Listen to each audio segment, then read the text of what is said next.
All right, good morning, everybody. Thanks for your patience. I think I'm a little bit rusty. Welcome to Transportation. I still consider it the best committee in the House. I don't know if you will concur. Just to get started on the lighter side, for all our new members, my name is Representative Thomas Walsh from Hooksett and Dunbarton. And I'll introduce the Vice Chair. Okay, well, go ahead. My name is Representative Ted Gorski, and I represent Bedford. And our clerk. My name is Representative Carol Crawford, and I represent Moulton Borough, Tamworth, and Madison. And our ranking member. I'm Representative George Sykes. I represent City of Lebanon's Ward 2. Thank you. If we can just start on one end and go around, if you want to introduce yourselves and where you're from. Representative Matt Coker. I represent Meredith. Thank you. Representative Charlie St. Clair, Laconia, District 5. Representative Charles Foote, Derry. I'm Representative Alvin C., Merrimack County District 26, which is Loudon, Canterbury, Boscawen, Danbury, Andover, Hill, Salisbury, and Webster. God bless you. Representative Dan Vayu, I represent Amherst. Representative Catherine Rombo from Bedford. Representative Drew Fox. I'm from Keene, Ward 3, Cheshire, District 2. I'm Representative John Sellers from Bristol. I represent Bristol, Alexandria, Bridgewater, Hebron, Groton, Dorchester, Orange, Grafton, Canaan, and Enfield. I'm Kathy Staub. I'm from Ward 5 in Manchester, which is Hillsborough District 25. I'm Philip Jones, representing Ward 5 in Manchester. In Keene. I didn't want her seat. I'm sorry, Kath. I'll fight you for it. When I say the best committee in the House, that's what I refer to. We have serious work to do here, but there's always time for some laughter. We do try to keep it light. We do have a busy morning. I've got quite a few of the departments that were gracious enough to come here with a presentation this morning. But I do have just a couple of quick things on an outline that I'll run over. And also this afternoon, I picked 5 bills and I gave them ample time. So I'm just going to run through this. If there's any other questions, we'll have more than enough time and opportunities later in the day. And I'm not going to go through all of this. Just recommendations, greeting and ground rules. All of you, I don't know if you've done it yet, but a single email for legislative business is recommended. The state, the legislative services will help you set one up if you need it. We do keep it light here, dress and decorum. We are still doing the people's business, and so we do ask that all the committee members, dress in business. What is the proper term for that? Business attire. Business professional, there's a term for it. But in other words, respectful. Nice. And even though we do keep things light here, we do have to follow some decorum and structure. Otherwise, it would be a free-for-all. I'll get into that in a little bit. General ground rules, please, no food, no coffee. If you do want to bring water in, that's fine. I try to keep mine on the floor. I ask everybody to do the same. It just looks better, especially now that we're on Zoom, that our table doesn't look like a bar. Obviously, no food during public hearings either. Anybody with any medical issues, just notify me on the side if there's any special things I need to do for you. One touchy one, and we keep going back and forth on this, is the use of electronic devices. I've got mine here today. But our House has gone back and forth on this in terms of rules. At one point, we weren't allowed to have them at all. When we're having public hearings, we're supposed to be giving the people testifying before us our utmost attention, and it doesn't look good when you've got things turned up and you're blocking the view of the person testifying. However, since then, they do come in handy if you use it right, because you can seek a lot of information while even during a hearing. So I'm not going to say we can't have them on the table at this point. Let's use common sense for now, and we'll see how it goes. But I ask, when people are testifying, that's what they're here for, and it's our job and our duty to give them our attention. So you all know, I don't know if you've seen yet, there is in the office a set of cabinets. You all will have an assigned drawer, pretty good size, for anything you need to keep there, paperwork and such. We do, well, I don't need to mention that one. Fire alarm exits, et cetera. We do have charts in the office and in the hallway. We can go over those on a one-by-one basis if you need to see them. Okay. Bear with me here. I am a little bit rusty myself. Committee in general, partisan balance. Well, interestingly enough, first time I've seen it, this is actually my 6th term on this committee, but we are 10-10.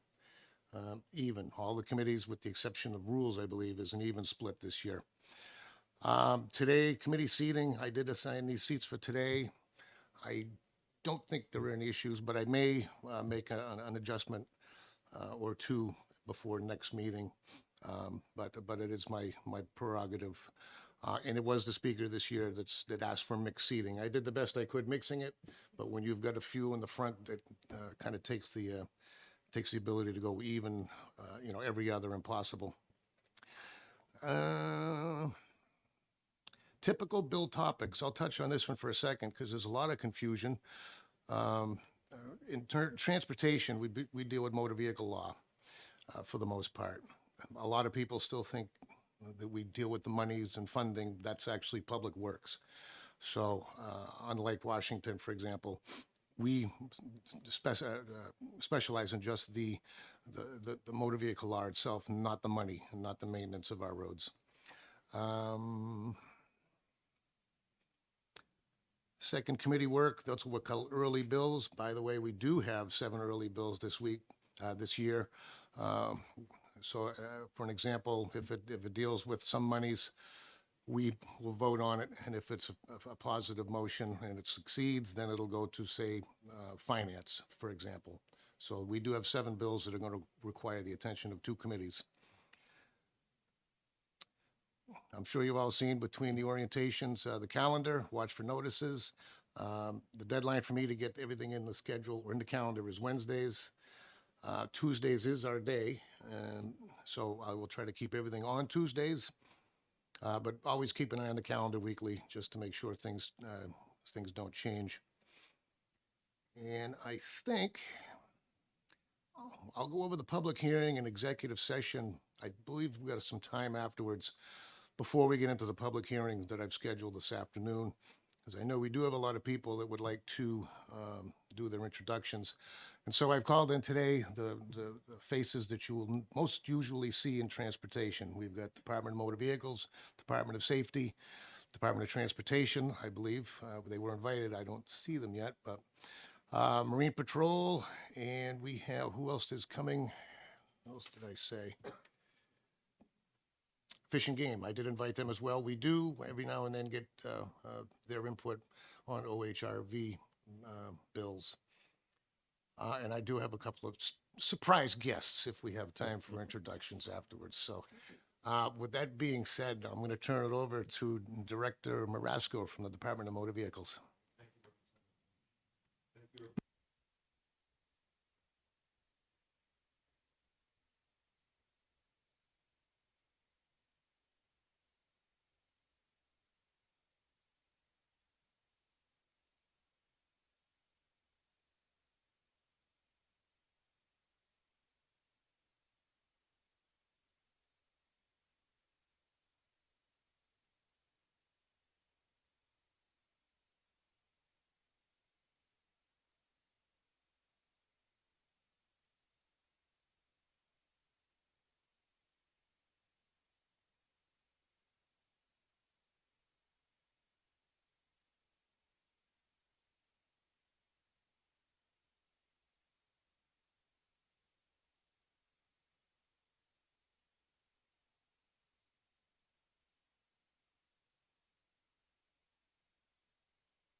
Any questions from the committee?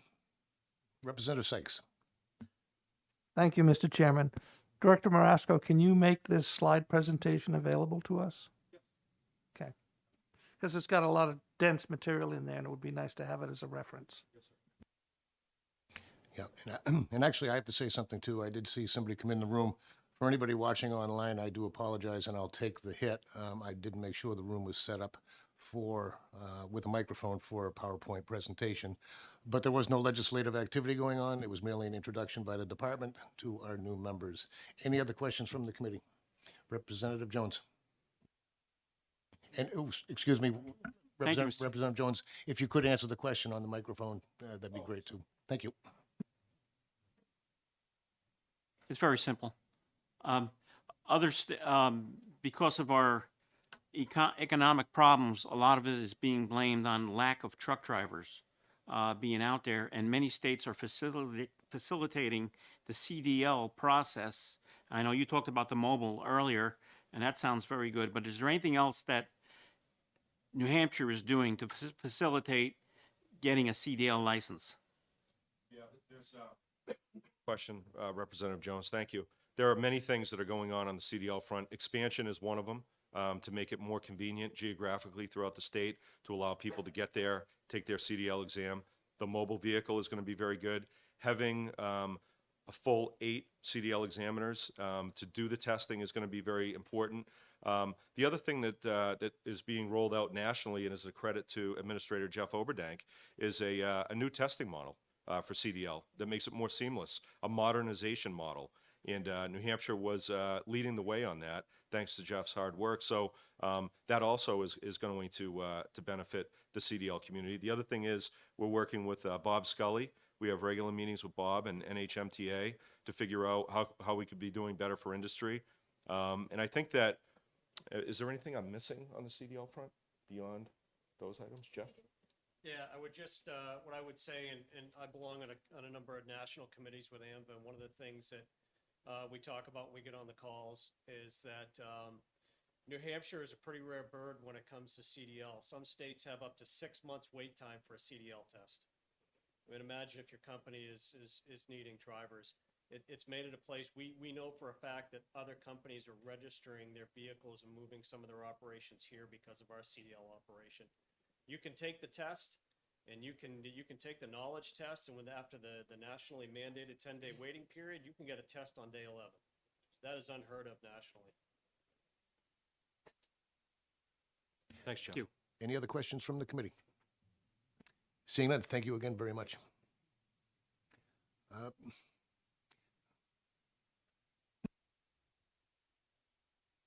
This will ask the Department of Safety to come on up next. Does anybody else have PowerPoints, or was it just a DMV? You do too as well? Good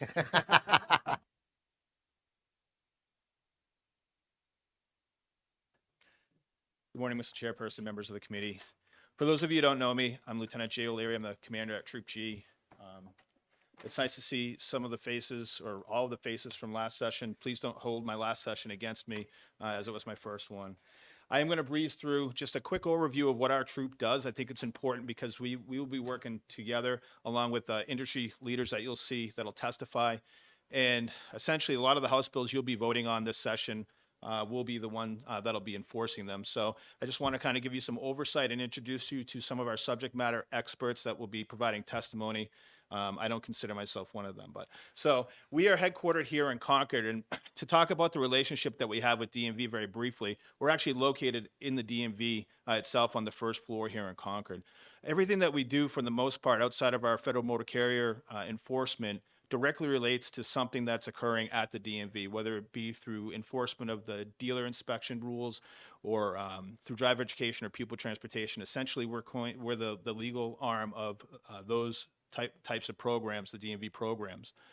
We are separated into two main sections, which is commercial motor vehicle enforcement, one side, and the other one is known as field enforcement. And field enforcement, like I said, is the dealership and inspection stations, mechanics, things like that. So within that, We have a couple other subunits, which are the DMV Task Force, which oversees our pupil transportation and driver education programs. And lastly, we have an investigations unit, and they have a pretty tough job because they're the ones that are looking at all of the fraud that's occurring at the DMV level. So you can imagine securing identities, securing titles, or any of the documents that come in through the DMV. That's all that our investigations group does. So that's a big task for them as well. What makes us different is our day-to-day job is essentially dealing with that type of oversight. So we cover the entire state, unlike a regional troop where they were essentially our patrol function in that area. Our primary role isn't a patrol function except for commercial motor vehicle enforcement. Outside of that, we are out doing audits and things like that, and investigations having to do with dealerships and inspection stations. So that's our day-to-day. In addition, we work very closely with all the same type of industry leaders that Director Marasco spoke of. We work closely with NHADA and members of the Motor Transport Association. And why that's important is, the goal would be that we're having those conversations with those industry leaders prior to sitting down here testifying before you, so that we're all on the same page and hopefully coming together and trying to meet a resolution in whatever area that we're looking to improve. I'm going to let Staff Sergeant Conlon speak to the field enforcement, as that's the group that he oversees. Hi, good morning. My name is Staff Sergeant Tom Conlon. I've been with the Troop G for just under a year now, but with State Police almost 17 years. And so my area of responsibility falls to the field enforcement unit, as well as the DMV task force, which the lieutenant already mentioned is pupil transportation, driver education, as well as the investigations unit. So our field enforcement unit, really they monitor and audit approximately 4,200 vehicle dealerships and inspection stations to ensure compliance with all the administrative rules. So what this means is our troopers and our AEI, which are automotive equipment inspectors, are with industry every single day. We're out in the field at these dealerships and these locations conducting these audits, working closely hand in hand. We also do the opening and closing of all the vehicle dealers and inspection stations. And we support the safety mechanic certification program. So our AEIs and our troopers go out and actually run the certification tests for those mechanics. Well, we also do habitual offender hearing notifications. Our troopers go out, and once a person has been deemed habitual offender and needs to be served paperwork, we do that function as well. This is on top of all the normal state police duties of enforcing the criminal motor vehicle laws of the state. So I already spoke about these folks briefly, our AEIs. They're all skilled mechanics. They'll come to us, work at Troop G. They have a lot of knowledge and experience in the automotive industry. They are responsible for the vast majority of the compliance audits. They conduct reviews of the dealer and inspection station locations prior to opening, and they do field testing of mechanics. They also do, which takes a lot of their time, is a salvage process. When a vehicle has been deemed a total loss by the insurance companies, these individuals go out and inspect the vehicle to make sure it's good to be put back on the roads of New Hampshire. So part of the field enforcement unit is also our troopers. Pretty much all the same duties as the AEIs, but a lot of the times is when these audits turn criminal, or conduct, let's say at the DMV turns criminal, they come to troopers to handle the investigative side of that investigation, or the enforcement inside of that investigation. Investigations unit, stationed right here in Concord at our Troop G barracks. Right now, there's detective sergeant, and we have 2 investigators. We have 3 when they're fully staffed. They're tasked with investigating title fraud, vehicle theft, and internal division motor vehicle investigations, license, registration fraud, and identity theft. Identity theft really being a key part of all this, because we want to ensure that the credentials we're giving our residents of the state, they're going to the right people.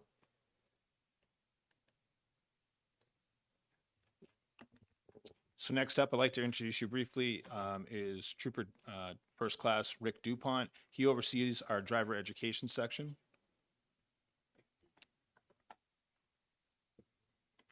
And he'll probably be providing testimony this session. Yeah, if I can pawn it off on him. Lucky me. I did have the opportunity to testify in 2021, but so my name is Trooper Rick DuPont. I have been a trooper coming up on almost 19 years, and for most of that time, I have been stationed at the Division Motor Vehicles doing the various functions that Staff Sergeant Collin was speaking about, the car dealerships, inspection stations, the investigations unit. And for almost 3 years now, I've been the supervisor of New Hampshire's driver's education program. And it's a lot of work. But my office provides oversight and support to secondary high schools throughout the state. We have approximately 67 commercial driver education schools, and 4 of those schools are actually run by high schools. I think years ago there was several more, but there are only 4 currently in the state of New Hampshire. We have approximately 160 active driver education instructors. That number is changing almost monthly when people retire or they become instructors. And I'm not bashful about asking people if they want to become a driver education instructor because we can always use more. Each of our instructors must successfully complete the 9-credit driver education instructor curriculum that is offered through Keene State College, and I'd like to also say through White Mountains Community College up in the Littleton, Berlin area. They've really picked up the torch and have run with it. So White Mountains Community College should get some mention there. They also provide instruction for the Vermont instructors as well, so for their program.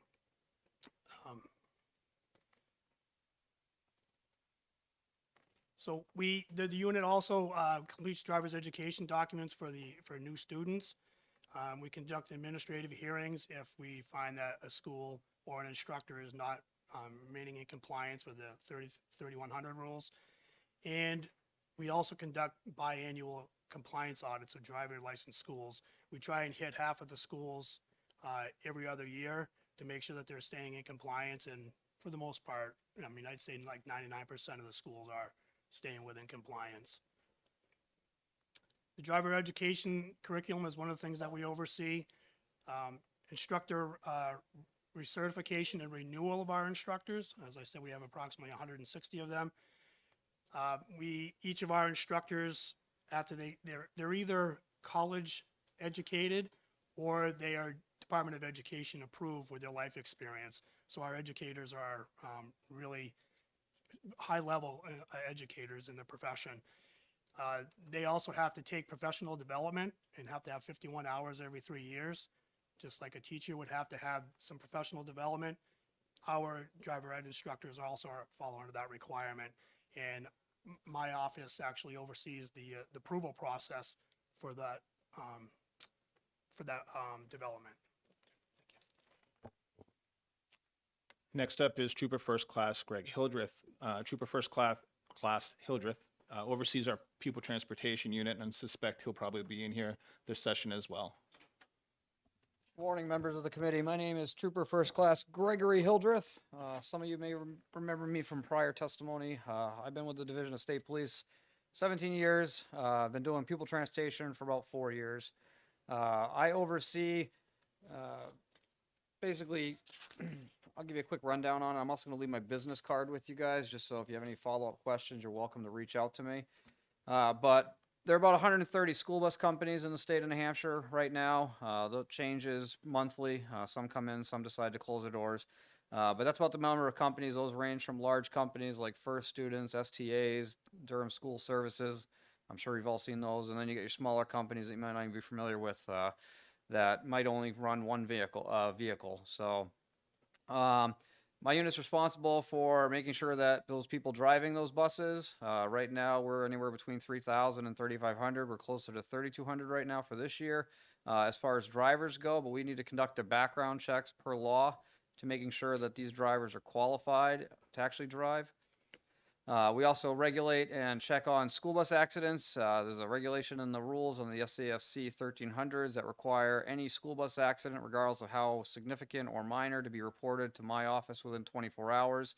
From there, we decide which ones need follow-up, which ones have become patterns. Multiple drivers involved in a couple fender benders multiple times might be indicative of we need to look at this driver. Is they still capable of safely driving kids? Another big part of this job is we work very closely with federal agencies as well as Homeland Security Emergency Management, HSEM, preparing for possible issues with the nuclear power plant in Seabrook and allocation of school buses. We are one tiny piece of a big puzzle of how do we handle if there's a radiological release at that power station. My job in my office is to allocate buses and drivers for mass evacuation of certain towns or areas depending on the windage. We conduct 4 quarterly drills, building up to 1 federally graded drill every year. And that actually, we're going to be having a drill, I think it's in April is the next one. But one of my big pushes in my department is actually getting school bus drivers to be knowledgeable and understanding of what we're going to be asking of them to do in those situations. So it's not we take a lot of the myths out of that to make sure we have drivers that actually show up. Another part of my job is audits.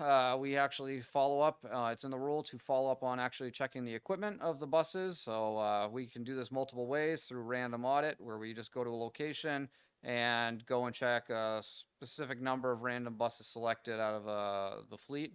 And we check the equipment on board, make sure it's serviceable, make sure there's no problems, from tires to air brakes if they have them, hydraulic brakes, the equipment on board, medical kit, body fluid spill kits. We just make sure that they are meeting the criteria. We also audit the driver files for every single school bus driver in the state of New Hampshire. There must be a driver file maintained at the principal location of business.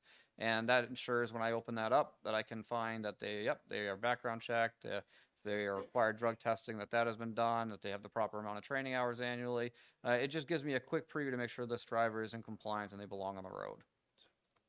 Thank you, sir. Staff Sergeant Huddleston oversees our motor carrier unit. He was not able to be here today, so Sergeant Scott Atherton drew the short straw. Good morning, Chairman and the committee. Welcome. I gotta get fitted in here. My name's Sergeant Atherton. I've been with Department of Safety for 21 years. I've been assigned essentially to the Troop G job that we've been doing. It used to be under DMV as motor vehicle inspectors and then highway patrol. So I've been lucky enough to have been through all the positions here, and I've been assigned to motor carrier unit probably for the last 15 years. I also oversee the DMV task force, which is people transportation, driver's ed, and CDL. We have CDL task force too, where we assist the DMV with CDL testing. They do that 5 days a week, the DMV, and we have a trooper that's available and around those sites every day of the week. And if need be, we will assist them with testing also. We also do off-site testing. So if carriers or companies want to pay for a detail, we'll send a trooper out to them and they can do, to answer your question, that'll help get some CDL drivers. We've done a lot of that in the past where we'll go out and do 5 or 6 tests for them during the day or on the weekends, and they don't have to pull a truck out of service to come down here to Concord and whatnot. So that's been a benefit in industry as well. The Motor Carrier Enforcement Unit, we oversee all the federal laws, FMCSA, Federal Motor Carrier Administration. They have an office right here in Concord. We work hand in hand with them through grants and funding to try and get extra money to get extra patrols out there to enforce motor carrier stops and try and keep crash reductions down with those as well. We have just under 30 troopers trained through the Federal Motor Carrier to do these inspections on these trucks. We have the capability of placing drivers and vehicles out of service. We also are the only ones in the state that can stop these trucks without any articulable suspicion or probable cause. We can just stop them to do a routine inspection. We also have those multiple troopers trained in doing weight enforcement, where they are assigned portable scales, so they can pull those out, and they're less than 1 inch thick, and they can slide those underneath the tires of these trucks and do weights roadside.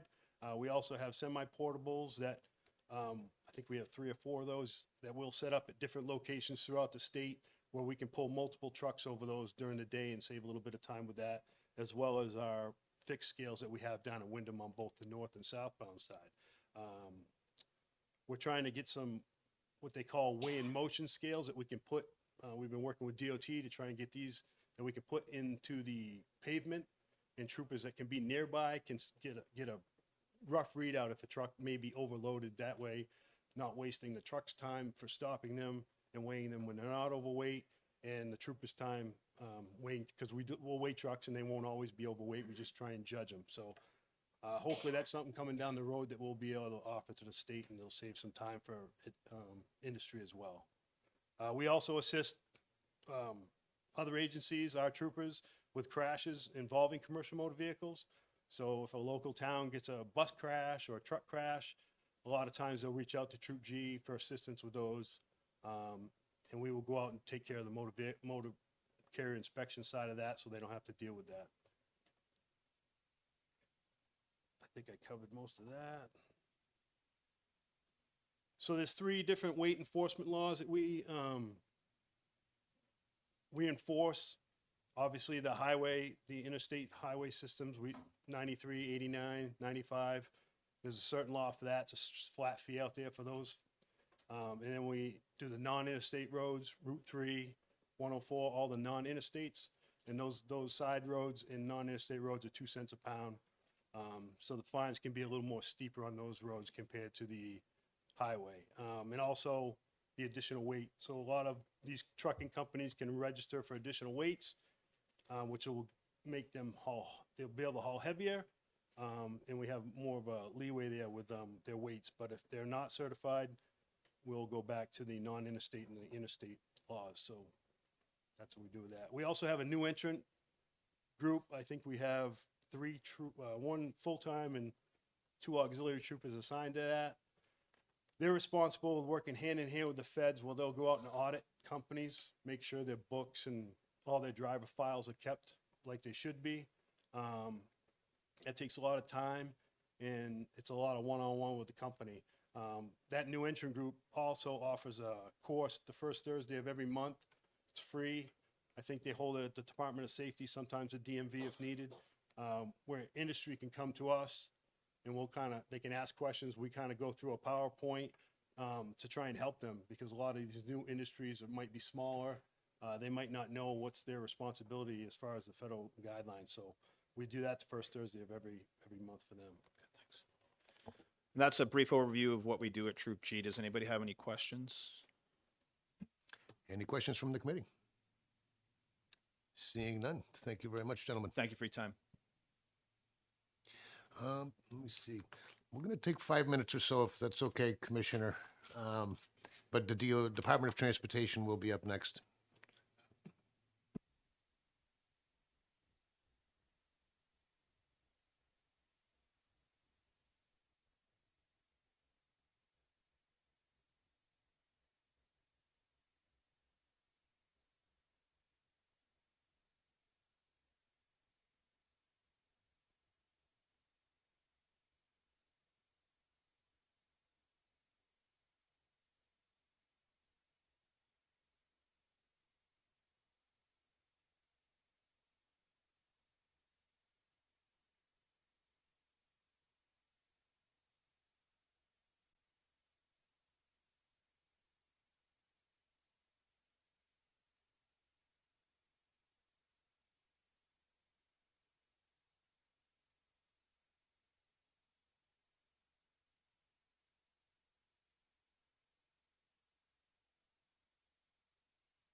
Okay, welcome back, everybody.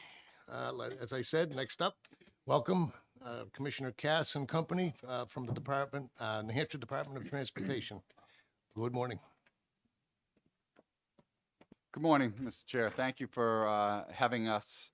I was talking to Representative Sykes during the break. I didn't realize you had AV set up, so we would have brought the PowerPoint instead of the hard copies, but I'll know for next time. Believe it or not, I prefer paper, so it's all. Oh, you do? Okay, so maybe we're all set there, but so we'll step you through it. This is just a kind of a high-level overview of the department's organization, structure, and just some of the current issues for everyone's awareness. Hope to get through it fairly quick in order to leave time for any questions that any of you have for us. So on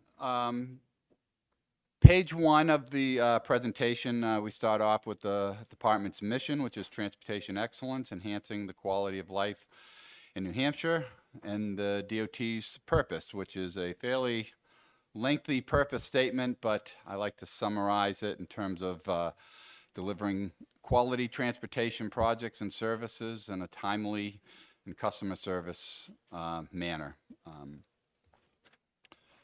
On the third or the second slide after the title slide is an organizational chart of the department. And with me today, I wanted to introduce them. So we are organized with 3 commissioners. I'm Bill Cass. I'm the commissioner, recently appointed just before Christmas, replacing previous commissioner Victoria Sheehan. I was previously the assistant commissioner and chief engineer. And to my left, Dave Rodrigue, who was formerly the director of operations at the department, was nominated and confirmed just before Christmas as my replacement as the assistant commissioner and chief engineer. And on my right is Andre Briere, who is the deputy commissioner for the department and has been in place for a little over a year. So. And congratulations to both of you, by the way. Thank you. So I mentioned the structure. So this page gives an overview of the 5 divisions within the department. And typically the assistant commissioner, Dave, pretty much oversees the operations side of the house. So that's project development, which are the 7 bureaus that are involved in developing the federal program. As well as the operations division, which is responsible for all of the operations and maintenance of the highways, bridges, traffic signals, everything else. And we'll get into a little bit of detail by each division. On the other side of the house, which generally rolls up and reports to the deputy commissioner, we have our division of finance, which oversees all of the financial operations. Policy administration, which is some of our labor compliance and HR, as well as the non-highway and bridge transportation facilities of aeronautics, railroads, and public transportation. So that at a snapshot is just generally how we're structured. On the next slide, slide 4, just a few facts and figures about the DOT. We're staffed with about 1,650 permanent positions, and I say permanent positions because we have a large number of vacancies currently, which I'll speak to toward the end of the presentation. We're responsible for overseeing and maintaining about 2,159 state bridges, and we are responsible for inspecting close to 1,700 municipal bridges. So all of the bridges in the state, the DOT is responsible for inspecting and seeing that they're safe, and we inspect every bridge every 2 years. Red list bridges, which are structurally deficient bridges, we inspect every 6 months to ensure that they're not deteriorating more rapidly and they are kept safe. Safety is our #1 objective. We also maintain about 4,600 centerline miles of roadway. There are another 300 miles of town-maintained roads. So those are state roads that are on our books as summer maintenance, but they are maintained by cities and towns during the winter for plowing. A lot of those are the Tier 4 unnumbered state roads, things like that. Our program tries to maintain a paving cycle of about every 500, about once every 10 years, a section of roadway should get some sort of preventative maintenance treatment. We try to pave about 500 to 550 miles per year to keep up with that. In addition to the miles of pavement, we maintain about 100,000 highway signs, 68 million feet of striping. Our goal is to stripe every road in the state once a year. We have not achieved that goal most recently, but it still is our objective. And we concentrate obviously on getting the higher volume roads done first. We maintain 440 traffic signals, about 550 traffic beacons. We have 194 miles of active state-owned rail lines that we administer, 25 publicly accessible airports, and 11 local public transit systems that we help oversee and are the conduit for all of the federal funding that goes to support those. So those are some just high-level facts and figures of just the general size and scope of the DOT's purview. For budgetary scope, slide 6 just gives a snapshot of our approximately of our budget in FY 2022 actual expenditures. We're close to $600 million. We tend to break our budget up in talking about it into two sides of the budget. So a lot of funding gets channeled through the DOT that goes to our construction program and municipal aid to cities and towns. So of that approximately $600 million expenditures, about $305 million had gone out to construction projects or to support the cities and towns. Our operating budget was about $282 million. So that roughly the two main parts of our budget and how we separate those. And I won't get into the details here. Other times we've done presentations, primarily when we talk about 10-year plan and things like that, about the varied sources of funding that go into supporting the DOT. But we are supported by highway funds, federal funds, turnpike funds, other funds, and a relatively small percentage of general funds. And we'll touch on that a little bit, and if we have more questions, we can answer that. So that's a high-level overview of some of the nuts and bolts. What I'll do now is I'll ask Andre to just kind of step through with some of the responsibilities under his purview, and then I'll have Dave go through the same with his bureaus as well in his division. So, Andre? There you go. Thank you, Commissioner. Morning, Chairman, members of the committee. My name is Andre Briere. Just by brief background, I spent most of my career as an Air Force pilot, retired colonel type. Was a transportation official on the federal side, then came into this job. And everybody congratulates Commissioner Cass and Assistant Commissioner Rodrigue. I feel like I should be the one getting congratulations because I get to work with them. It's really a pleasure. We have a really good team that we've formed. On the aeronautics side, as the Commissioner said, we have 25 open to the public airports. These are really, as many of you know that have airports in your districts, these are transportation assets. They're also economic gateways into those communities. They're search and rescue assets. They're homeland security assets. And most of all, dearest to my heart, they're also education assets, because these are the places we hear about a nationwide pilot shortage that's coming as the Vietnam era of pilots finally leaves the industry. This is where we grow our new pilots, and our goal is to keep every one of these airports vibrant and active. We mostly operate as a pass-through for the federal grant money. We dispensed about 46 million last fiscal year. We are one of 10 block grant states. What that means is that 10 states around the country have been designated and signed up to have increased authority to act as a proxy for the FAA. Gives us a little more flexibility in our grants and also lets us engage with FAA at a slightly higher level than states that aren't part of the block grant. And that's something we're happy to discuss in more detail if any of you are more or would like more information on it. We get about 400 plus $1,000 in revenue every year from aviation registration fees. Generally, that's plowed right back into the system to keep our non-federally funded airports viable, work on projects, et cetera.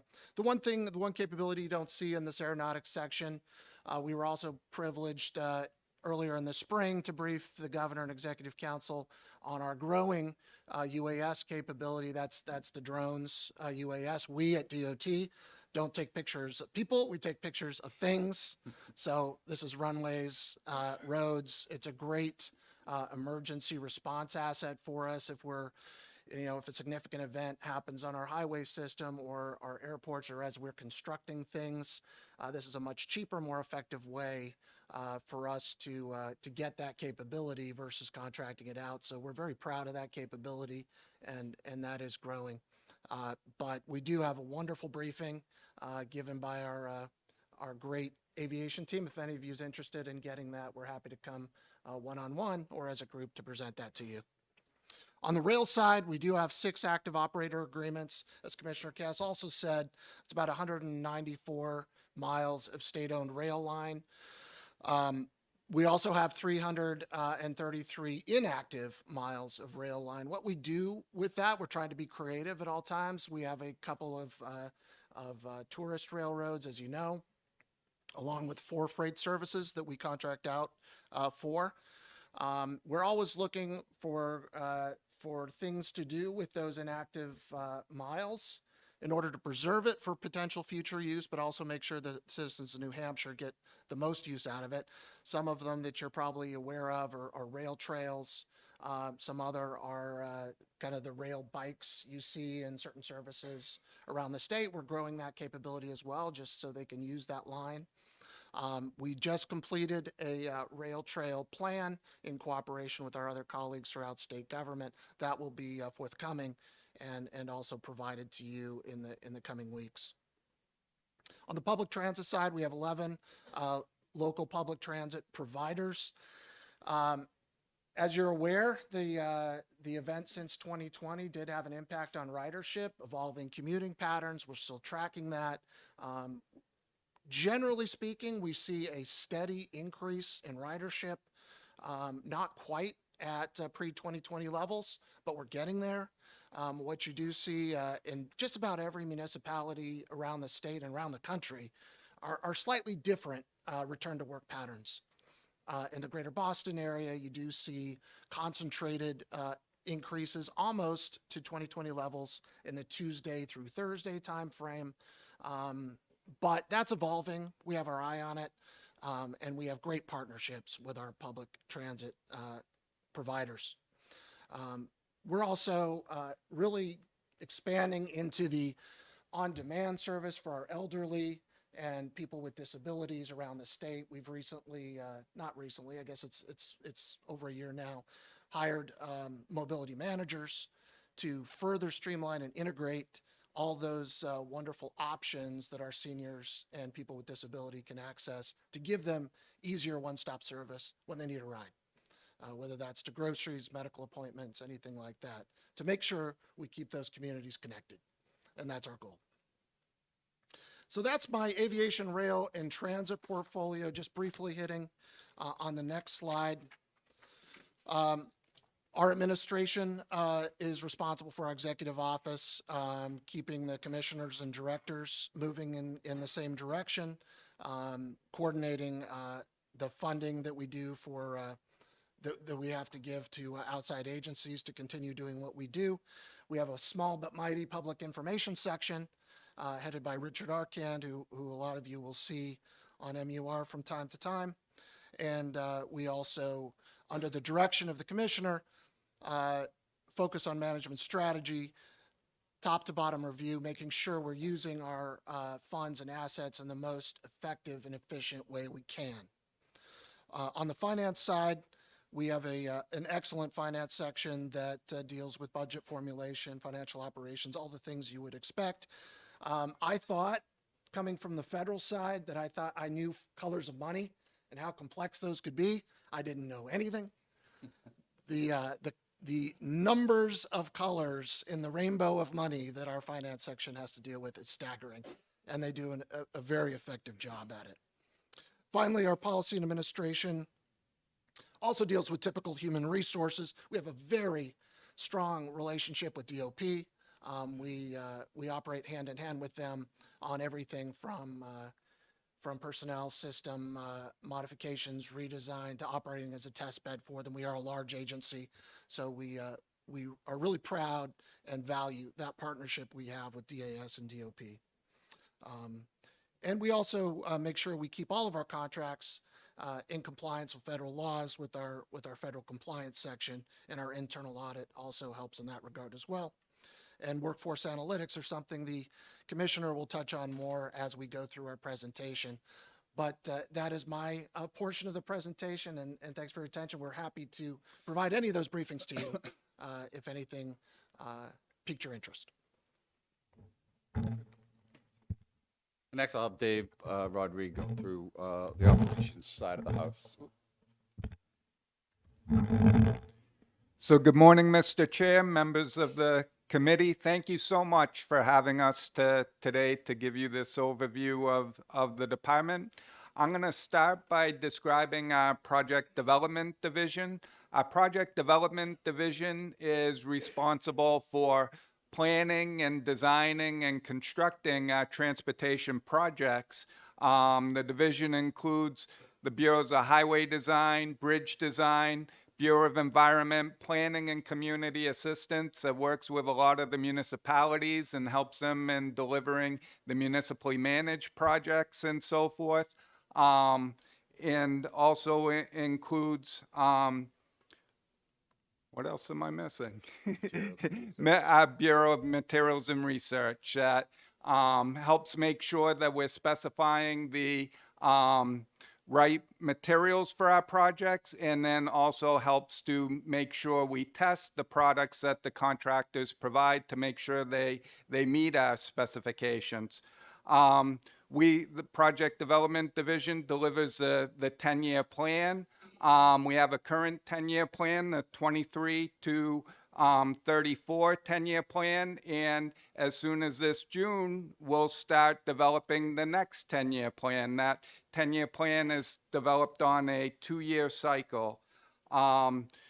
Project development puts out projects to expend about $225 million of federal funds each year, mostly in construction projects. In fiscal year 22, 57 new projects, contracts were let, and our Bureau of Construction administered over 84 active construction projects. And the advertised contract value is $233 million for fiscal year 22. Shifting over to our maintenance and operations division, these are the folks that maintain, preserve our transportation system on a daily basis. Across the state, we have 6 highway maintenance districts that consist of about 87 patrol sections. 87 patrol sections sounds like a lot, but when you think of the size of New Hampshire, that's about 1 patrol section for every 2.5 to 3 towns. So they do cover a significant area, and those are the folks that plow the roads with our contract rented equipment help, trim the trees, mow, repair drainage, and keep things working and provide storm response and so forth. We also have our Turnpikes division that I'll get into a little bit more detail on in a few minutes. And our Turnpikes division provides a lot of those same services, but is focused on the turnpike system. Also included in operations is our Bureau of Traffic that does our roadway line stripings, takes care of our signs and traffic signals. Bureau of Traffic is responsible for speed limits. They also have a traffic research section and a traffic engineering section. Those are the things all the motorists notice, the signs, the pavement markings and so forth, and we can have a huge impact on safety by making sure that those pavement markings are refreshed on an annual cycle, and signs are kept up to date. Our bridge maintenance Bureau takes care of all of our state-owned bridges, including the lift bridges in Portsmouth, and does preservation work and maintenance work. We work to strive to wash our bridges every year, to seal them every 5 years. And by making that investment in maintenance and preservation, we really extend the life of our bridges, which is very important running a cost-effective transportation system. We have our Bureau of Mechanical Services. We have a fleet that's worth just over, has a replacement value of just over $110 million. That consists of 1,250 vehicles and accessories. The bulk of that is 340 heavy trucks, most of which, but not all, provide winter maintenance, and also includes, those numbers also include 315 of our salt spreaders that go in those trucks as well. We have a fuel distribution section that maintains a statewide fueling fleet, if you will, or fueling sites. That fuel provides us our diesel and gasoline, as well as all other state agencies, and municipals and nonprofits can also purchase their fuel from that system. It's very convenient for us. Most of these fuel sites are located at our facilities, so obviously they're available for us 24/7, and it also provides us a little bit of cushion should something happen in the market, whether due to some sort of emergency or other purpose, so we have fuel available for us. Operations also includes our Transportation Management Center that's located at the IPOC, the Incident Planning and Operations Center, and our Transportation Management Center helps to keep traffic flowing every day by monitoring what's going on and providing drivers real-time information so that they can make decisions.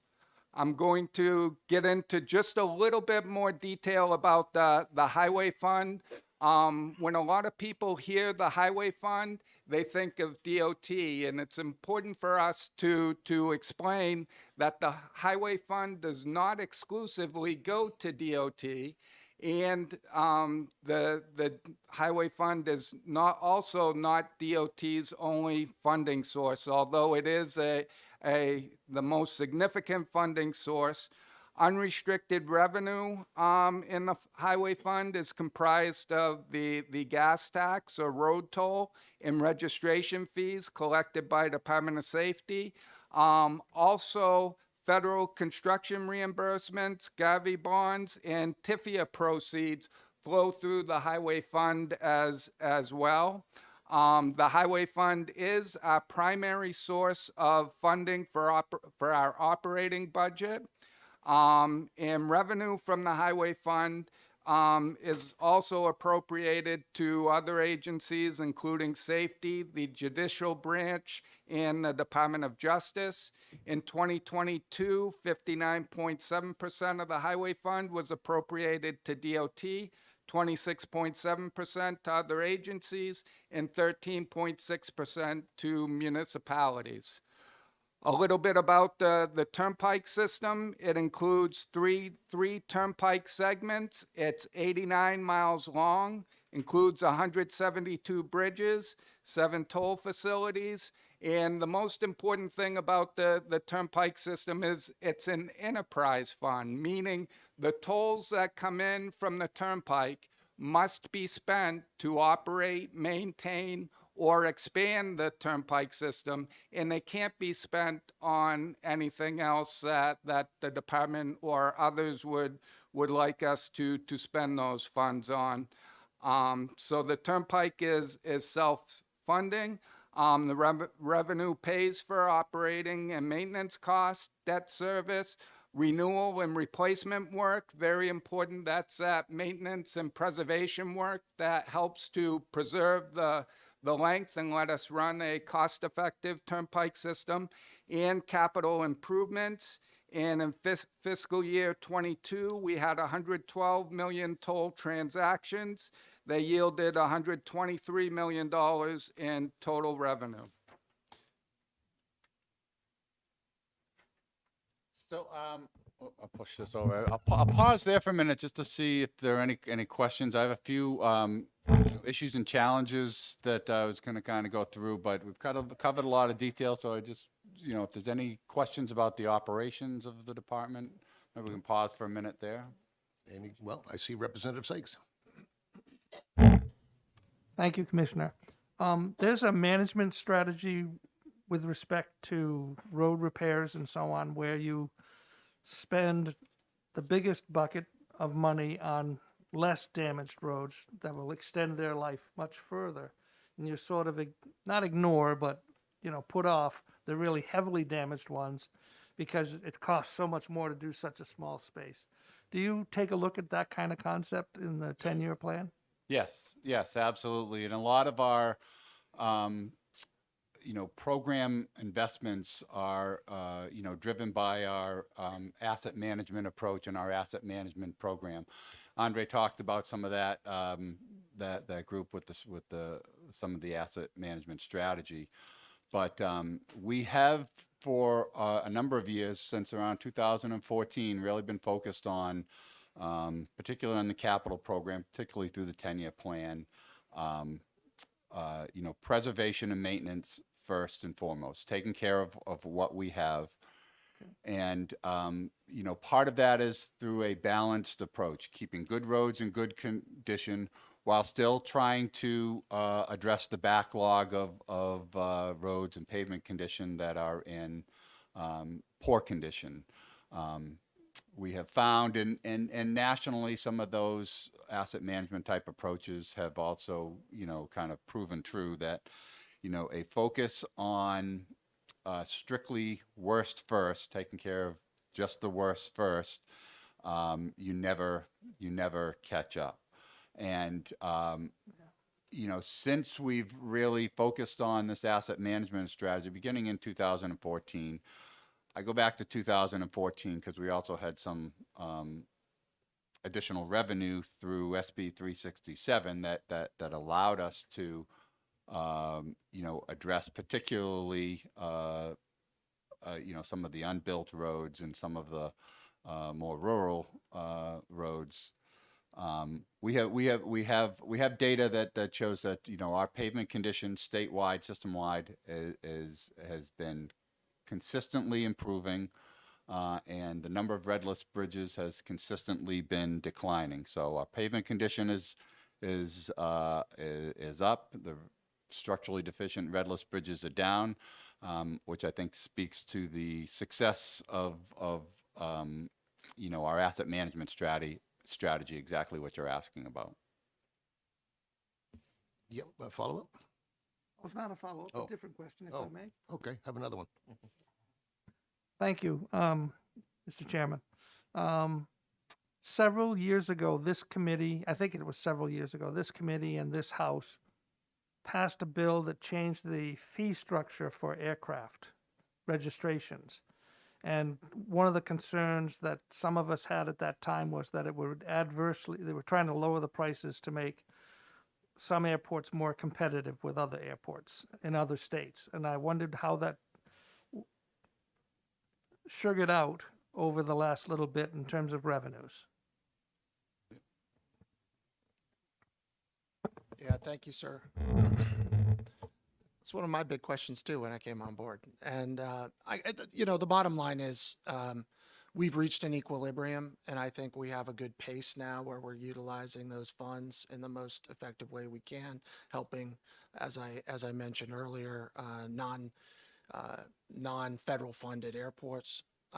Obviously, could we do more with more? The answer is yes. But what we seek to do is use those resources that you in this chamber give to us in the most effective way we can. But I will never turn down some additional funds if they're coming our way.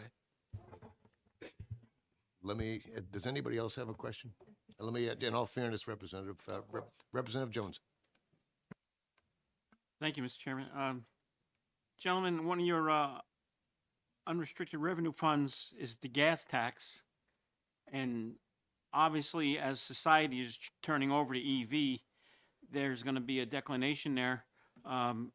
Do you have a plan to adjust for that? I can speak to that in a little bit. I had a couple more slides to cover, and if one of the longer term issues that I was going to address. So if take it in context there, or I can take it now, however you want. I'll wait. To. Okay. Yeah, please, because I'm looking at the clock now. We do have a few more speakers. So, was there anybody else from the committee? Representative Hill. Thank you, Mr. Chairman. Thank you for taking my question.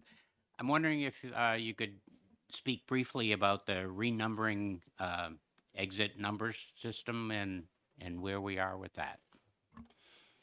Certainly.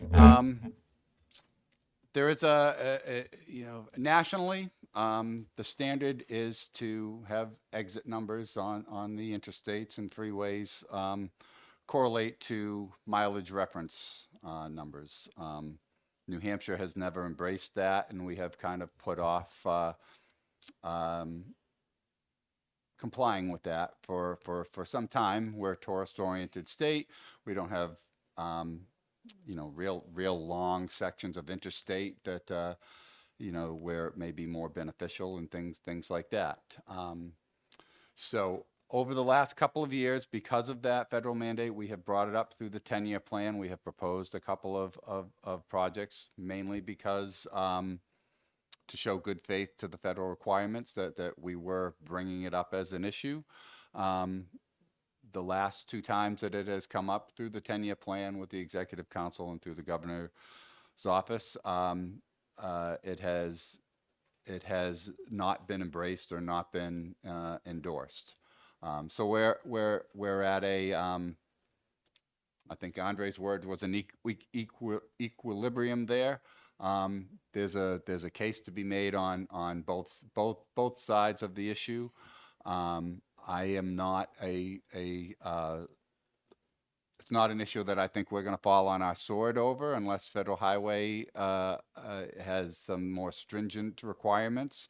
Right now, we keep monitoring it and say we'll work on it and bring it up, but there hasn't been the support for it publicly, and so that's kind of where it stands. I will say that recently Massachusetts, within the last couple of years, has changed. Vermont has dual postings on their signs. Massachusetts changed a while ago. I think New Hampshire and maybe Delaware are one of the only two states in the country that do not, by standard, do exit numbering on the interstate. It's sequential and not mile referenced marking. But over time, as that goes on, if there is support for that, if there is support for it, we can see and address it to come in to consistency with the rest of the country. But there are times when New Hampshire likes to stand out and be independent, so we respect that. Appreciate that. Thank you. It'll always be exit 32 to me. So, is that something that can hold off? We are running light on time.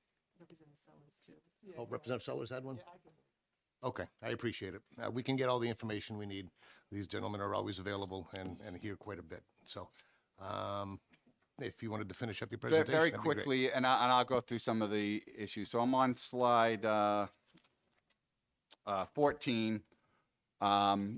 just some of the issues and challenges, just I wanted everybody to be aware of, and hopefully, I don't think they shouldn't be any surprise, but some of the issues, particularly this budget season and forward that we're dealing with, tend to be, issues associated with inflation. We're seeing increased labor and material costs, and it has a significant impact on our budget.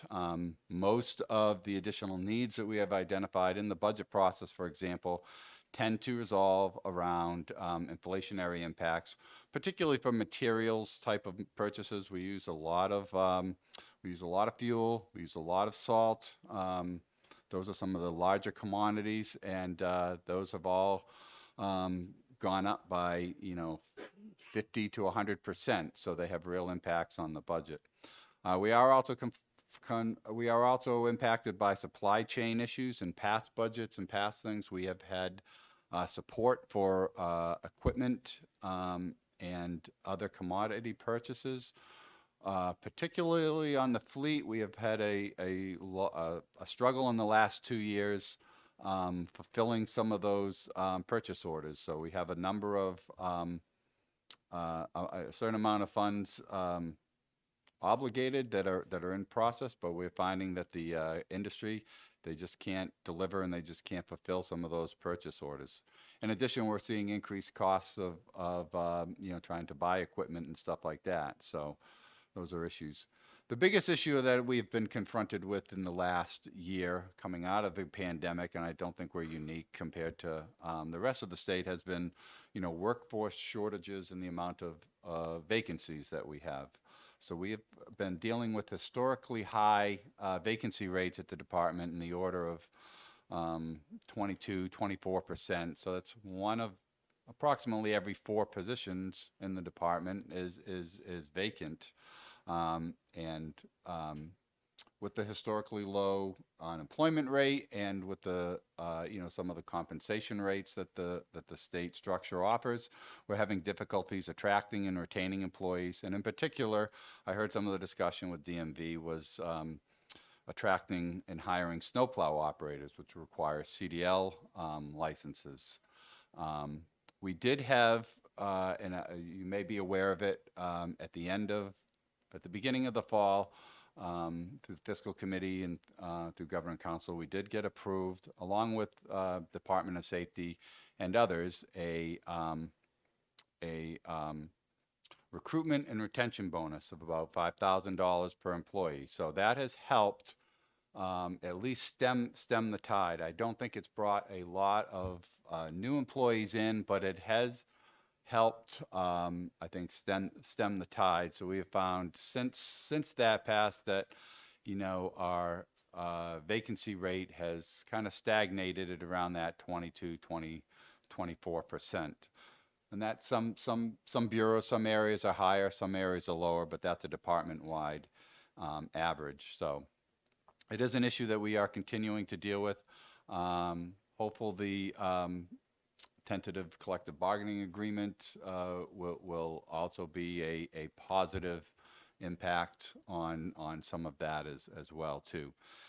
And I bring that up because it is affecting productivity. As we have had these vacancies, we are moving people around, moving resources around to focus on the critical areas that we need to get done. But as a result, there are other areas not getting done. For example, I mentioned our goal of trying to stripe all of the highways every year. We typically bring on somewhere in the order of 35 to 40 seasonal employees to help with the striping through the year, and we have not been able to hire those, and we are relying on permanent employees, particularly in the patrol sections and the maintenance districts, to fill those positions and get the striping done. The downfall is that's taking people away from their regular jobs that leads to some deferred maintenance and reduced preventative maintenance, which could have longer term implications. Similarly, this winter, to help fill in some of the vacancies and gaps with winter maintenance, we have about 80 to 85 people that have volunteered to do winter maintenance activities. That's great. We need them. That's our priority in the winter. But those are people being taken away from their regular day jobs. So there are bridge maintenance activities and things like that that would take place during the winter that aren't getting done. So it is one of the issues and challenges that we are continuing to deal with and monitor. On slide 15, so those are more the immediate challenges and stuff that I just wanted to discuss. But Representative Jones, you had talked about the funding issues, and you know, longer term challenges does become some funding issues. There is insufficient highway fund revenue to fund current levels of service. We don't match. We don't provide state matching funds for the federal program. We rely on something called Turnpike toll credits. Because of our Turnpike system, we are allowed to use federal funds at 100%, but we don't bring any state money to match those federal funds, unlike a lot of other states. And we have limited state funds for addressing non-federal eligible state roads. About a third of our state mileage is not eligible for federal funds, so we scrape and try to get those addressed with the limited amount of state funds that we have. But that is an issue of concern. And you mentioned, Representative Jones, the declining road toll revenues. Electric vehicles do have an impact on that, but we have also looked at the increasing fuel efficiency of the national fleet, and that continues to have an incremental erosion of the road toll issues. So a short answer to your question, other than pointing out the issues, we don't have a good plan, other than to point out that what the levels of service would be and where our shortfalls are. But it's not a new issue. Going back a number of years, the state highway fund has depended on a whole series of one-time fixes to help balance the highway fund. There's been registration fee surcharges. There has been some asset transfers between the Turnpike system and the highway fund. And most recently, at the end of the last biennium, the legislature put $50 million of general fund surplus into the highway fund that helps balance the budget, helps balance the highway fund through this biennium. But it is a longer term issue that we continue to monitor and discuss with the policymakers. So that's the. I hate to close on a bummer of a note, but you know, that it is a kind of a fact. The final couple of charts there, I would point out, you know, slide 17 does show the number of personnel over time and the issues and you know, and the vehicle miles traveled that has continued to grow up. And the point of this slide is to point out, I think we are an efficient organization. We continue to do more with less. We continue to build highways, vehicle mile traveled, the use of the highways is up, and you know, going back to 2012, 2013, when we had significant workforce reduction, we have continued to keep up and do more with less. So I think it does speak to and shows graphically that we are an efficient organization. We strive to continue to be an efficient organization. The last couple of slides on slide 18 are the types of issues that we tend to come before the Transportation Committee, things like speed limits. I know there's a bill this afternoon talking about pedestrian traffic signals, things like that. So those are the types of issues that DOT would be before the Transportation Committee with. And lastly, I just wanted, and I won't get through all these bullets, there's a lot of information there. I did want to emphasize, just make the committee aware of, there is a New Hampshire Transportation Council that was established by the legislature in 2018.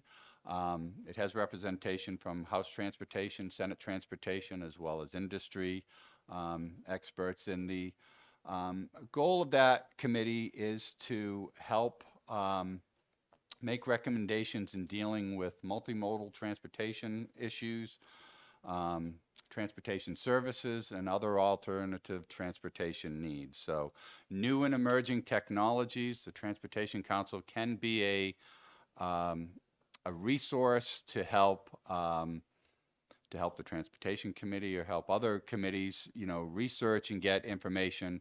It is a standing council, but I know in the past there have been a number of legislative study commissions around different issues of transportation, and the Transportation Council can help be a resource to research and help study some of those issues that if you as a committee feel you don't have enough context or information on to make a decision on, that can be a resource. So with that, Mr. Chair, thank you for your time and attention. I hope we were respectful of your time and the information was useful. Absolutely. Thank you very much. But speaking of time, I'm going to hold off with questions. They're always available. As a matter of fact, some may be back this afternoon because we do have a couple of bills. And there are a few other people that I invited to introduce themselves briefly that we do deal with, not all that much, but nonetheless, we do. So thank you again very much. Thank you very much, sir. And speaking of that, I see Captain Eastman, Fish and Game.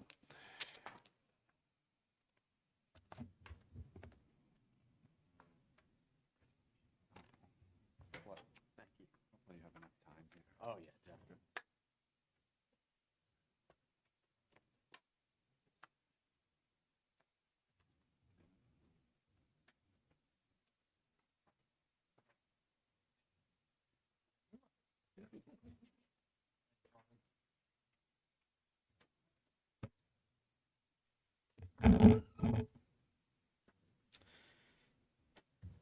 In an effort to conserve your time, I will just go over this pamphlet briefly and about who we are and how you may see me in some of your proceedings. Who are you again? I'll get right to that. I'm Captain Michael Eastman. I work for the Hampshire Fish and Game Law Enforcement Division. I am the OHRV, or the Off-Highway Recreation Vehicle Coordinator. I oversee the OHRV enforcement, which would include snowmobiles, and we also go into safety and the registration program. So the department broken up into many divisions, from the executive director's office right down to fisheries, marine fisheries, wildlife, and then, like I said, marine fisheries, law enforcement being a part of the law enforcement being one of the divisions within Fish and Game. I think how best to kind of relate how you will see Fish and Game in front of your committee would be more than likely in the off-highway recreation vehicle realm. Obviously, off-highway recreation vehicles, including snowmobiles, are very important to our state, and how we operate them in relation to tourism for the state is very important. I work very closely with these different user groups, and once again, some of these OHRVs are operated on state roadways, and then that also creates some issues, obviously, within on these state roads. Towns within themselves can operate or choose to allow them to be operated on roadways. So I think, and more than not, how you will see me, as I said, is with these issues as they come up. Once again, these are off-highway recreation vehicles. Some people feel that they should be operated as conventional motor vehicles, even though that's not how they are designed. And really, I think at the end of the day, what I look to do, and I'm sure you do as well, is that when we have folks that come to our state to recreate, that they have a good time doing that, and that they don't end up at the hospital or even worse at the funeral home. So I think at the end of the day, that's what we're all looking to do. I can certainly take questions. I can certainly pontificate on what law enforcement division does, and then I'm sure you've seen what we do on the news. So Thank you very much. thank you. Does anybody have any questions? Seeing that, I don't think we have any bills this year that we might see you with. I'm not Not sure. that I've seen I so just- far. Yeah. There are a few out there. Nonetheless, I know you do come here from time to time, and I just wanted everybody on the committee to put a face with the department so that when issues come up, they know who to reach out to. So Thank you very much, for allowing us to, or for allowing me to be here today. thank you. And the last department that I invited today, I do know we're going to be seeing a little bit of Marine Patrol.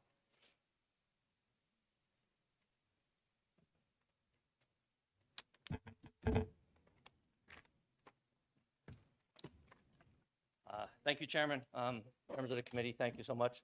I'm just going to start while Lieutenant McLean we are going to put a PowerPoint up. We're just going to talk through it, though. We won't talk off of it.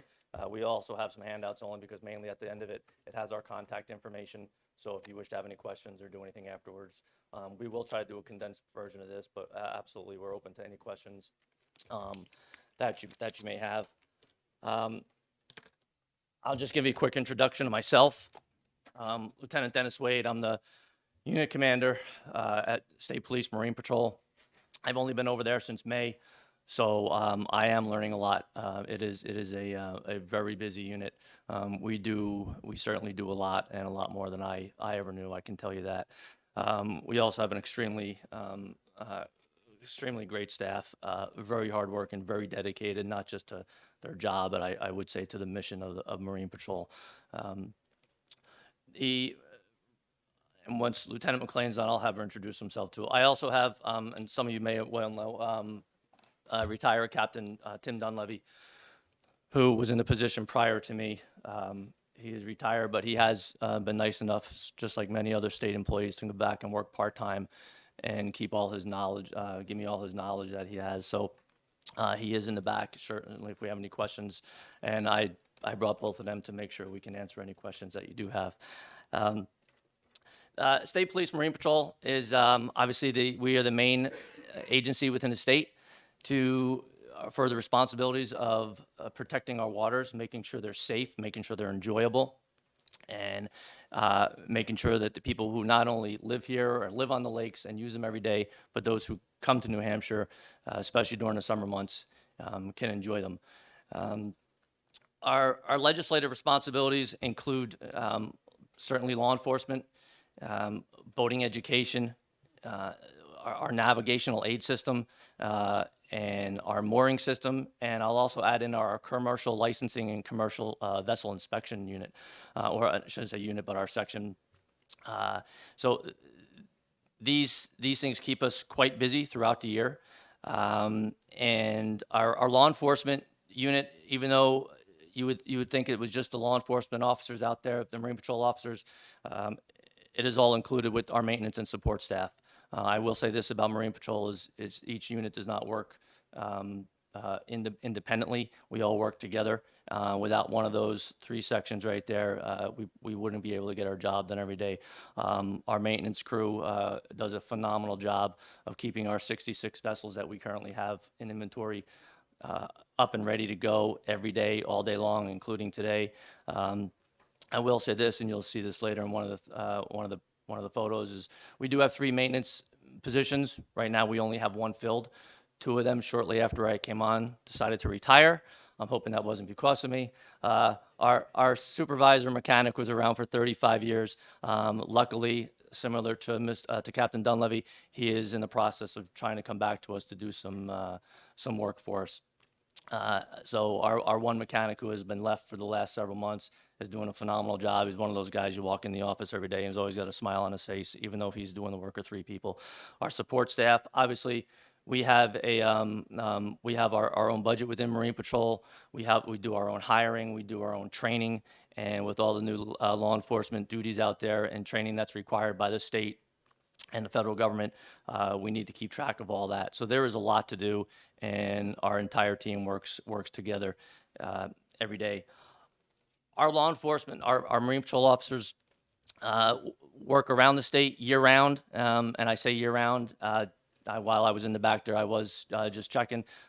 We have two of our officers out on one of our boats out on the ocean right now. We do patrol 12 months out of the year. In fact, in the last several weeks, we've been on Winnipesaukee probably for the first time in January in many years. So much that it hit Facebook and people were quite surprised that we were out there. But our job is not to just be out there stopping boats and checking for registrations, but our job is to be out there for safety, looking around the shorelines, making sure things aren't floating in the waters in the paths of other boats that are going by. Quite a few of the commercial vehicles and companies that work on the islands on Winnipesaukee are actually getting quite a bit of work done, which they were a little bit surprised to see us because of registrations.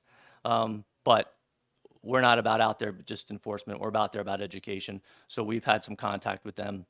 Funny, one of them was stopped, no registration. I was called by DMV that the next day he came to register his boat because he had been stopped after January 1st out on the lake, which is, again, very rare. But we want to make sure everyone knows that we're out there doing our job 12 months out of the year. There are approximately 975 lakes in this state, and our jurisdiction is any body of water over 10 acres that's within the state, in the borders of New Hampshire, whether it's man-made, private, or public. So that's quite a few lakes. We do patrol about 265 of those. The rest of those are either inaccessible, can't get boats into them. They don't have, not necessarily lakes that allow motors on them. So we do less enforcement on those. And plus, with the larger lakes we have, I did notice that some of you are from the districts that have some of our larger lakes. So you're probably quite familiar, maybe more familiar with what we do. But everybody, I'm sure, has water in their district, and we're basically responsible for that water. Our law enforcement officers themselves basically break up into three categories, both the fixed and field patrols. Our field patrols are mostly those seasonal officers who get a boat for the summer. They drive around from lake to lake, river to river, and patrol. Most of them are the seasonals. They drive around their own personal vehicles. They get them to the lakes and the rivers. They do their patrols, and they go home at the end of the day. Our other two are the fixed patrols, similar to Winnipesaukee, similar to Squam, Winnisquam, where our boats are on those lakes, docked all year long, available at any time for our officers to go and get onto them. Those officers are dedicated to those lakes, and they're very, very familiar with those lakes. The other one, as I was just mentioning, was our ocean. We do have a boat that we dock down at the Coast Guard, as well as Hampton docks during the summertime. So we have two boats during the summertime, one during the wintertime, and that keeps our field area, our field patrols going throughout the year. We patrol the waterways. We enforce boating laws. We respond to calls for service, emergencies or non-emergencies. We work very closely with Fish and Game, who was just here. We support them, they support us, and we actually work very closely. They also have one of their boats on our docks at the lake, Lake Winnipesaukee, so we see them quite often. We also provide homeland security, especially down on the coast. After 9/11, the federal government decided that a lot of our infrastructure needed that support, needed that patrol. We have LPG tankers coming in. We have U.S. Navy ships, submarines coming in throughout the year to the Naval Shipyard, and we are asked by the U.S. Coast Guard, whose primary jurisdiction is with those vessels, to assist them with patrol and support as they come into our harbors. We also do maintenance of our navigation system, and we also do commercial operating testing as well as commercial vessel inspections. We do about 500 vessels and about 500 to 600 commercial tests each year. You would think of a commercial vehicle such as a large boat, maybe a tourism boat, but these go all the way down to the smaller boats that have just engines on them from camps that the camp counselors would get the kids out on the water, maybe to an island, or to go out and do something for the day. That is considered a commercial vessel, so that needs to be inspected, and those operators need to have a commercial license to do. That was kind of my first introduction to Marine Patrol when I got there back in May. That's when all those camps start coming in, those camp counselors, the camp owners, come into Marine Patrol in May and June, and you might not have time to really talk to us too much because the staff there is basically running all day long, trying to take care of all the people coming in to try to get their licensing and vessels inspected. From there.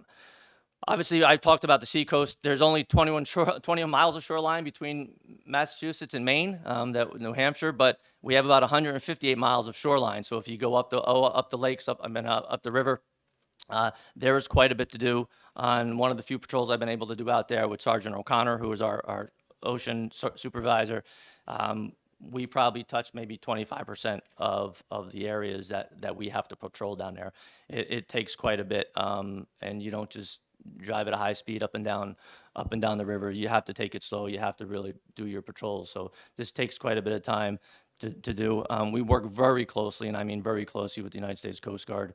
A good portion of our funding also comes from the Coast Guard. The Coast Guard is responsible for recreational boating, the recreational boating industry in the United States. So they are the ones who give a large portion of the funds to all the states. We work very closely with them. We're there every day. We actually have an office at the Coast Guard station, and we're there every day. So they ask for our assistance, we ask for their assistance, and it's a good force multiplier. So the one of the several of the larger sections I would like to talk about is both our navigation and our mooring section. Our navigation section is we make our own buoys at our office. We purchase all the supplies. Our mechanics, our people there put all that stuff together. We have over 2,000 buoys and navigational markers throughout the state. Obviously, something happens to one up in the North Country, we have to send someone all the way up there to do it.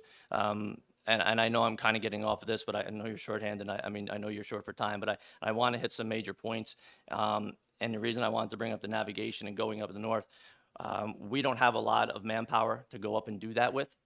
We've actually bringing back one of our supervisor mechanic who just left us, and he's going to come back and try to help us with that.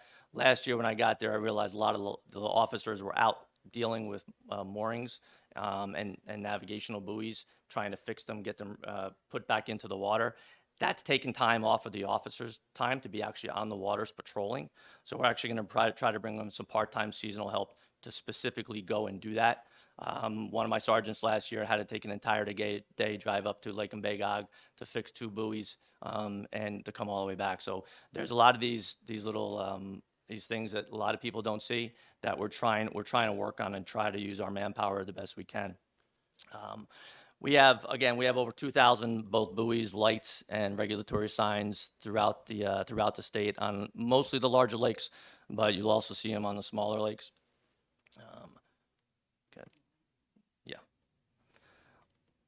Our mooring section, so our moorings actually takes up quite a bit of our time. There's 8 lakes within the state that have to have, if you want to have a mooring for your boat, you do need to have a permit. You have to put an application, we review it, and I'm very strict about reviewing it and trying to look at the rules and the laws.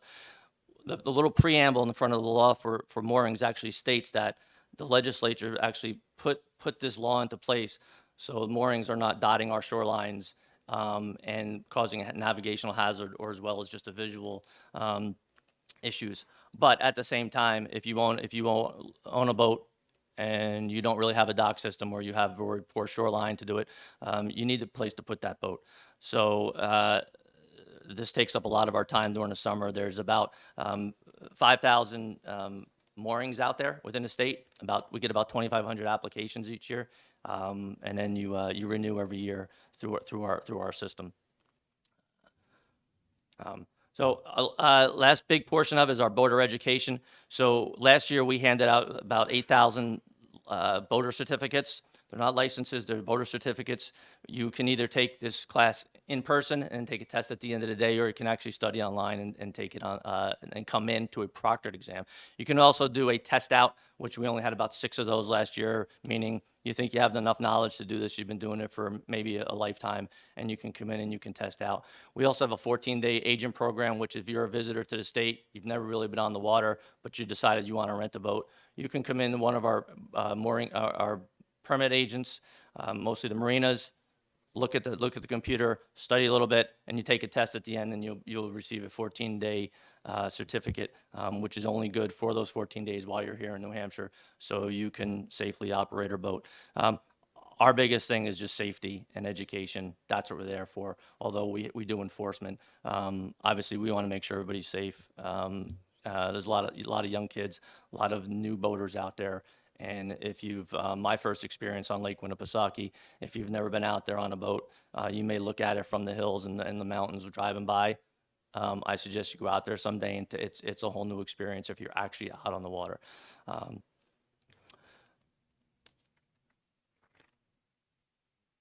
The last thing is I'm just going to show you, just talk about real quickly, just some of the things we're working on, some of the projects, and some of our issues that are going on.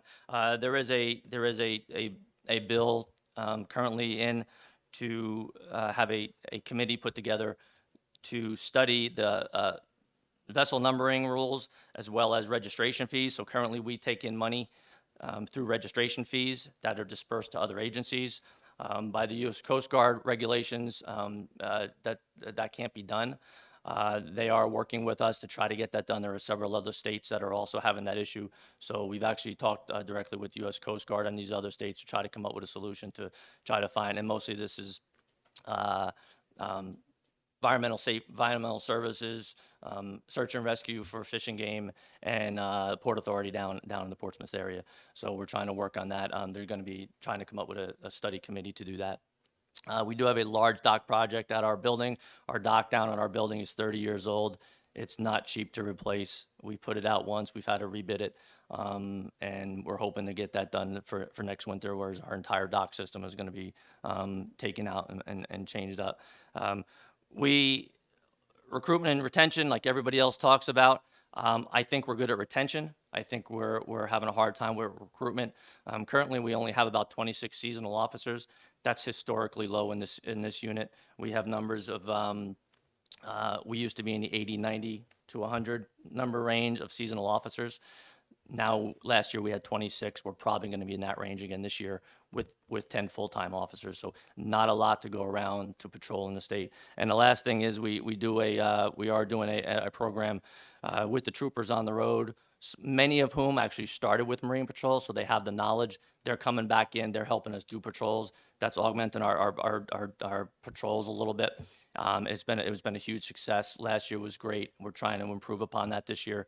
So we are busy. We are 12 months out of the year. Everyone thinks things slow down after the fall, which they do maybe on the water, but it certainly doesn't do that for the Marine Patrol Bureau.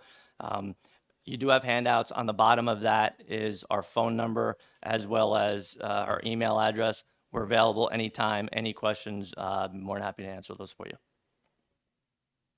Thank you very much. Thank you. And for questions, because of time, we can reach out to them directly, and we'll be seeing them very shortly as well. Speaking of that, as you can see now, and I think Representative Sykes can attest, one of the toughest jobs I have is time management. Sometimes you can hit it, sometimes you don't. There are two other people in the room that I said if I had time at the end, I would let them introduce themselves. I don't have time, but I'm still going to let you introduce yourselves briefly, please. First is Dan Bennett.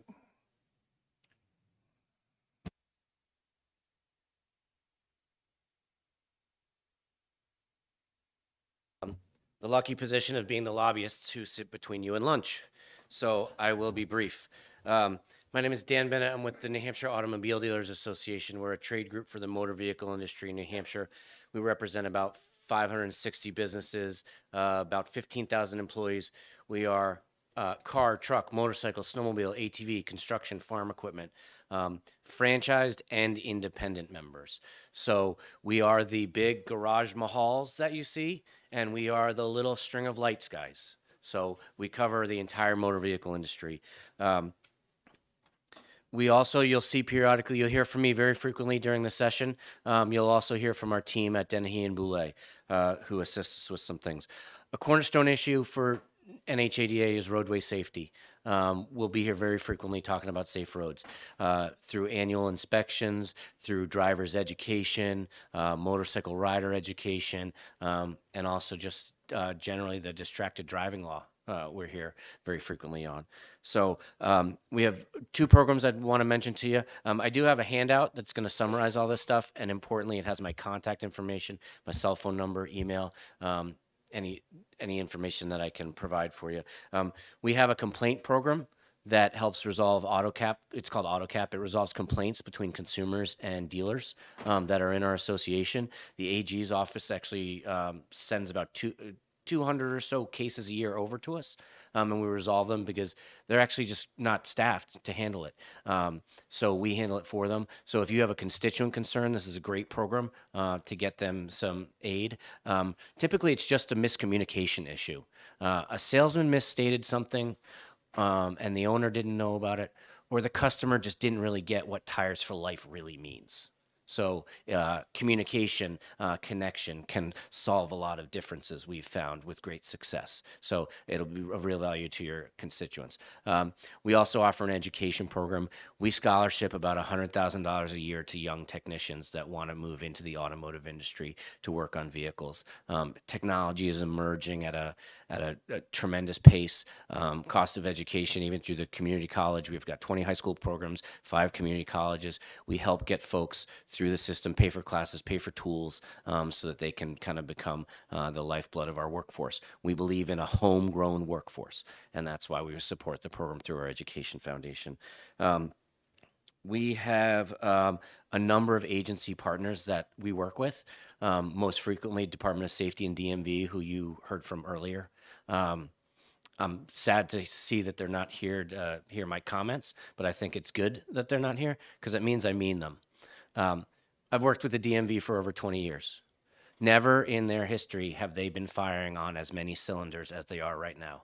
Director Marasco has built a team that is focused on customer service, and that includes industry.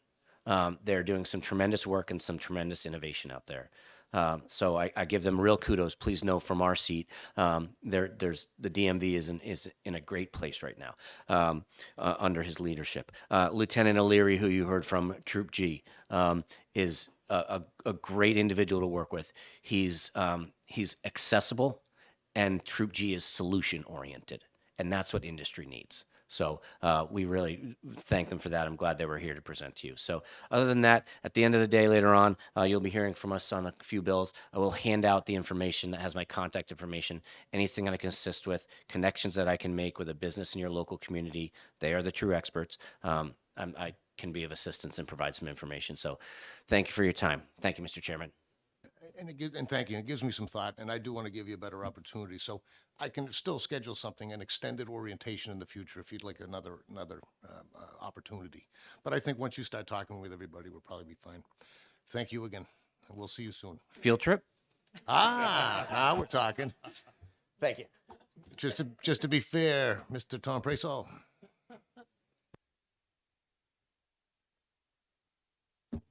Thank you, Mr. Chairman and members of the committee. I'll be very brief. As Dan said, this is the most dangerous place for a lobbyist to be.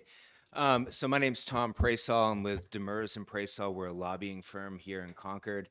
We have about 40 clients. Our team is comprised of myself, James Demers, Sean Thomas, and Jonathan Melanson. We have, of our clients, there's several that will come before this committee, so I'll just list them for you, and you'll be seeing one of us quite frequently. But we represent the New Hampshire Driver Education Teachers Association, Enterprise Rent-A-Car, FedEx, Calcami Enterprises, which provides the educational materials for boater safety, hunter education, ATV, snowmobiles.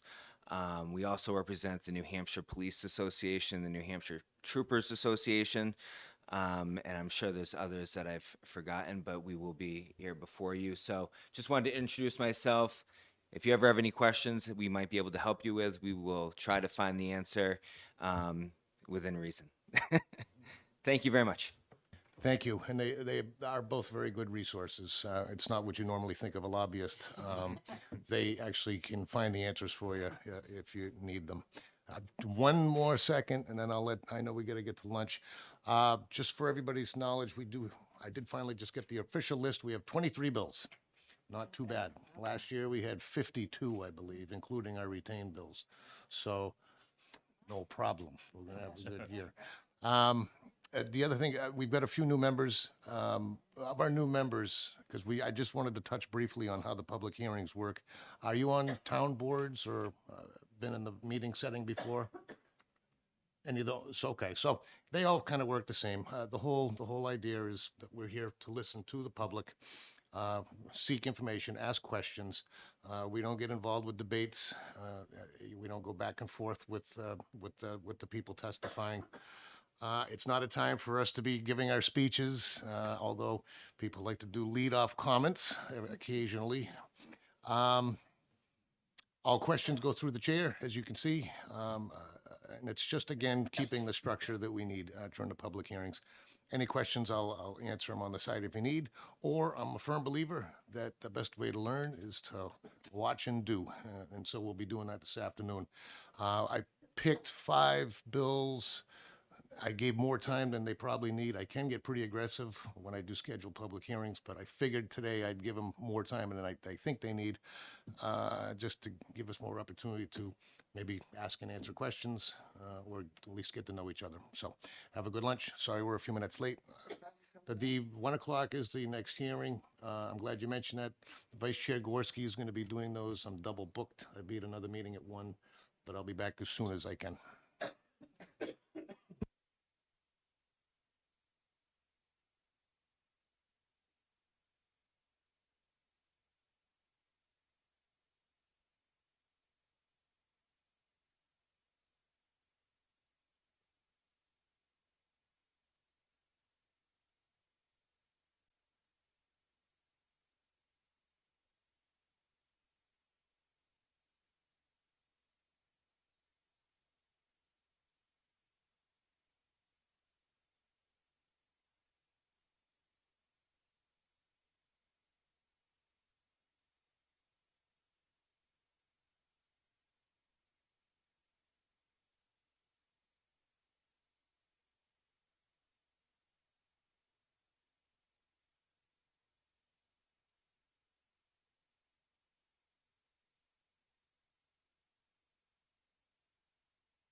Let's rock and roll.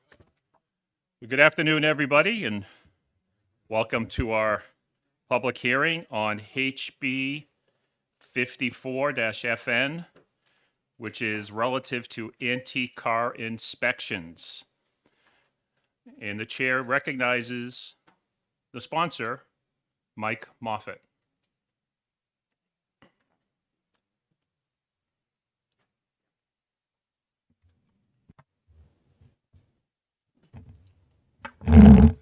Thank you, Mr. Chair. Very exciting to be in this committee, this historic committee. My first time to visit in this capacity. So very short, simple, hopefully sweet measure in front of you. And there's really two parts, two changes to existing statute. One of them simply changes the month that we would be looking for these inspections to take place from April to May. And let me say this, I'm originally from Coos County, Groveton, way up north. And where I come from, where I came from, typically we'd be snowmobiling in early April. And it's a little different down here. And I guess, the climate maybe isn't what it used to be. So as you look around today, you don't see the same snow and salt and sand.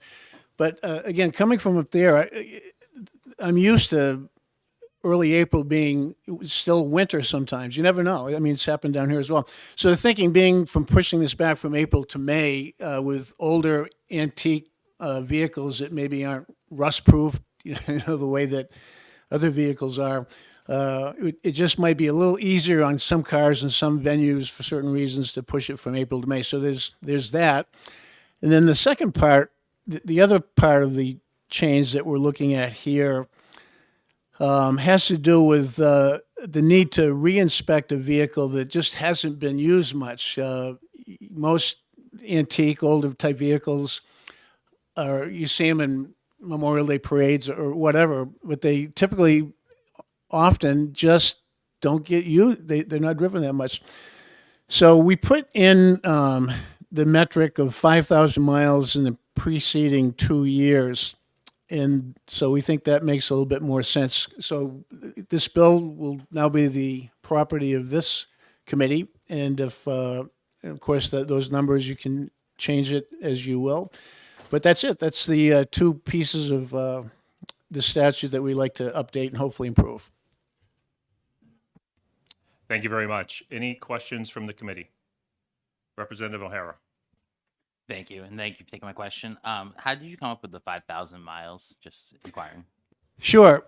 Actually, I was speaking to a constituent who is actually here and will probably have some words to say, who has several antique or older vehicles.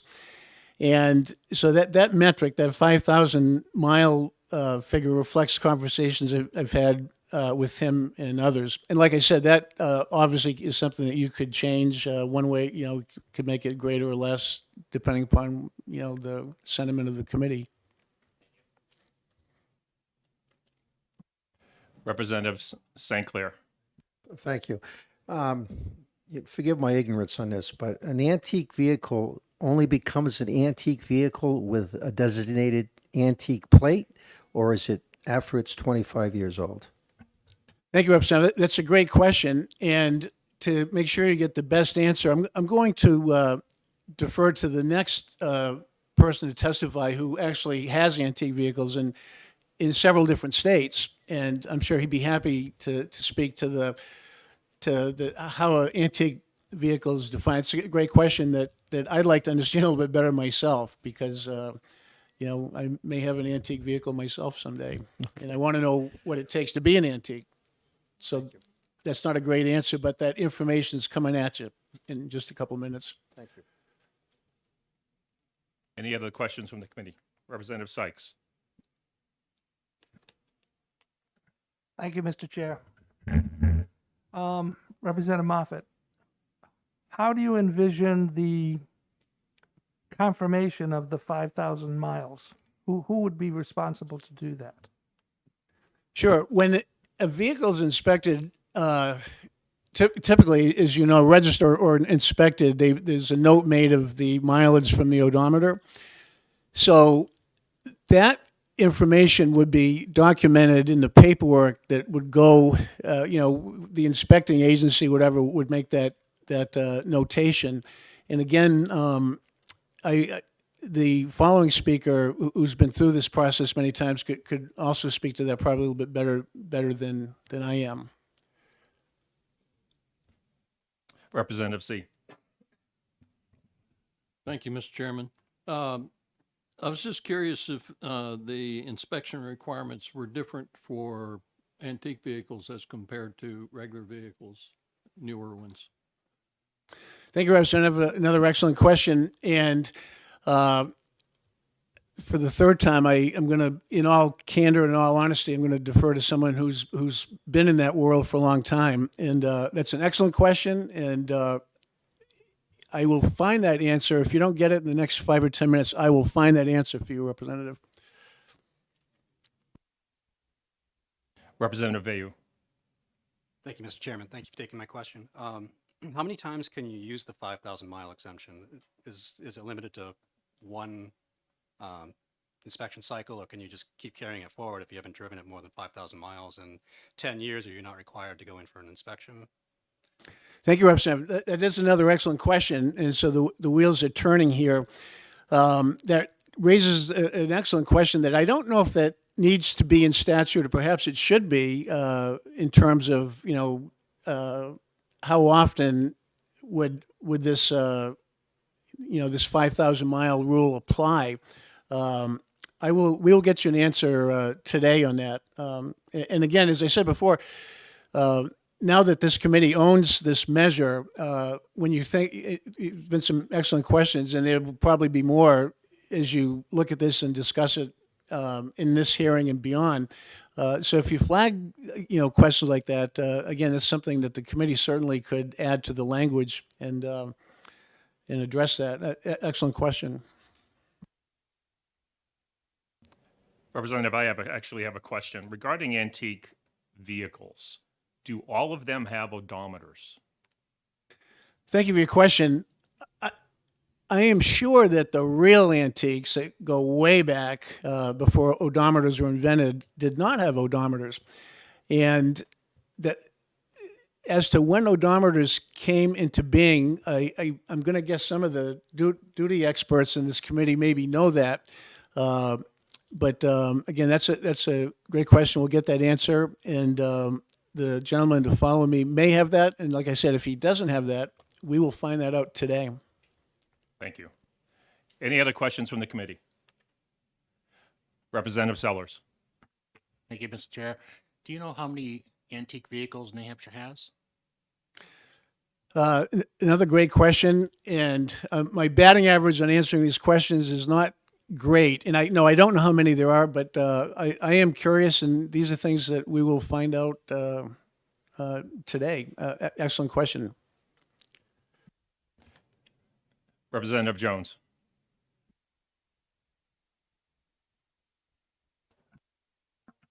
Sorry, the antique vehicles, do they have their own emission standards that aren't the same as temporary vehicles? Thank you for your question. That's an interesting question. I actually was speaking to the gentleman who's going to follow me here, who actually is originally from Connecticut, and I've spent a lot of time in California. So the question with regard to emission standards varies from state to state. In terms of New Hampshire, again, I'm not sure what the latest is, but that does raise another question in terms of the state. Like if someone moves to New Hampshire, which the gentleman to follow me moved here from Connecticut, with, in fact, he and I were just talking about this, a vehicle that passes an emission requirement in one state may have to change, what passes in one state may not pass in another state. So again, it varies from state to state. Any further questions from the committee? Seeing none, thank you, Representative. Thank you, Mr. Chair. Chair recognizes Paul Messier, who's in support of the bill. Good afternoon.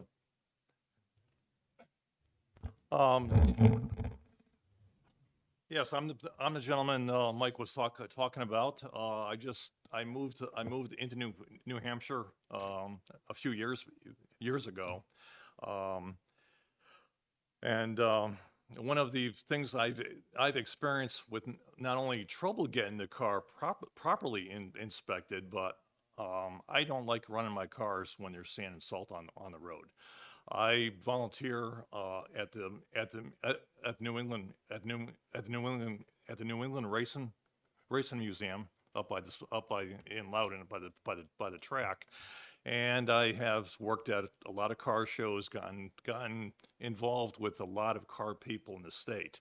One of the questions was how many antique cars we have in the state.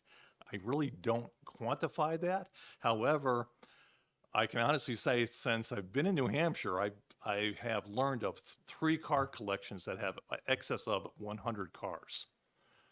Yeah, the one of the ones in San Borton, he's got a 1926 Rolls-Royce Phantom. Yes, it does have an odometer on it. But this guy is very wealthy, and he's got his own private mechanic that is certified by the state to put the inspection sticker on the car. Because he says it's impossible to find someone that's versatile enough that knows what to look for in old cars. So my first part of this bill was to move the inspection from April to May, just so we're not forced to take the cars out on the sand and salt. I brought mine in May of last year. The garage had a line after me of all antique cars, and this was during the month of May, so we were already expired. The second part of the bill, the 5,000 mile, actually, the way I envisioned that working is the mileage, when they put a sticker on the windshield of that's passed, the mileage is on the sticker. So this would be the only onus on, let's say, you're gonna end up driving that car. Right now, it goes by the color. You get flagged by the color. I think the police look for the color sticker. It's gonna make their job one more step. They're gonna say, well, gee, that color's expired. He stops, looks at the car. Looks at the tag on the windshield, looks at the miles, let's say 50,000, and you only get 51,000 on the odometer. He's got to ask the driver. That's the only issue I see with the mileage. I feel I'm being conservative on the 5,000 miles because a car is the parts that going to need an inspection to make sure they're still mechanically sound wear during the course of driving the car. These antique cars are typically only driven in the summer months, a few hundred miles at the most, probably. So it would take, once you go over that 5,000 mile threshold, the car would have to be inspected. So basically, you kind of expand the time limit from a time limit to a mileage limit with that part of the law. And so that's all I'm trying to do there, is trying to give all these people with classic cars, hey, instead of going every two years, right now antique car is any car that's over 25. Any car over 25 years old. The 2-year inspection is a car over 40 years. So between 25 and 40, you have to have it inspected every year, by the way I understand what the law is. Emissions expires after 20 years, and that's in most of the states that I've looked at. Emissions are only checked for the first 20 years of the car age. I think I hit on most of the questions you're asking Mike there. My further point on the 5,000 mile limit, in talking to some people that Mike didn't put in this bill, but I'd like the committee to think about. I have run into a lot of people that now work from home. And they put very few miles on their personal car. And even me, myself, I have a 2004 van that I don't use very often. When I brought it in for inspection last year, the guy goes, "You've only put 3,000 miles on the car." And it's like, yeah, I have 7 vehicles I can drive. In the summertime, I like to take out my 66 Mustang. I don't like to take out my 2004 van. And he just thought it was a complete waste of time to even inspect it. That was his exact words. And I basically felt like I paid $40 for a sticker on the windshield, and he really didn't look at it at anything. But he had looked at it over good a year before. So this mileage limit, I'd like the board to, to consider maybe extended to all the other people that work from home and that kind of, and retired people, is they don't put a lot of miles on the car. I think I hit most of my points, my notes. Any questions for me? Thank you. Any questions from the committee? Representative Staub. Thank you, Mr. Chairman. Is it possible for an antique vehicle to fail for reasons that are independent of how many miles are on the car? Yes, it is. I mean, especially if a car is driven a lot in the winter time in New Hampshire. Use salt on the roads, and I'm going to say New Hampshire is, I'm going to say, by what I've read, not that I've seen it enforced, basically is looking for any rust on the vehicle. And by what I've read, you're not supposed to have any rust holes in the outer body or the frame. However, I still see a lot of cars on the road with either holes or what's about to come holes. So depending on the maintenance of vehicle, you could have a fairly new vehicle. I just talked to someone a week. I don't know how many miles were on the car, but I just talked to someone at the museum last weekend that had a 2014 Chevy that just failed because of the rust. And so it's very possible, but here again, so yeah, you could have an everyday driver that could fail on salt, but, and this brings up a point of what's going on with the inspections also, from my experience and my personal experience and looking at a couple of vehicles. I've seen vehicles get passed along and all of a sudden, and actually sold at small used car dealerships.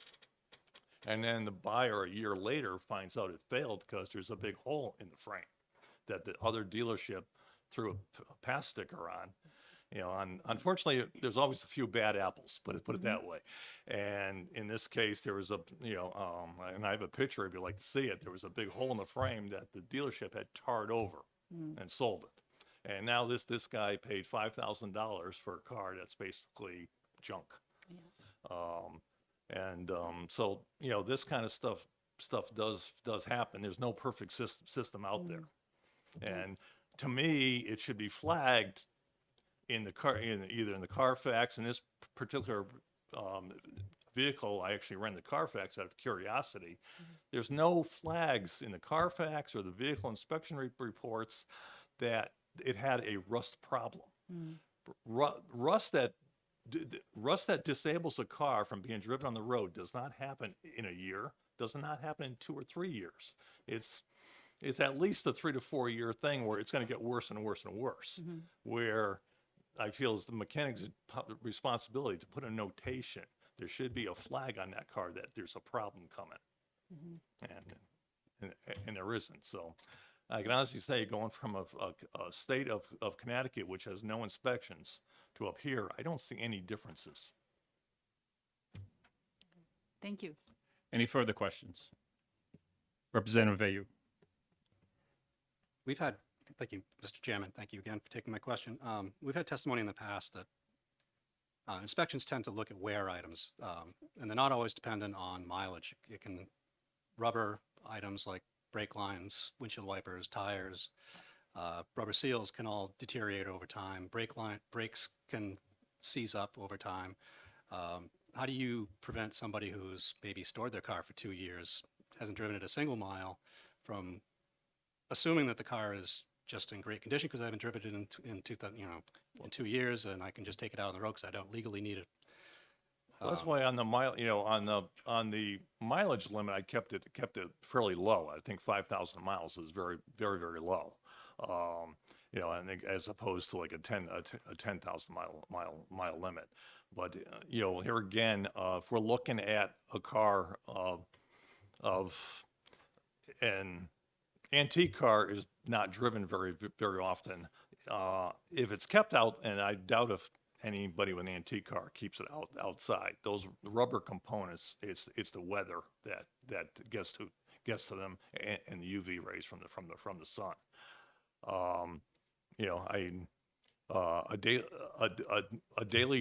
A car that's daily driven is gonna go over the 5,000 mile limit fairly quickly, I think. So you're back to doing the inspection. But here again, like I said, I've come from a state without any inspections, and I didn't see any more problems down there than we have here.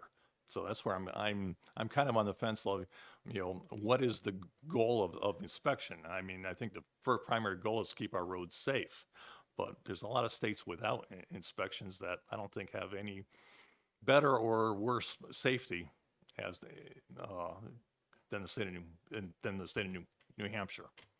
So, at least from my experience. Any other questions? Representative St. Clair? Thank you. You answered one of my questions as to emphasize that you come from a state with no inspections at all, although they do have emission control. They have emissions for the first 20 years of the car's life. Every 2 years, they check emissions. They used to have tailpipe emissions where they actually put the probe in the tailpipe, which to me is a true test. Okay, and one follow-up, if I may. Follow-up? Thank you. And would you not agree that the owners of, I would probably say, close to 100% of the people that love dearly these antique vehicles of theirs pay very close attention to all the mechanical components of the vehicle? Correct. Thank you. If you're interested, I have pictures of the bottom of two of my cars. I mean, the bottom of my car is as clean as the top side of my cars. And that's why I do not want to take them on the salty roads. And I'm also, when I talk about getting a qualified mechanic, I've heard some horror stories of people in the Mustang Club bringing them to a garage. And the mechanic had looking at a 66 Mustang, and he didn't understand the mechanics behind a 66 Mustang. You get a 25-year-old kid that's working for a garage with the certification that they can inspect, and he's never seen a 1960 series car, and nor even know how to start it. Any further questions? Not seeing none. Thank you. Chair recognizes Dan Bennett, who is not taking a position on the bill, and he's asking for 3 minutes.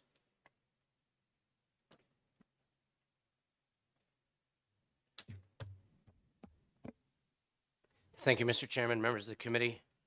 Dan Bennett, New Hampshire Automobile Dealers Association. Based on a couple of things that I've heard, I may take a slight bit more than 3 minutes just to be able to respond to some of the committee's questions and accurately answer them. So thank you for your time. Again, Dan Bennett, New Hampshire Auto Dealers Association. We are here on HB 54 in the fact that we both support and oppose the bill, as there are two different sections of it, two distinctly different sections of the bill. Primarily, to begin with, the move based on the month of inspection is entirely reasonable based on weather, and we do in fact support that provision. This is only further emphasized or coupled with the fact that we do have the ability in New Hampshire to inspect vehicles 4 months earlier than their required inspection date. So if someone really did have a parade to tend to in April, or the months prior, they would be able to inspect even 4 months before that May date. So an entirely logical adjustment. The second section of the bill, however, that we do in fact oppose is the 5,000 every 2 years or 2,500 per year inspection exemption. Antiques are not intended for daily use, so 2,500 miles is a lot of parades that I can see. So that number, the starting point for that number, not even really sure where that came from. It's our opinion that this bill will basically give a blanket pass for anything registered as an antique to just not seek or require a safety inspection. Representative St. Clair, I agree with you that there are many and hundreds of antique owners, some in this room, who are passionate about their vehicles, maintain them immaculately. It is their projects and pride and joy and hobby. However, there are also folks that use the antique exemption as a way to seek out cheaper registration fees. And that is their motivation. So it's not all car lovers. It's also sometimes an opportunity to find a reduction in fees. So we're concerned about those folks. The other component that I'll mention is just strict enforcement. So mileage is not tracked at point of registration with your town clerk. So if the inspection goes away, who in fact is going to be the enforcer of that 5,000 mile or 2,500 per year? Is state police going to be required to pull over every vehicle that has an antique? And then how do they in fact track that? Is the town clerk going to serve as the enforcement agent to say, well, you did 4999 or you did 5003. Now you got to go get an inspection. Come back to me. Then I'll give you your registration. So that's problematic there in the enforcement. As mentioned, there is a case that like Representative St. Clair mentioned, there's folks that keep those vehicles immaculate. However, there are folks that the vehicles do in fact just sit. And when older vehicles just sit, bad things happen. Dry rot on tires, hoses, leaking gaskets can happen. So in some cases, not all, but in some, the inspections are necessary. Step vehicles that sit, I'm sure some of you have all seen, hopefully not been witness to, with vehicles that sit, sometimes we have rodents that make a home and the damage that they can do inside a vehicle. Just moving on to some of the questions that I heard, about you choose to register as an antique. It's not a requirement. You choose to when the vehicle reaches that 25-year mark. Again, I don't know what the mileage check will be. The rules do in fact lay out the specifics for antique inspections. I heard those questions. Some of the same rules apply to everything, but you cannot OBD2 test. So you visually inspect the emission system, make sure the canister is still there, certain things. So there's still a different set of inspection requirements for antiques. As far as how many antiques this applies to, the DMV can certainly run you a report as to how many registered antiques there are in the state down to the number. How many it would apply to is really kind of arbitrary, or I guess we would just race to that number because once this goes into place, none of them would really be inspected because there's no check on it. A case could be made, I believe. Rust, I heard a lot about rust. Rust is allowed in the state of New Hampshire. 2 sessions ago, you actually made a legislative effort to weaken the rust rules to afford consumers flexibility on their vehicle as it relates to rust. So rust is in fact allowed, however, not if it creates an unsafe situation. Sharp or protruding edges, fumes that enter a passenger cabin, those are some of the cases where rust is in fact disallowed. I heard the two comments real quick. I heard about bad actors. It's correct. There are bad actors. There's bad inspectors. There's bad doctors, lawyers, contractors. I'm thankful that we live in a state that has checks on those. We have the Attorney General's office. We have the AutoCap program that I mentioned to you before. We have State Police Troop G and their inspection and enforcement unit. So if there are in fact bad actors, we have strict controls on enforcement. I heard comments about things linked to Carfax. New Hampshire vehicle inspections have nothing to do with Carfax. Carfax is an industry, it's an insurance industry program that's related to accidents and injuries that were reportable. It has nothing or no tie to New Hampshire state safety inspections. So with that being said, just a couple comments that I had for you all, and then a couple responses to some of the questions. I hope they were helpful. I hope they were informative, and I can be of assistance if there's any others that you may have. Thank you, Mr. Bennett. Any questions from the committee? We get the question. Representative Staub. Thank you, Mr. Chairman, and thank you for answering my question. The question that I have is that this bill would exempt vehicles which are 40 years old or older, which means that any vehicle manufactured before 1982 would be eligible for this. And we've heard that, I'm sorry to go on, but we've heard that most antique vehicles are kept in pristine condition. How many vehicles that are of that age, of the like 1980, 1982, might still be on the road regularly? You know, I'm thinking about pickup trucks and stuff that people keep for a long time. Is there any way to find that out? Thank you. Yeah, so I'll do my best to answer it. One, DMV does have the registration date on antique vehicles, so they would be the ones that would be able to, down to the vehicle, supply you that. However, antique vehicles has two categories. It's 40 plus and 25 to 40. At 25, you are in fact eligible for an antique registration. It just depends on your inspection cycle, whether you have every year or every other year. The average vehicle on the road these days is over 12 years. So, you know, vehicles have been manufactured over the past years in higher quality to last much, much longer. So it's not uncommon to see that 25-year vehicle. Representative Vayu. Thank you, Mr. Chairman. It's possible to get it inspected up to 4 months prior to your date. Is it, if it's April and you don't want to take it out, can you have it done in May, or is April, April 30th the cutoff? Can you have it done in May and essentially get an 11-month inspection? Or Yeah, Representative, thank you for your question. You're actually allowed 10 days into the next month. So if you forgot your birthday was April, you realize it on May 3rd, you have a 10-day window to get down there to an inspection station to drive it without being guilty of driving an unsafe motor vehicle on the road. There are some unique exemptions. I don't know how often they're used, and they have to be approved by the DMV, I believe the director specifically, to have a vehicle drive outside of its inspection cycle. You come into the inheritance of your grandfather's Mustang that's been in the barn. After you determine that it's roadworthiness, you just need to get it to the inspection station. You can get a 24-hour exemption.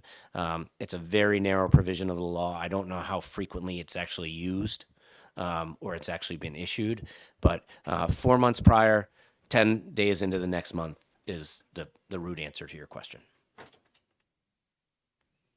Representative Sykes. Thank you, Mr. Chair.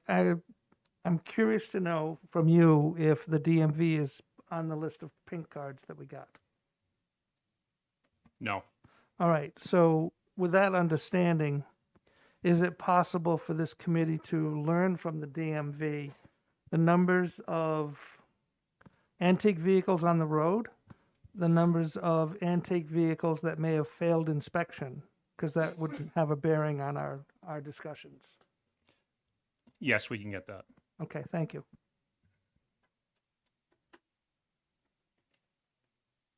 Representative St. Clair. Thank you. We have a added thing here that the fiscal impact of this would be less than $10,000 in each of the fiscal years 2023 through 26. Do you have any idea what, if this was to pass, what the impact would be for the car dealers, garages that do inspect vehicles? I have no idea. The fee for motor vehicle inspections is free market based, and the state does not set a cap or a limit.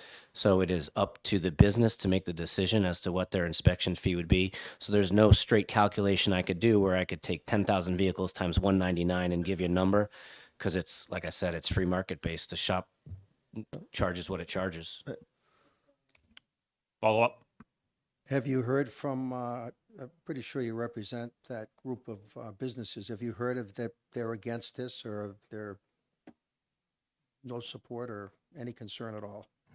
Yeah, so obviously, like any trade association, like most trade associations, we have a legislative committee that gets together, that looks at bills of priority. This bill was flagged for us, and the exact opinion that I give to you all, which is we support the first half but not the second half, is our opinion on it. And they are those, they are those inspection stations, repairs, independent franchise that are represented, the folks who are in the trenches day to day, and that's where they came down on this. Representative C. Thank you, Mr. Chairman. Just to clarify, you had said you were in favor of the first part and not the second part. However, the part regarding moving to the month of May from April is actually the second part. That starts on line 7. Oh, great catch, Representative C. Sorry about that. I did it in the wrong order, but I think everybody gets the concept. The date move is okay. The mileage exemption we're not supportive of. Thank you. Thank you. Representative Sellers. Thank you, Mr. Chair.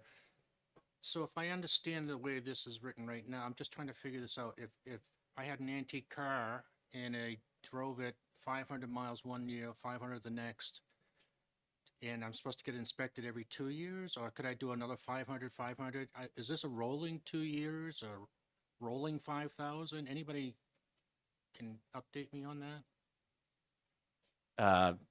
Yeah, so I'll give it a chance. I'm not sure I entirely understand your line of questioning, but inspections are done on an annual calendar. It is not a cumulative mileage number. It's not when you reach X, you must do Y. It's a from here to here. Inspections are January to January, June to June, based on what your birth month is. Follow up? Thank you, Mr. Chair. I'm just looking at it. It says it shall not be required.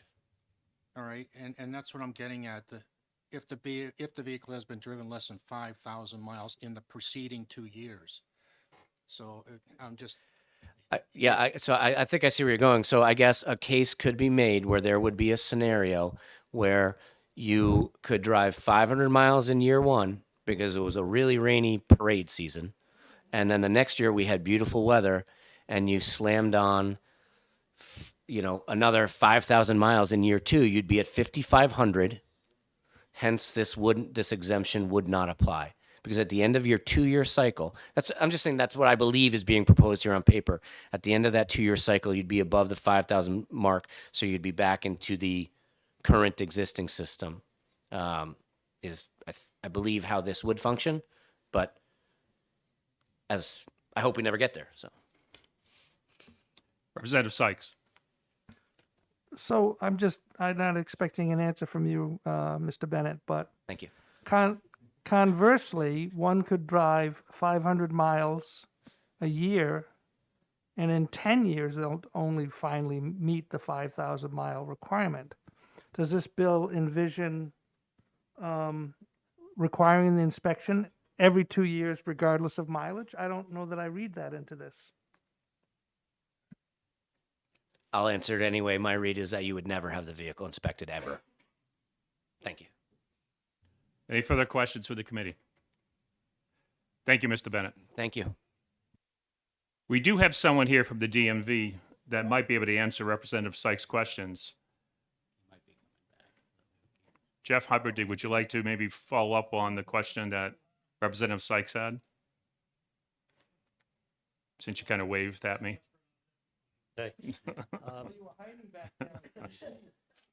Good afternoon, Mr. Chairman, members of the committee. For the record, my name is Jeff Oberdank, and I am here representing the Division of Motor Vehicles today. I do have somebody looking up the numbers that you're looking for antiques right now. The number of antiques registered I should have in a few minutes, but the number that have failed, I'm going to get the last couple of years worth of data. That may take a few hours to get, but we'll get those numbers for you. Thank you. And if you could fill out a pink card, that would be great. Absolutely. Representative St. Clair. When you get the list of what they failed for, can you break that down? For instance, did they fail for tires with not enough tread? Did they fail for bad brakes? Did they fail for body rot, frames? That's because they're very really different, really serious offenses that need to be really looked at versus wipers or something like that. Is that possible? I'll tell you that when I get the report. But the more detail I have, the more, I mean, I'll share everything we have. So if I get the detailed report, I can pass that along as well. I'll get it out to the chair and he can distribute. Any other questions? Thank you. Chair now like to recognize Lieutenant Jay O'Leary, who does not have a position on the bill. And he's asked for 5 minutes. Good afternoon, Mr. Chair and members of the committee. Lieutenant Jay O'Leary from New Hampshire State Police Troop G. As you'll find in most of the testimony I'll be providing today, it will be educational and it will not have a position. However, I do want to just point out a couple of things, our concerns from an enforcement end on this proposed bill. In looking at essentially how a law enforcement officer would be able to ensure that a vehicle is in compliance with the law the way that it would be written, at the time in which the vehicle is inspected, it would the mileage would be documented. It's not, as Dan had mentioned, it's not documented at the town hall when it's registered. So it would be documented when it's inspected. That sticker then gets displayed on the vehicle itself. So in theory, when the law enforcement officer stops the vehicle, they would be able to identify the mileage based on the sticker that's on the car. What becomes problematic with that approach is essentially the violator, the driver of the vehicle, isn't necessarily in violation of the law if it's written this way, because if they do have that 5,000 mile exemption, in theory, they could display an expired inspection sticker. So a law enforcement officer coming the other way looks at the car, sees that it's expired, stops the vehicle on that premise, and finds that in reviewing the mileage and the mileage that's on the motor vehicle itself, that they're within that exemption. What's problematic about that is the preface of the stop. So our concern would be, how can we track the mileage where we wouldn't be, providing an issue with the public and having to unnecessarily conduct motor vehicle stops for somebody that's in compliance with the law. The second part that is of note would be that one of the items of inspection on these vehicles is the odometer. So if the odometer is not an item that's inspected, we're not really sure if it's functioning. So potentially it could travel well over 5,000 miles with a broken odometer, and law enforcement would have no way of knowing that since the vehicle was not, recently inspected. As far as the 5,000 mile exemption, the confusion I think lies in the enforcement portion being, does the new buyer of the vehicle then have to have the car inspected? Does the 5,000 miles now just roll over to the new purchaser of the vehicle, and what that looks like? So those are just on the enforcement issues that we're concerned with. Any questions from the committee? Representative St. Clair. Thank you, Mr. Chair. I think I know the answer, but I just want to hear it from you. If a trooper stops a vehicle, whether it's for a sticker that may be expired or anything else, is it not a fact that the trooper does do a once-over of every vehicle to look for any obvious signs of unsafe tires or a headlight out or a brake light out or things like that, no matter what the sticker says, no matter what year the vehicle is? It could happen. Essentially, that could be the reason why the vehicle is stopped to begin with, because you do see such a violation like headlight out or so on and so forth. So for every stop, no, but it is a reason once in a while that we would do that. Okay. Thank you for your question. Any other questions? Representative Bayou. Thank you, Mr. Chairman. What if you have a situation where at the 2-year mark, April, you had driven only 4,900 miles, so you're not required to inspect it that year. But by the end of May, you're at over 5,000. How does the police officer know that you were under the 5,000 in April and you don't have to get it inspected for another 2 years? Yeah, Representative, that's a very good question, and that's essentially what our, our problem is with the way that it's written. We're concerned that we're not going to be able to determine that. Any further questions from the committee? Not seeing it on. Thank you, Lieutenant. That's the last list of speakers I've had. Is there anybody else that'd like to speak on HB 54? Not seeing any. I'm going to close the hearing on HB 54. Next bill we're going to be taking up is HB 111 in a few minutes.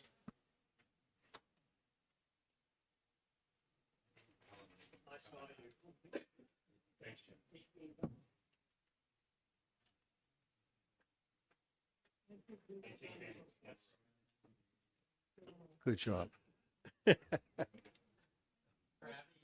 Oops, that's.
There's really only one, but there are other people. I will hopefully keep it simple.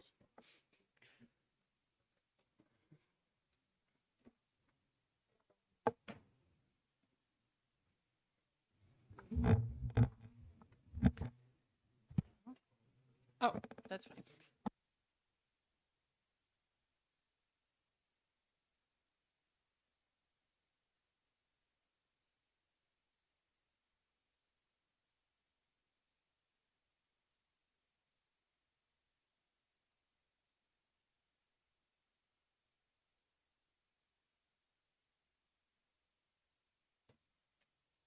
Okay, I'd like to open the public hearing on HB 111, establishing a committee to study electrical vehicle charging for residential renters. And the chair recognizes Representative Schultz. Thank you, Mr. Chair, Transportation Committee members. It's an honor to be here. I'm here because I actually experienced this issue, and in talking to others, I realized this is a big question mark that maybe we as committee members can address in a way that maybe won't cost anything from the government, et cetera. So I am a rep here in Concord. I did all my research because I had very tight criteria to purchase a car. Having my godfather works for Ford Motor Company building cars, so it had to be a UAW car. I had Consumer Reports, it had to have a good rating, and I wanted an electric car or hybrid. So that got me down to the Ford Fusion of 2017 because I also am paying off student loans, so it wasn't going to be a new car. So after lots of research on that, and realizing we would need to have a place to plug it in where we live. We live at a complex that has over 400 units. and all the parking spaces to match that. And in my district alone, there are 3 other complexes that are roughly, if you add them together, about that many renters.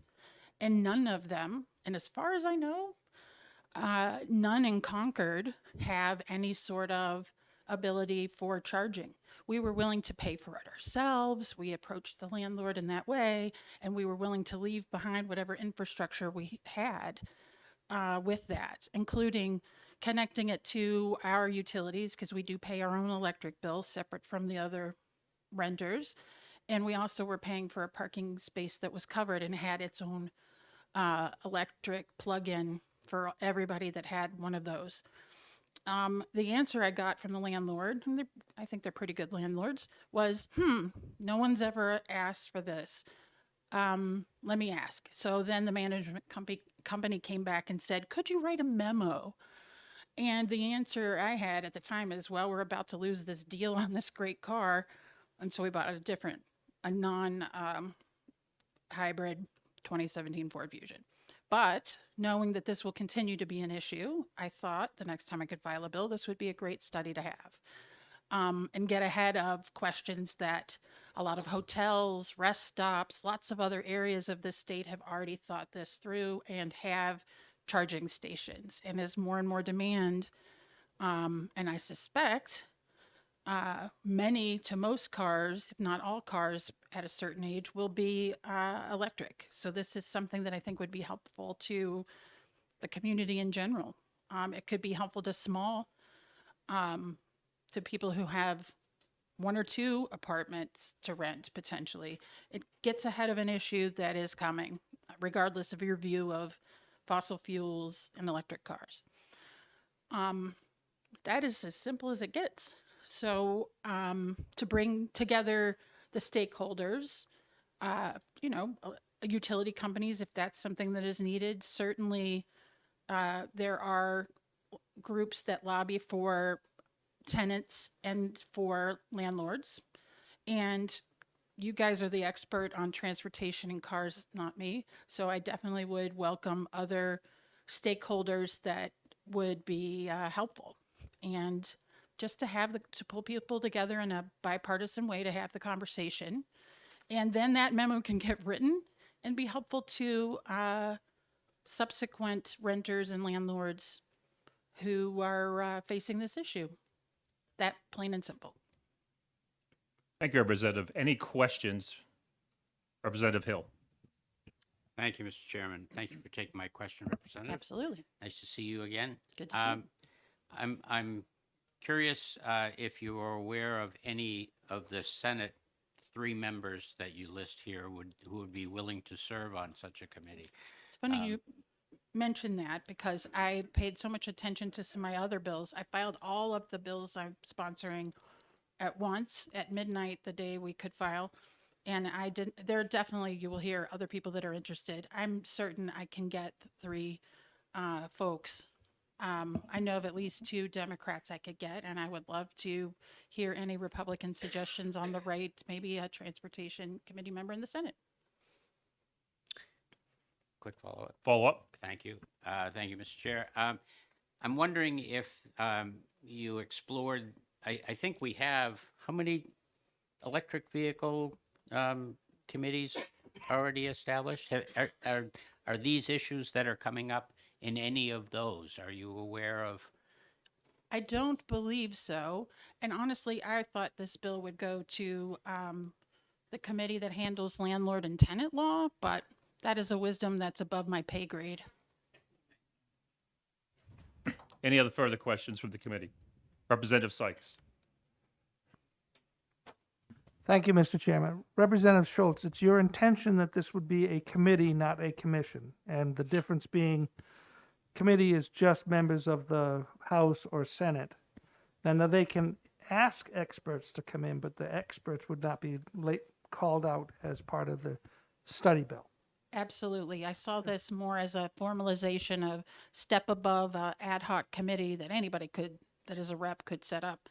But to have that formalization would be to include the bipartisan discussion and not just, not just on a whim. So, but not as big as a commission. Absolutely.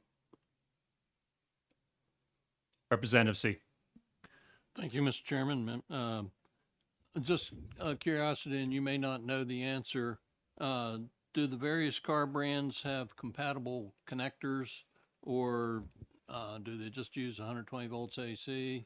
The charging stations at malls and stuff tend to have a special connector, I think is just for one brand of car. Similar to cell phones, I will say I know that this issue is being debated among both consumers and the companies.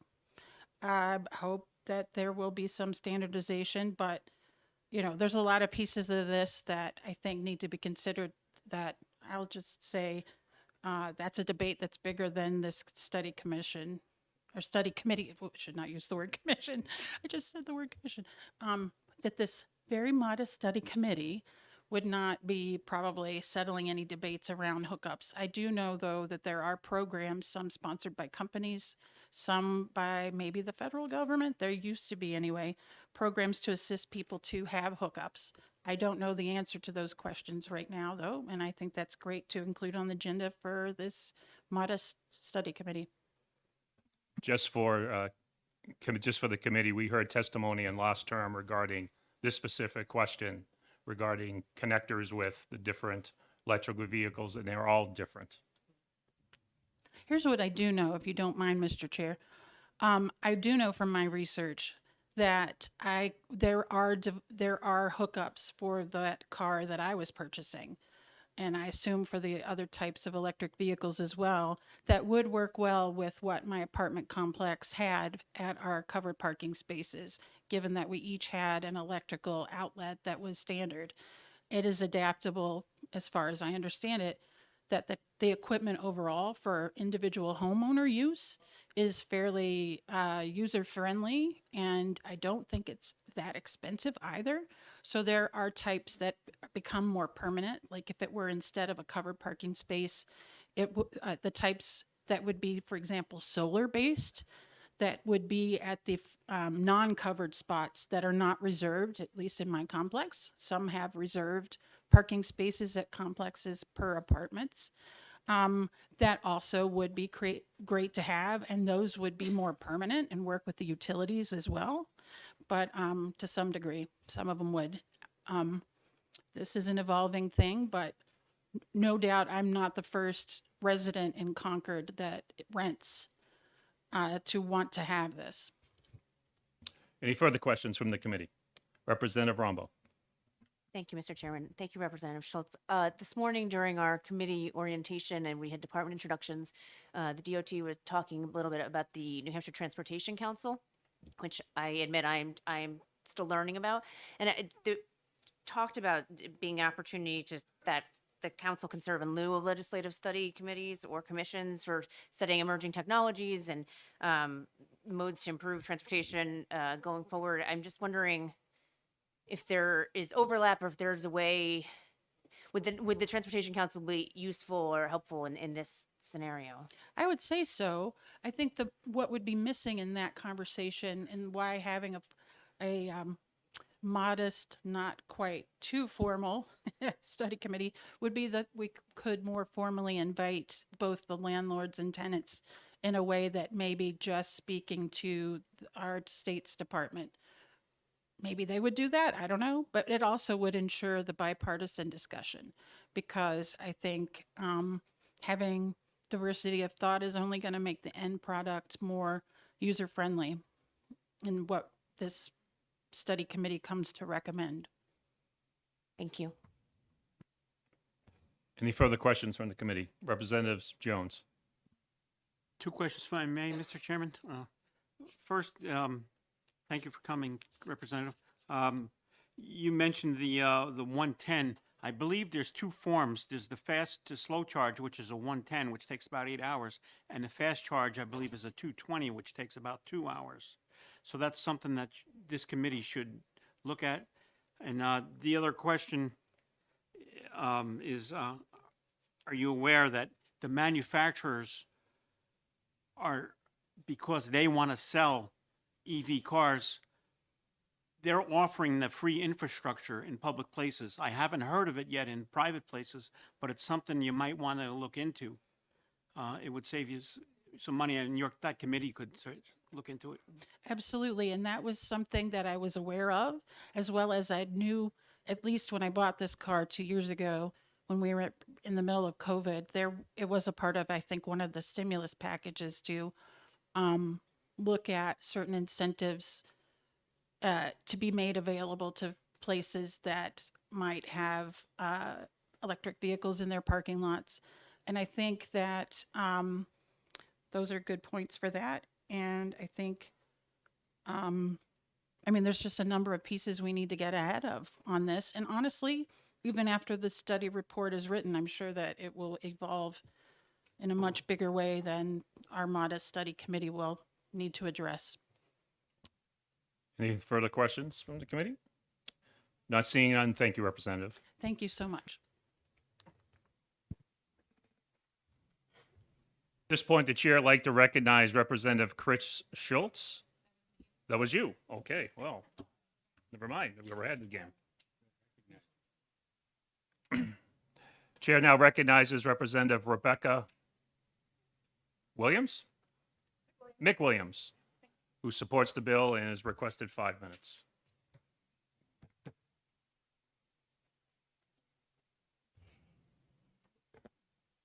Thank you, Chair Walsh, members of the committee. My name is Representative Rebecca McWilliams, and for the record, I represent South Concord. You're actually part of my district right now, so welcome to South Concord.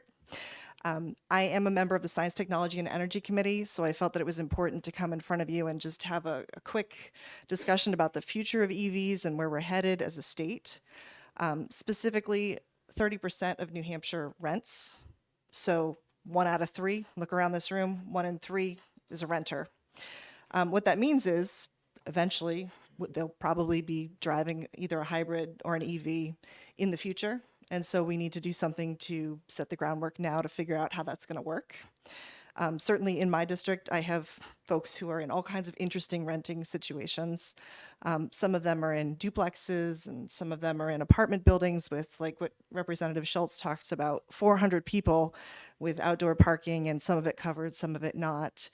So we have some interesting scenarios that are worth considering and putting a plan together for what does that look like to enable EV charging for these different types of renting situations. Also, we have urban versus rural, right? So for someone who's a rural renter and is off a dirt road and old farmhouse and probably doesn't really have all that reliable electricity, that may be a very different scenario for a tenant than somebody who's in an urban situation with 400 cars on a lot next to a big apartment building. So I think that this bill brings up a lot of interesting questions about what does that look like? And I think it would be a really great opportunity to have the discussion with landlords and tenants about what would be the best way for us to approach this so that it's not an ad hoc approach and so that there's at least some guidance for what happens next as the industry is changing. So just as an example, we've had a really interesting study going on at UNH related to the Nissan Leaf, which is, I believe right now, the only vehicle, but there are more coming, which you can both charge with your EV charging station, and also you can plug in and recharge back into the grid. So if you're in a renting situation, let's say you're a college student and you drive a Nissan Leaf, and you want to plug it in and charge it, probably have it charge at 2 in the morning when it's super cheap to charge. But also, let's say you're in class from 5 to 8 p.m., and that's when it's actually a really good time for you to charge back into the grid because you would be getting credits for peak time. This is an interesting opportunity to make it somewhat lucrative, or at least reduce your electric bill by using your car as a battery with your grid. And the New Hampshire Co-op is doing that now with this Nissan Leaf model. Expect this to roll out with other utilities at some point, but I just want you to have a sense of the way the industry is going and how this could be really interesting. It would be good to talk about it. So with that, I'm happy to take some questions. Any questions from the committee? Representative O'Hara. Thank you, Mr. Chairman. Thank you for taking my question. Isn't this something the free market could clear up, as in the more electric vehicles that are in the state, landlords are going to want to add that feature to be able to either increase rent or attract more applicants? I think the free market question is a little bit, like I could ask free market about anything, really. Yeah, the free market impacts our lives every day. But when we're talking about making a plan for how landlords could implement across the state, I think it makes sense for us to come together and make a consensus for best practices and publish a report saying these are our best practice recommendations. It doesn't impact the free market per se, right? The free market is going to do what the free market is going to do. But we're providing some guidance that says it probably makes sense to provide a variety of different chargers, since we know that Teslas are their own special charger, and a certain percentage might need Tesla chargers, but the approach for installing a Tesla charger for renters is probably going to be different than installing for a 220 or 110 more standard charger. And there are more coming out on the market. So obviously that's a different discussion, but something where we could then, as the House of Representatives, have some recommendations, have some guidance. I think a committee that's looking at that makes sense. So really, the free market is not really the question. I think the real question is, what can we come up with together as a team that are the questions? And then what can we come up with as guidance that will help people make good decisions? They may not choose to listen to it, but there's an option that a group of smart people got together, had really smart people testify about it, and came up with recommendations. Any further questions from the committee? Representative Vayu. Thank you, Mr. Chairman. Thank you for taking my question. As this has been going along, I've been coming up with questions in my head, but I've been refraining from asking them because these are the things that the committee would probably answer. Is one of your ideas, you know, as a landlord myself, I'm thinking this could be a good way of helping me lure in better tenants who might stay longer and appreciate what they have more. But I'm like, what kind of infrastructure would I put in? So do you envision this kind of to be like one part of it to be like an FAQ for landlords to say what's available, answer their questions ahead of time? You know, they might like the idea of being able to upload back into the grid when the car's not in use and, you know, reduce the electric bill, or have that option, build that into the infrastructure when they, you know, have electrical work done, that kind of thing. Does that kind of fit your ideas? So one of the beautiful things about a study committee is that you really charge the study committee to come up with their series of questions, their agenda, who they're inviting to testify. It's really open-ended, which is great, because a year like this, an odd numbered year, that's when you want to ask all those questions and get all those people together to put together a really good bill, if you need one, at the end of the study committee to go in the even numbered year. So what you're describing in terms of inviting landlords to ask questions, absolutely. It's an opportunity for education for anyone who attends the study committee to learn about the right questions to ask, and also best practices. So you'll have some of these experts, I imagine, from UNH showing up and talking about future of the industry, where we're headed, what does that mean to be a good landlord and provide charging as a perk for tenants who might stay longer if you do that. So I do think that that's a piece of it. And you know, charging the committee with coming up with their own questions gives us great latitude to do that. Any further questions? Not seeing any. Thank you. Thank you so much, Chair. Chair, now I'd like to recognize Lucius Partial, who is in support of the bill and has requested 3 minutes.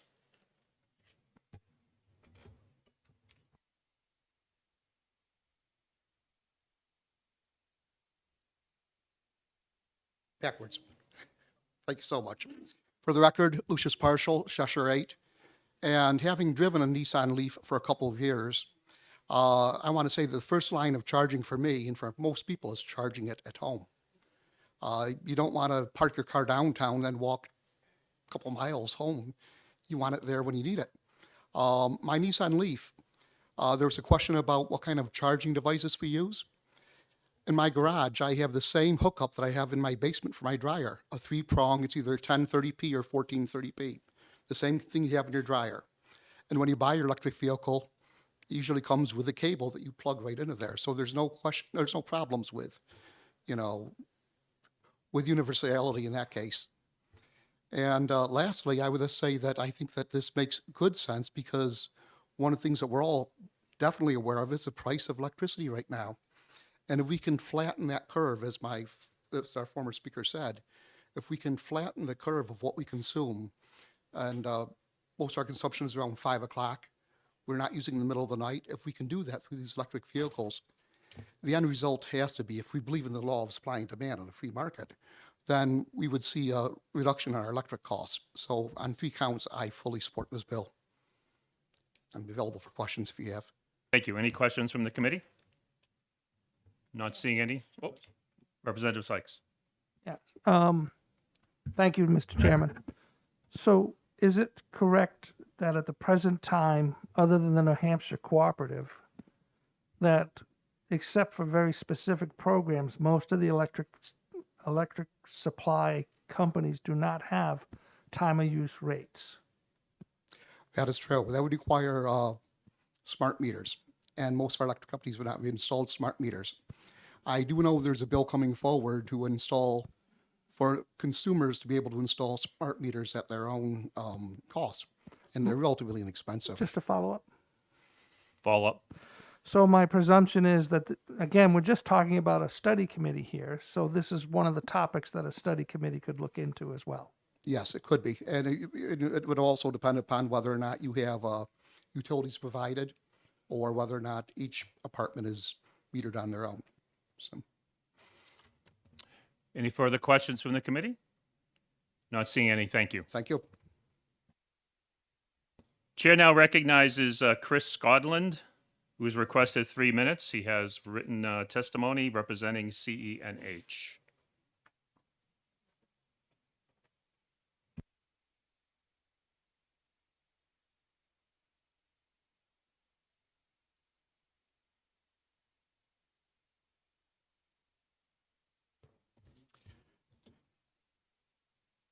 Thank you, Chairman Walsh and members of the committee. My name is Chris Skoglund. I'm the Director of Energy Transition with Clean Energy New Hampshire. We're a nonprofit organization with over 130 business members and 34 municipal members representing almost 300,000 New Hampshire citizens, with hundreds of additional individual residents that are members of our organization. We advocate for the adoption of clean energy initiatives through a nonpartisan fact-based lens, and we are host to the Drive Electric New Hampshire Coalition, which was formed to support electric vehicle adoption across the state. New Hampshire I worked for the state for 15 years. It's going to be a hard habit to get rid of. Sorry, Becky.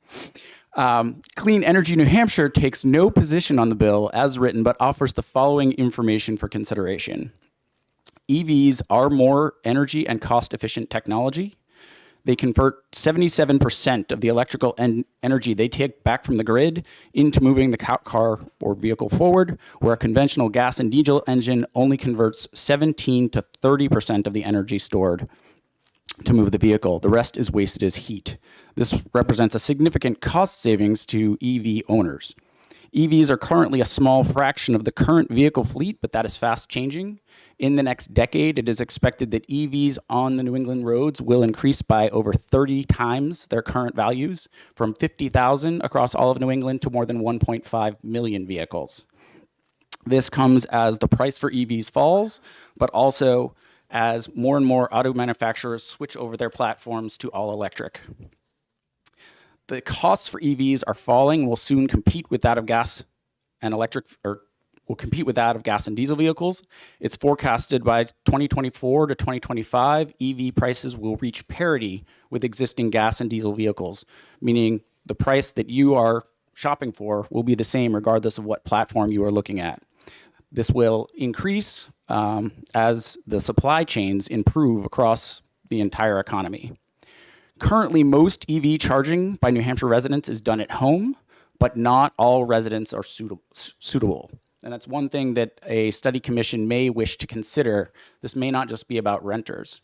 In my neighborhood, there are 3 communities where there are manufactured homes. They may have smaller panels where they cannot host the 240 volt circuit that is required for a level 2 charging at the house.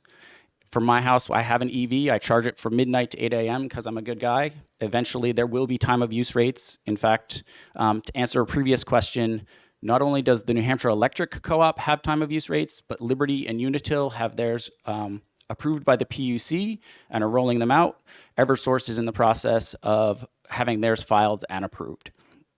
I'm an Eversource customer. I don't have it yet available, but I was able to install my level 2 charger, and so it's something that, as the previous speaker, Representative Partial, noted, it's simply a dryer plug that we plug into. But with some panels, they may not be able to install this technology or host this technology. And so it's a question of how do we make this electric vehicles as they fall in price and as used vehicle EV market matures. I was actually able to buy a used EV. How do we make it so that any resident of New Hampshire is able to drive these vehicles? And I will pause there and take any questions you might have. Thank you. Any questions from the committee? Not seeing any. Thank you. Thank you. Chair now recognizes Nick Norman, who opposes the bill, also has some written testimony, and he represents the Apartment Association of New Hampshire.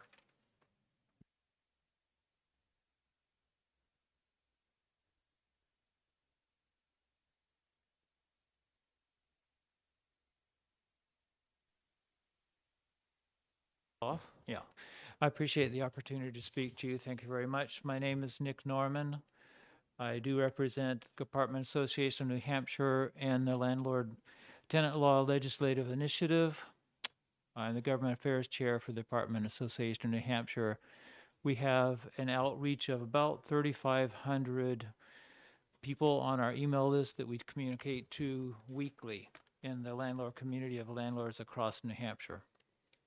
So there's a few things that jump out immediately as complications with the idea. I'm not opposed to the idea of providing chargers to tenants. I have a Prius myself, been a Prius owner for years. I like electric vehicles. But I hope that there's no thought that there would be some kind of a mandate that property owners have to provide electrical vehicle charging stations. There could be all kind of complications. And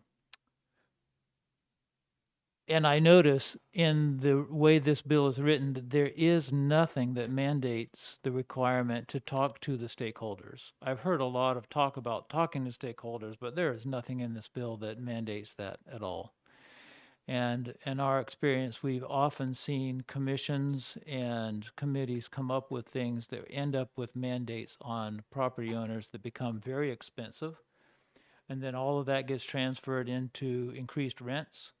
And in our market, the idea of forcing further rent increases is just unfathomable. So let's think about this for a second. The installation cost could be expensive. Do we have to put in new electric meters? Is the electric service in that apartment, in all apartments, sufficient?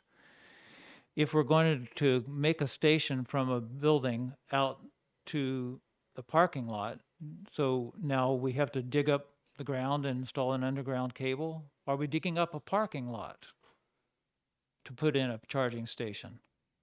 Or are we just going to end up with 100 cables across the parking lot and a tripping hazard? Is the state going to now release us from liability of tripping hazards from all these cables all over the place?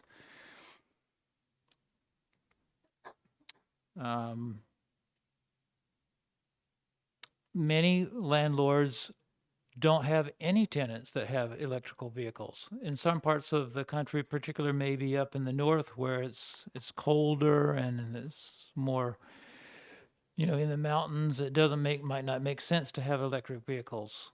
So again, I hope that there's no mandate on across the board, one size fits all. There's supply issues with new panels. There are parts issues in this market that are making the supply chain of getting new electric meter boxes almost impossible to obtain. So there's many issues with this, and who pays for it? Who pays for all this cost? Could then we open up a situation that we've made something so convenient that other people could run up and charge their vehicle on someone else's station? Now someone's stealing electricity. How do we handle that? I think there's a lot of questions here that makes it unreasonable to think that we're going to force property owners to be putting in stations across the board in a one size fits all. So probably could talk more, but I'll be happy to answer questions. And that's our main concerns is totally not thought out at all. And I think that you'll find that there's a tremendous amount of issues to be thought out, and all of it can be done on a one-by-one case by the landlord talking with tenant and working out their own special situation. And I agree with what was said over here. The market's going to take care of this because people are going to want more and more to have an option, and the landlord will want to provide that option to make their apartment more rentable. But to have an idea that there's going to be some kind of a mandate that's going to be one size fits all and increase all of the rent costs, I think is unreasonable. So I would prefer not to have the committee at all. We appreciate your insight, and however, this bill is just about creating the committee. I understand. And a lot of the topics you brought up here is really jumping really ahead. This bill is just really about creating a committee. So, is there any questions from committee? Representative Sellers? Thank you, Mr. Chair. Thank you. If you had landlords and property owners on this committee, if it was even possible, how many would you want to have in there? Well, And I'd how- like and it. how would they be chosen? Well, the Apartment Association in New Hampshire could help you choose landlords, but I think you should have landlords that have a large number of units, like the hundreds complexes that you've heard talk about. And I think you should have some landlords that are in the middle, maybe 30 to 50 units. And you should have some small landlords on the committee. And the committee should have some form of balance. What we've seen historically is committees are created with a preponderance of tenant advocates and very little landlord representation. Any other questions from the committee? Not seeing any? Thank you. Thank you. That is the last of the pink cards. Is there anybody else who would like to speak on HB 111? Not seeing any. I'm going to close the hearing on HB 111. Our next bill is HB 132. We'll pick up in a few minutes.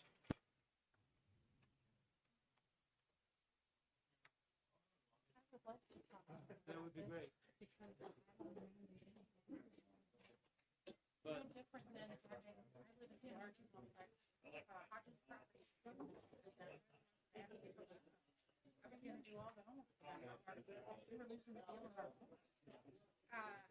We weren't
Okay, being 2:29, I'm going to open up the public hearing on House Bill 132.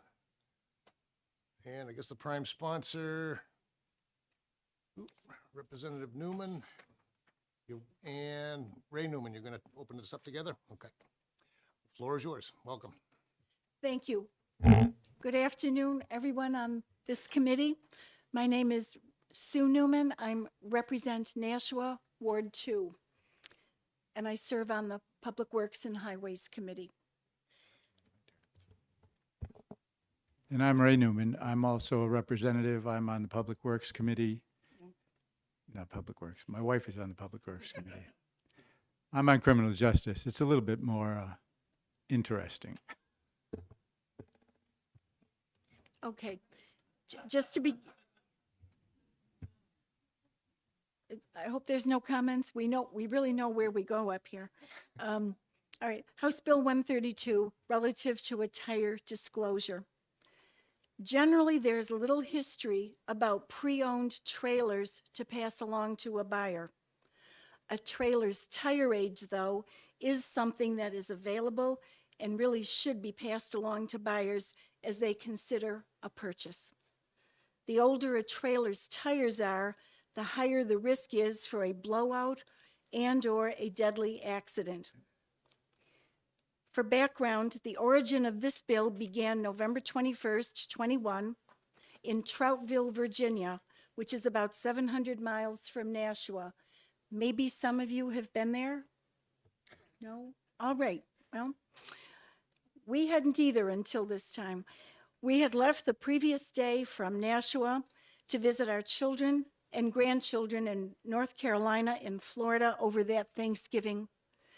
And the week before that, November 15th, 2021, our new to us used and dealer inspected travel trailer was made available for us to begin travel with. So going back to Troutville, while we were peacefully and very moderately driving along on Interstate 81 South late in the day on that Sunday in November, we were alerted by a passing motorist that something was going on with our trailer. We pulled over. We were fortunate to be on the right-hand side of the road and could get off to the shoulder. And we saw that one of our trailer's tires was coming apart. The tread had separated from the tire, and was flapping. Steel belts had snapped and were poking out all over. They looked like tire whiskers to me. Fortunately, we were close to an exit, and another motorist helped us get to a close-by filling station parking lot. Troutville, as you may imagine, is a very rural area, but most importantly, we were able to get off the interstate, and we were grateful that we didn't have nor cause a highway accident from the blown tire. Just anecdotally, when I was on my way up here, I glanced at my phone and I saw a blurb. The NTSB reports that tire malfunctions contribute to almost 19,000 motor vehicle accident injuries each year. Okay, and the date on that was 2022. The next day, with our spare tire on, we cautiously drove to a tire dealer to get a new set of tires. One of the tire installers commented about the age of the tires that we were replacing. He said our trailer tires were between 8 and 9 years old. The most common recommendation for trailer tires replacement is 3 to 6 years. And most buyers don't even think about the trailer tires, especially if they've fancied up the sidewalls, made them look good, and the trailer and the tire itself has a lot of tread on it. People don't think about that. And however, there can be dry rot inside the tire. You can't see it, and it can lead to tire failure. And the older the tires are, the higher the risk of of blowout.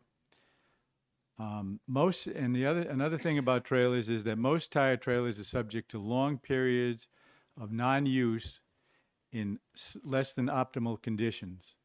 So the tires age more rapidly than on other vehicles. However, and the reason for that is tires on other vehicles that are in constant use release compounds that increase the longevity of the tires. And we passed out some pictures to you, and those are two of the tires that we brought home with us.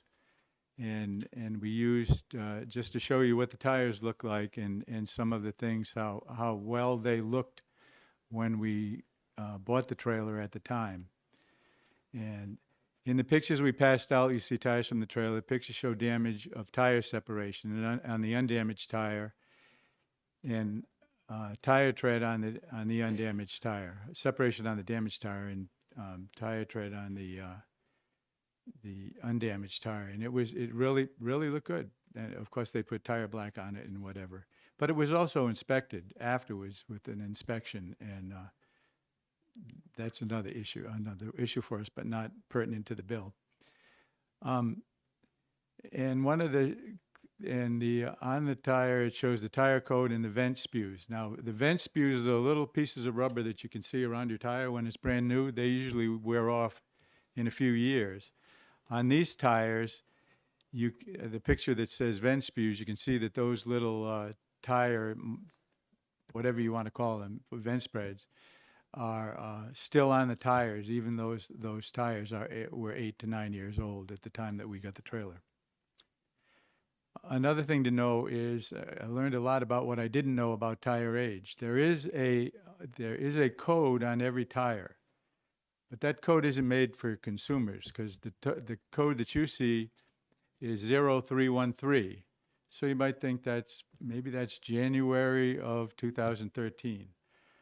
Well, not really. It's the first week of 2013. So the tire industry has put that code on there mainly for their use and for the use of tire specialists who want to look at a tire. When my wife mentioned we had the tire replaced, the people that replaced it said, we don't even service tires that are more than 6 years old.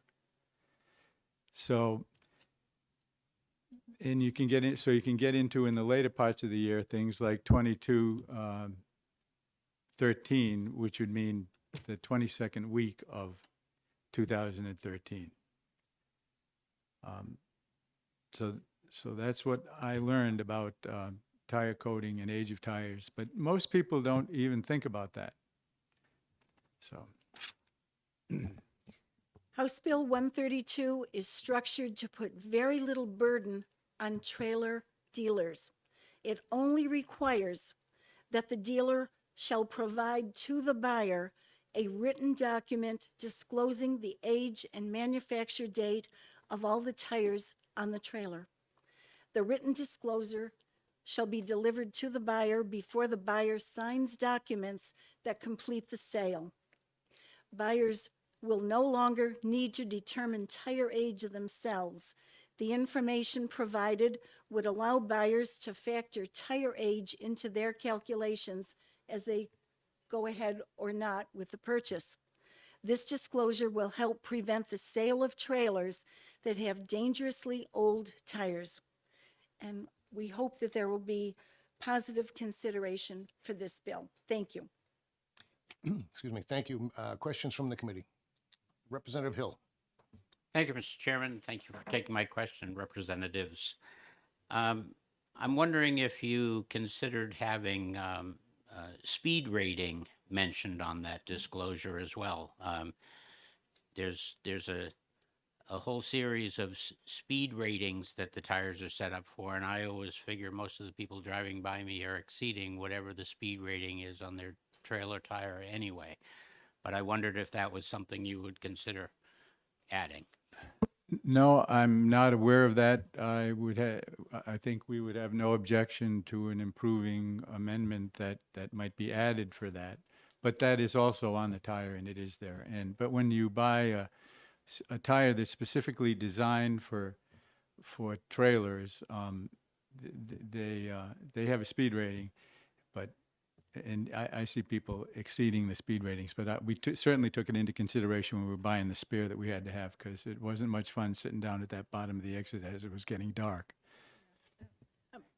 I would just add that for our particular first time out with this trailer and the tires that it had on it, we were exceptionally cautious in driving, and our road speeds, I don't think we went over 65 was top. We were generally between 60 and 65 for the entire trip. I'll just mention that.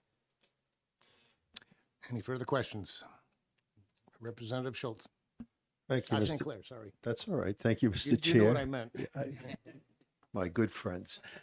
Have you given any, I think this is great information for the public to know, but have you given any consideration to reach out to our federal representatives to perhaps make this a national bill that every tire manufactured in this country or sold in this country has an actual date that people can understand when that tire was made?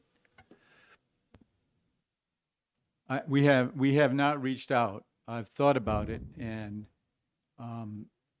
previously, there was a time previous to this that I was thinking about tire age and whatnot, and bills like that require something of the tires that are on cars and stuff like that. And there is tremendous pushback from the tire industry about having to do that, or at least for putting.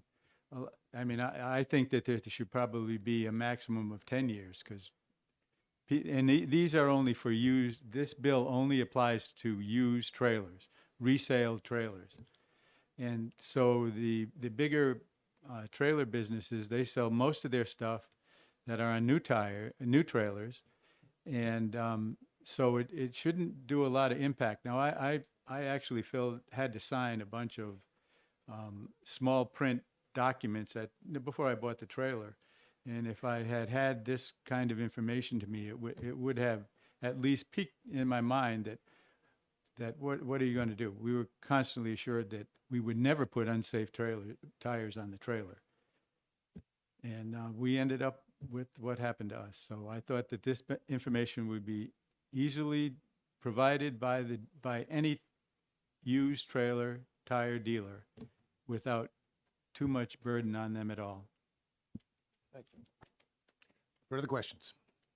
Representative Vayu. Thank you, Mr. Chairman. Thank you for taking my question.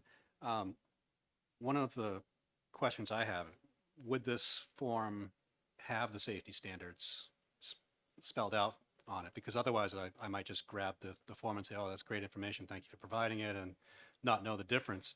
And,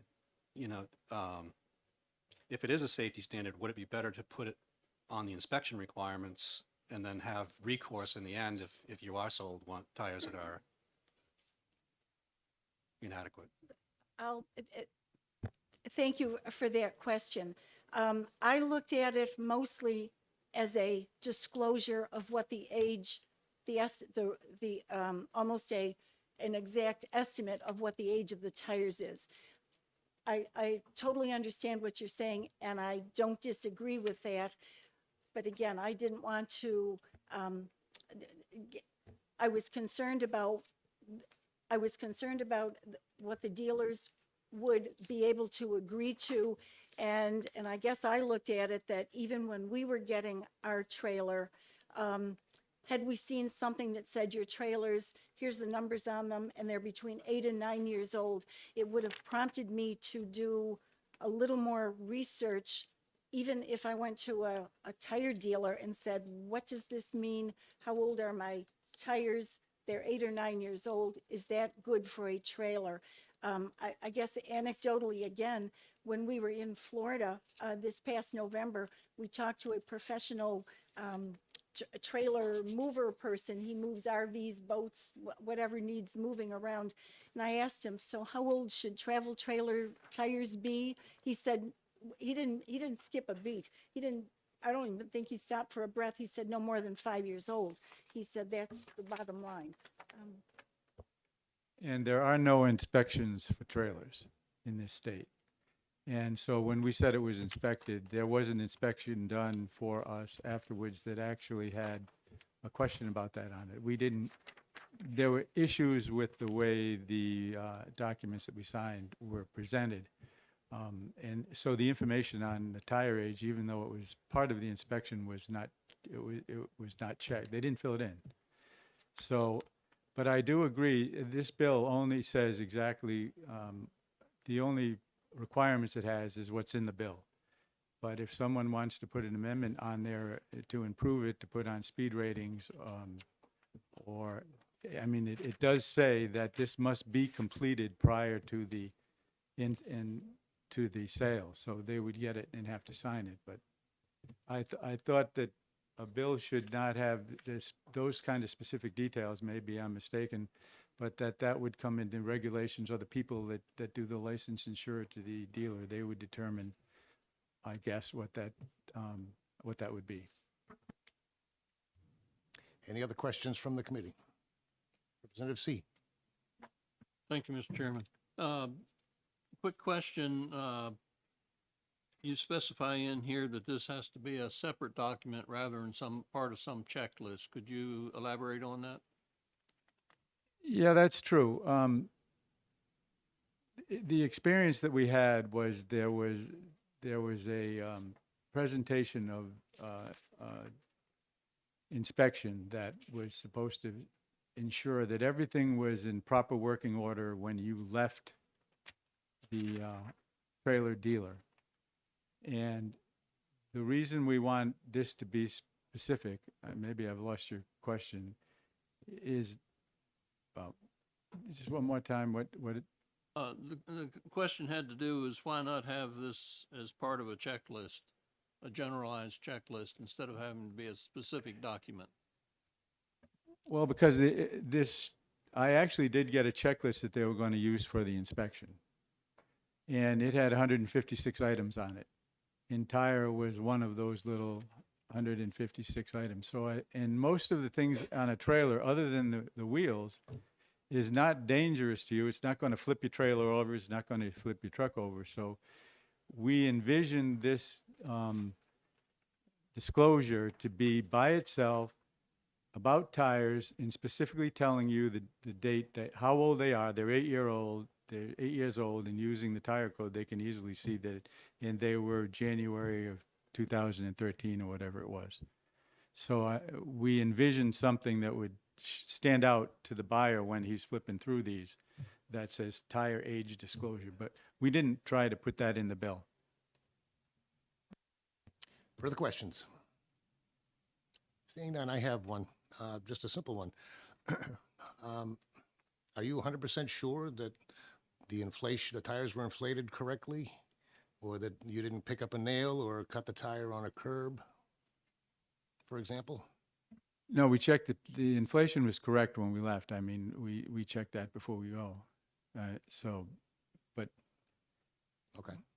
I mean, a lot of things. I think the more serious part of it is the way they determine the damage, whether the tire is needs to be changed or not by visual inspection, is that you have to have a certain length of dry rot on the outside of the tire that's visible and whatever. So if the outside looks good and the tread is good, the tire is good to go. There's nothing in at least even this was in the inspection that we had done. And it said, if you can't see it on the outside, it's good to go.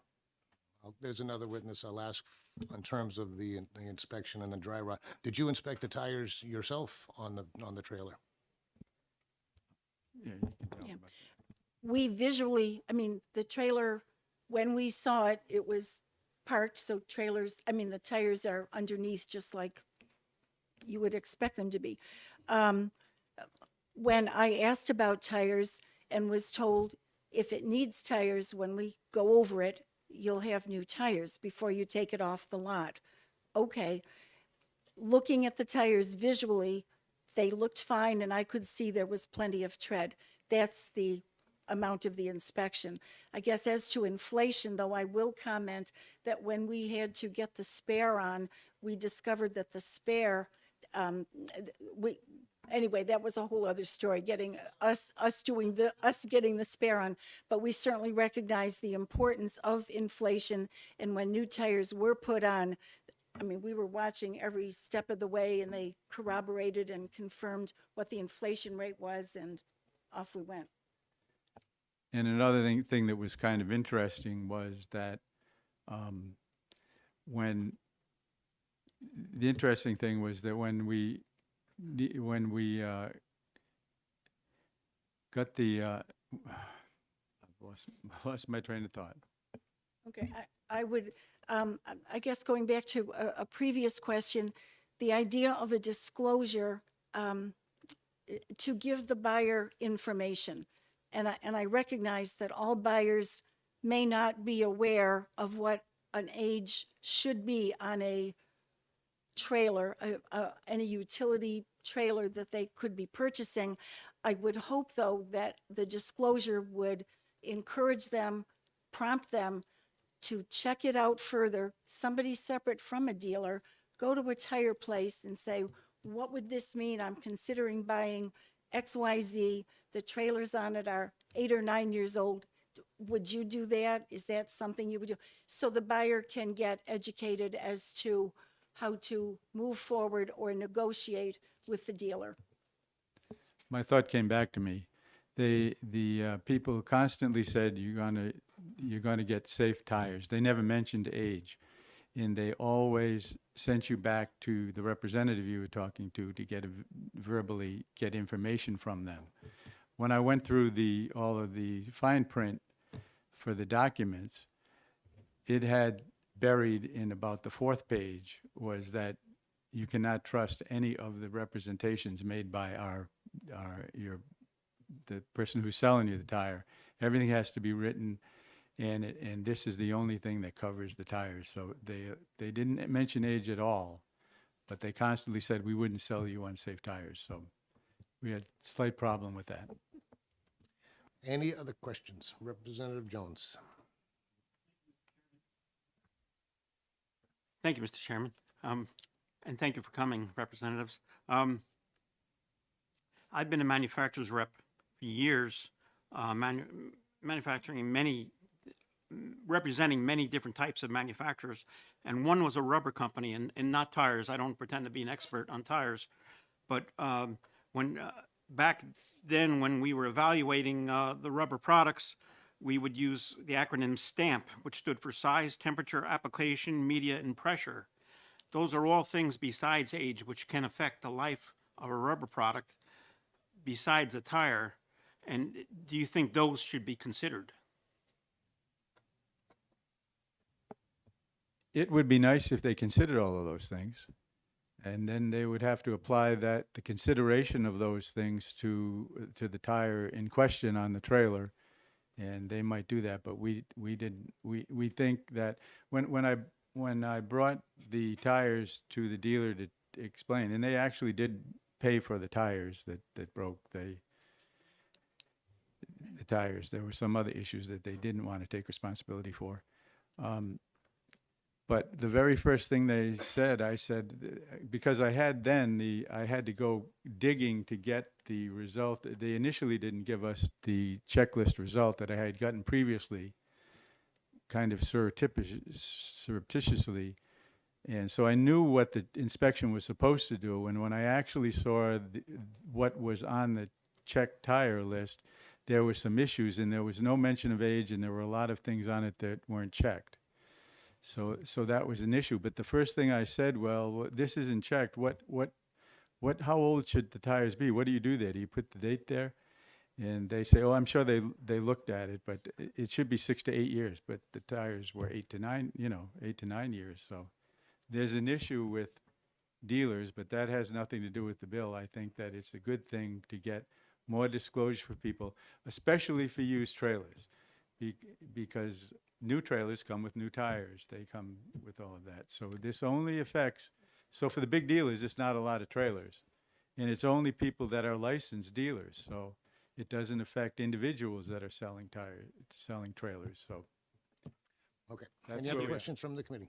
I would just add, I think this would be a good start for consumer protection, for road safety protection, for highway accident avoidance, things like that. Thank you. Any other questions? Seeing none, thank you again very much. Yes. Mr. Chairman, yes. Could I just add that Troutville, Virginia is on the Appalachian Trail, and quite often it's less than 500 people there, but quite often hikers come out of the Appalachian Trail and visit in Troutville. So There's your public service announcement for the day. Next up, Chair recognizes Nicholas Rudovich. I think I said that right. Opposed to the bill, representing the RV Industry Association, looking for 2 minutes. How was I with the name? You did very well. Thank you. Yeah. Chair Walsh, Vice Chair Gorski, thank you today, or thank you for this opportunity to comment on HB 132.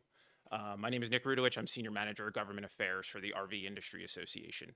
The RV Industry Association is the national trade association which represents the diverse manufacturing businesses, which manufactures about 98% of all RVs which are sold in the United States. I'm here today to both, one, support my dealer partners, and also to ask you to not advance HB 132 any further in the legislative process. First, there is no need for a utility dealer or a dealer of recreation vehicles to provide a written document disclosing the age and manufacturer dates on tires of a towable RV. In fact, the Code of Federal Regulations, specifically CFR Title 49574.5, requires the tire manufacturer to stamp the manufacturer week and year onto every tire, which is to be used on a vehicle which meets NHTSA regulation, which towable recreational vehicles do. I'll go into this a little bit more on how this works. On every tire, there's a 12 to 13 digit code. The last 4 digits in this final group of the code, which is stamped on every tire, is the date code. It's a simple system. The first 2 dates of the last 4 in this code are the week of manufacture, and the last 2 dates are the year of manufacture. So if the tire was manufactured this week, it would say 0323. A simple internet search as well for tire manufacture dates results in countless links for tire manufacturers, tire retailers, and vehicle enthusiasts on how to identify a tire's age and manufacture date. Second, the age and manufacture date of a tire is not the correct determination of the worthiness or safety status of a tire. Age could have a factor, but tire use is the single most important factor in the tire's life. For example, someone could have a well-kept automobile or trailer, which with proper maintenance and storage could have tires which are decades old and are acceptable and safe to drive. On the other hand, a vehicle which is used quite often, which is used quite often and is not well kept or stored, may need to have the tires replaced within months. Age, again, is not the determining factor for the tire's worthiness and safety. Again, tire use is the critical piece here.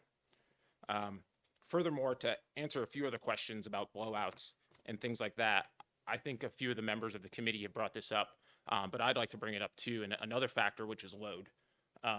Load is critical too. So without knowing how the trailer was loaded, the tires could have been properly inflated. They could have had the proper PSI. They might have been safe, but again, without knowing how the trailer was loaded, that's a critical factor here as well. So at that, like I said before, I'd just like to ask the committee to please not advance the bill any further. And I'm happy to take any questions that any of the committee members may have. Thank you. Any questions from the committee? Representative Sellers. Thank you, Mr. Chair. Lucky me, I bought an RV in this last year, and I've researched to the ends of the earth on tires. And I bought a TPMS just to make sure I know what the heat and temperature was and rating. How would this bill hurt the dealer? Or would it hurt the dealer at all? Just disclosing the information or saying the tire is X number of years old? Sure. I could answer that question, but I believe Mr. Bennett from the New Hampshire Automobile Dealers will be coming up, and I think he might be able to give you a better view of the dealer point of view when it comes to this. I represent the manufacturing base and of the RV industry. Follow up. Thank you, Mr. Chair. Typically, RVs are also used very seldom. I mean, 6, 8, 12 weeks a year, and then they're sitting around. So it's not that it is getting used like you're thinking of a utility trailer possibly. So there's a combination that's going on here. How would you, I don't know if there's a way to determine that, because there is no inspection on RVs. Do you have any ideas? Sure. So first and foremost, we support inspections on RVs when it comes down to that. So, the safety of the consumer is paramount when it comes to us. In speaking To the other point, RV use is going up more and more every single year. As we've gone to a remote work system throughout the country, more and more consumers are actually using their RVs on a weekly basis. There are more consumers who like to call themselves full-timers who will go around the country and use the vehicle, quite often. So there's a little bit of everything. And again, that's why use is the critical piece. Any other questions? Representative Ayu. Thank you, Mr. Chairman. Thank you for taking my question. Tires that are 8 to 9 years old that show very little tread wear obviously weren't used regularly. What is the ethical responsibility of the dealership to disclose the potential safety issues or to take responsibility for those issues? Sure. Again, I represent the manufacturers, so I think the dealers would have to answer that properly. What I would say is, I've never heard of an interior tire inspection throughout my career in the automotive industry. I think that would be quite hard and quite labor intensive for an inspector to do. So the only thing that the inspector has to go by is going to be what they can see on the outside from my experience. And Dan Bennett is signed up to speak, so if you have any of those questions, you will have an opportunity. Any other questions from the committee? Seeing none, thank you very much.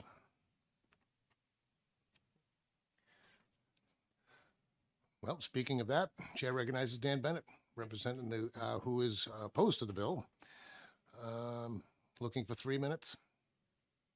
Representing the New Hampshire Auto Dealers Association. Thank you, Mr. Chairman, members of the committee. Once again, I'm Dan Bennett from the New Hampshire Auto Dealers Association. You've had 3 bills and you've heard from me twice, so I have a feeling we're going to get to be very good friends. At the break, I did hand out a fact sheet that we have that has all of my contact info as promised earlier as well. So with that, I'll begin. We oppose this particular bill, HB 132. I'm sorry for the unfortunate experience that the representatives had.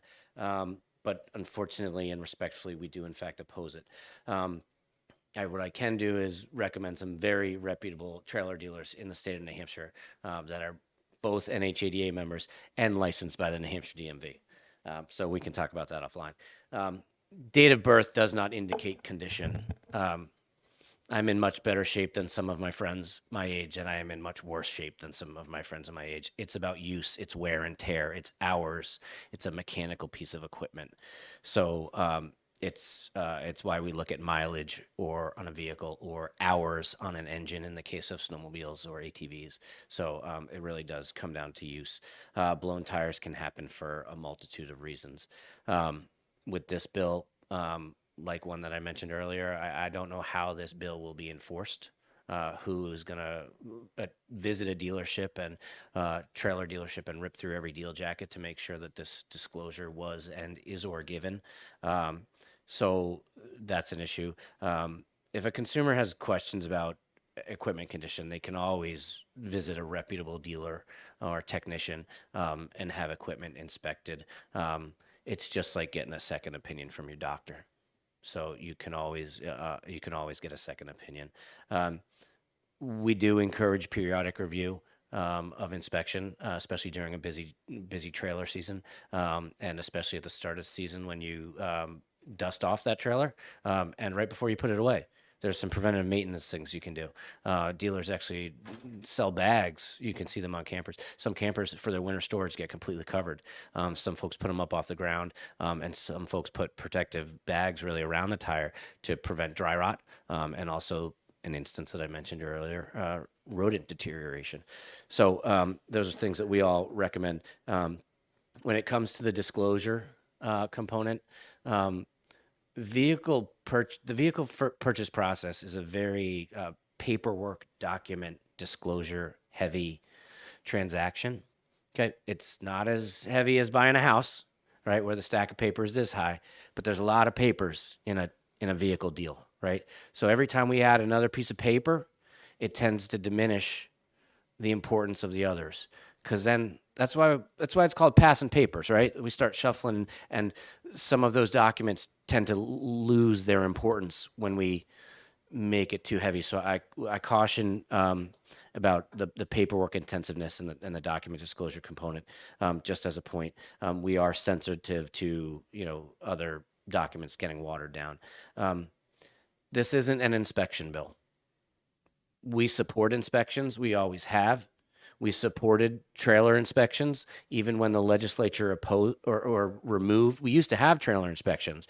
And then a few years ago, the legislature decided that anything under 10,000 GVW for a trailer will no longer be inspected.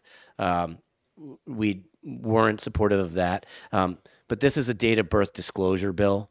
It's not a trailer inspection bill. Trailer inspections, just to the point that was mentioned earlier, trailer inspections cover a lot of things. Trailer inspections do cover tires, but they cover surface issues. It's not internal. The tire isn't removed. The inside isn't scoured. It's an external review for cuts, tears, scratches, wires showing, and importantly, tread depth with a tread depth gauge. That's what's inspected on a tire. But in a trailer inspection, there's a whole host of other things: the hitch, the wiring, the turn signals, the brake lights, the hubs, any flex points, being properly greased. So there's a whole host of things that do in fact go into a trailer inspection. It's not just looking at tires. I just wanted to mention those few things. Again, I sympathize, and I'm sorry to hear about the sponsor's experience. I'm glad to hear that that nothing bad happened, that it was safely resolved. But unfortunately, I don't think this particular piece of legislation is the correct solution for a blowout on the highway that can happen for a multitude of reasons. So thank you, and thanks for the time. And I'll take any questions. If there are some, I did hear a few earlier that I may be able to address. Thank you. Any questions from the committee? Did you want your answer? Representative Sellers. Yeah, thank you, Chairman. Again, the question is, yeah, it's another piece of paper. You're right, and you don't want to diminish the pieces of paper. But for a person buying a trailer, we know nothing. They know nothing. And so at least getting the age of the tire, that date code, giving them up front, at least they know how old it is. If they have a 6 or 8 year tire on there, why wouldn't just tell them? Or recommend it should be changed. Just document it. Why? What would be the cost of the dealership just doing that? Okay, so my response is, I guess we could expand that too. I don't know a whole lot about my bicycle. Should we have tire disclosures for bicycles or washing machines or any mechanical piece of equipment? But with this one, so if they do properly disclose it, does it then make the dealer liable for something that was totally out of their hands, like hot roads or over usage or nails or bad driving? They scup curbs. So you potentially open them for liability. I don't see anything in this that would release liability if the disclosure is in fact issued. So that's one potential. You may be requiring the technician to make a use or a judgment call. Did it pass on this snapshot in time, or are you asking me as a technician to project whether this will last for 12 months or 6 months or 6,000 miles or 60,000 miles? And then even with tire inspections, as mentioned before, tire inspections do not require internal inspections, removal, rim from tire, inside type stuff. So, and if it did, that would certainly be a tremendous addition of time to an inspection, which would in fact raise cost. So I think those are things that a dealer would be sensitive to. So just a few thoughts. If there's anything else. Further questions? Thank you. Seeing none, thank you very much. Thank you. Next up, Lieutenant O'Leary from New Hampshire State Police. Not taking a position on the bill. Looking for 5 minutes.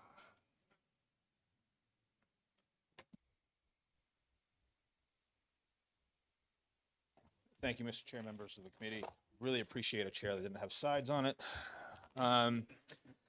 So just as another consideration regarding enforcement with this proposed language, the way that I see this under RSA 266-53, or in the 266 section itself, that section of law basically outlines the equipment that's on vehicles. So that's what our state inspectors use when they conduct a state inspection as a guideline for whether or not a vehicle meets the requirements.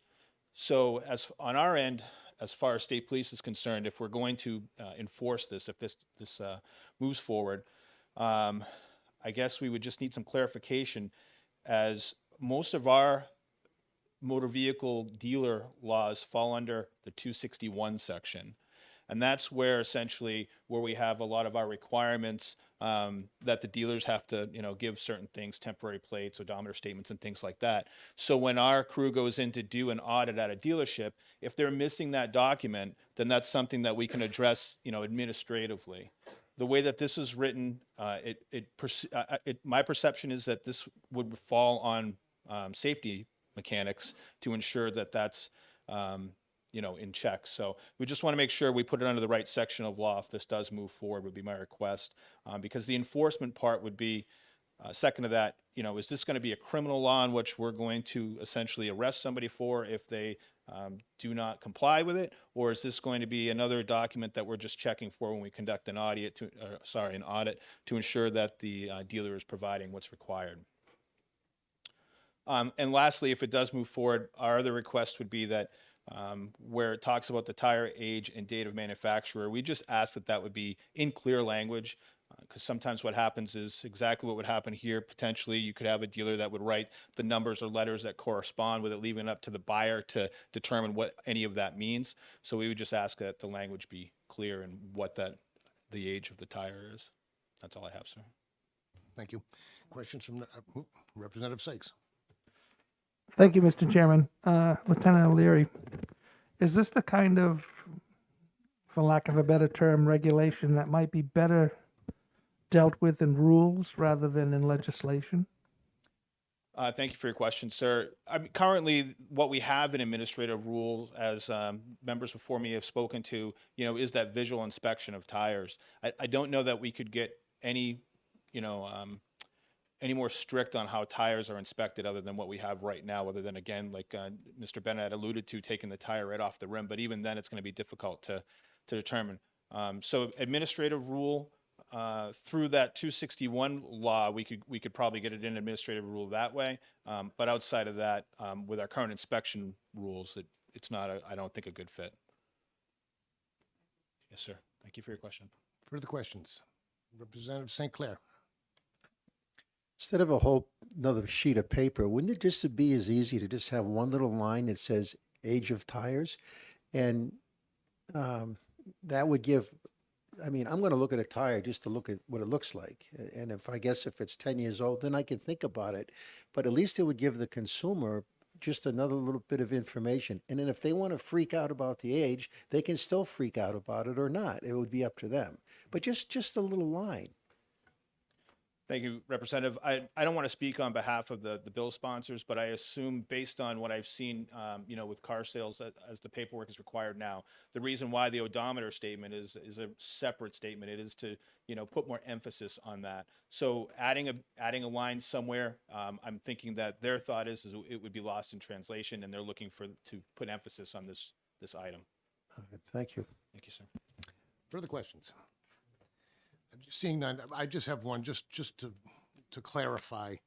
So in our current inspection laws, the date that's stamped on there, the week and the year, is not by itself enough to fail a tire. It's all based on physical appearance. That's correct, sir. Thank you. Any other questions? Thanks again. Thank you. That is the last person I have signed up to speak, so I'm going to close the public hearing on House Bill 132. Next up, what is our next bill? 153. Give us a couple of minutes to reset, please.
Okay, being 3:15, and I'm going to open up the public hearing on House Bill 153 relative to roadway pedestrian control signals. Chair recognizes Representative Faulkner, the prime sponsor. Floor is yours. Welcome. Thank you, Mr. Chairman, members of the committee. This is a short and simple bill to fix what I see as problems with RSA 26511, which controls pedestrian signals at signalized intersections. First, I think it might help to explain my interest in the subject. I'm a semi-retired lawyer now, but I had a 30-year career in transportation planning. Projects I worked on involved traffic circulation, pedestrian parking in towns from Massachusetts to Hartford, San Antonio, New Orleans, Southern California. I was part of the team that documented and provided for the tens of thousands of pedestrian movements that crossed the path of Boston's Big Dig construction project back in the 90s. These projects typically involve balancing the needs of buses and other transit, automobile drivers, trucks and pedestrians, parking, and of course the businesses that depend on all this. So I was amused to read recently that California had repealed its anti-jaywalking laws. I was stopped by a police officer in California once for jaywalking, so I certainly got to see that firsthand. I was let off with a warning when I explained that we're from New England and we can cross the street there legally. But in California, jaywalking laws were once part of a strong automobile culture where streets reserved for cars and not for people. But now you can cross the street in California as long as you don't interfere with traffic. That prompted me to look at our jaywalking and other anti-pedestrian laws. And while we're not as anti-pedestrian as California once was, we do have numerous restrictions on how, when, and where people can use the street. These restrictions, most are punishable as violations, are in various places in RSA 265. This bill only addresses one situation, crossing at an intersection where there are pedestrian walk and don't walk signals. It's controlled by RSA 26511. There are two problems with the statute as it's now written. First, it refers to signals with the words walk and don't walk for pedestrians. These particular signals are obsolete and have been for 20 years. The Manual of Uniform Traffic Control Devices has required the white walking figure and the orange upraised hand for new installations of pedestrian signals since the 2003 edition. More importantly, RSA 26511, as written, prohibits certain crossings that are legal at every other intersection in the state. That is, crossing the street within the crosswalk parallel with the vehicle movements that are parallel to the direction you're crossing the street in. The rules we learned as kids are pretty simple. At crosswalks with no traffic signals, pedestrians have the right of way. You look, listen, look both ways, and then only then will you cross. In the crosswalk, under those circumstances, pedestrians have the right of way. I'm happy that most drivers in the state, and certainly near where I live, most drivers honor this rule. Now, at signalized intersections, pedestrians crossing the street must yield to through vehicles that have the green signal, while turning vehicles yield to pedestrians that are in the crosswalk. This works just fine at hundreds of intersections across the state. However, under the current pedestrian signal statute, there's another rule, one that can contradict the normal rule. That is, pedestrians must wait for and obey the PED signal, even if they're crossing the street is otherwise legal and safe. It's a particular problem with pedestrian activated signals. These are the crossing signals that constantly display don't walk until a pedestrian pushes a button. They would then activate the pedestrian signal on the next cycle. The pedestrian has to wait up to 2 minutes for the cycle to come around to the pedestrian signal. And if it's an exclusive pedestrian phase, it causes all the other traffic in both directions to have to wait for at least 20 seconds, often a lot more. The rule that prohibits people from crossing when the orange hand is raised, or right now it just says don't walk, is rarely enforced and frequently ignored. And in fact, somebody crossing the street in a safe manner, legal at all other intersections, isn't doing an unsafe act by crossing the street. The unsafe act occurs only if they fail to yield to other traffic or traffic fails to yield to the pedestrian. so that the provision that it's still prohibited if the pedestrian interferes with traffic will still work. Right now, with the obsolete language, it's not clear that this current statute applies anywhere because whereas there may be some older signal systems that still use the don't walk words, in most places they don't. But rather than trying to repeal the section, I've suggested two updates. One is to update the first part that refers to the don't walk and walk signals to include equivalent symbols that are provided for under the manual of uniform traffic control devices. Right now, that's the upraised hand and the walking figure. And the second fix is it says the pedestrians are only in violation if they interfere with traffic that has the right of way. This bill does not compromise safety. It doesn't change anything that's out there on the street now. Pedestrian signals will continue to operate the way they do now. Anyone who wants to or needs to use have the assurance of a walk signal can still push the button or wait until the signal changes. This bill is a small change designed to chip away at the notion that cars are king and pedestrians don't belong in our cities and towns. That's all I have to say, and I'd be glad to take questions. Thank you, Representative. Any questions from the committee? Representative Hill. Thank you, Mr. Chairman. Thank you for taking my question. I read this 3 times, and I really, aside from the fact that maybe this is a bookkeeping thing, is there any other purpose to this besides just changing the language so that it reflects current technology? There are 2 parts. The first part just includes the new signals as provided in the MUTCD. The second part changes. Right now it says that if you step off the curb when the don't walk signal is displayed, you're in violation and subject to a ticket. The change is that you can cross if it's safe to do so, if you can do so without interfering with traffic. And you don't get a ticket unless you in fact walk in front of cars that have the green signal. So it doesn't penalize the crossing of the street, which is not necessarily an unsafe act. It only penalizes the pedestrian if they do something that in fact is unsafe. Quick follow-up. Yeah, follow up. Thank you. Are these not, where these occur, are these not mostly covered by city ordinance? Well, right now, the cities can certainly have an ordinance, but if it doesn't conform to the statute, it has to be a clear signage to indicate that a different set of rules applies. So, if somebody wants to absolutely prohibit any pedestrian movements, example right now you can turn right on red after coming to a stop in your vehicle. The city can decide that that's not a safe movement in this particular location, but if they want to prohibit right turns on red, they have to make the signage particularly clear that that different set of rules applies at that intersection.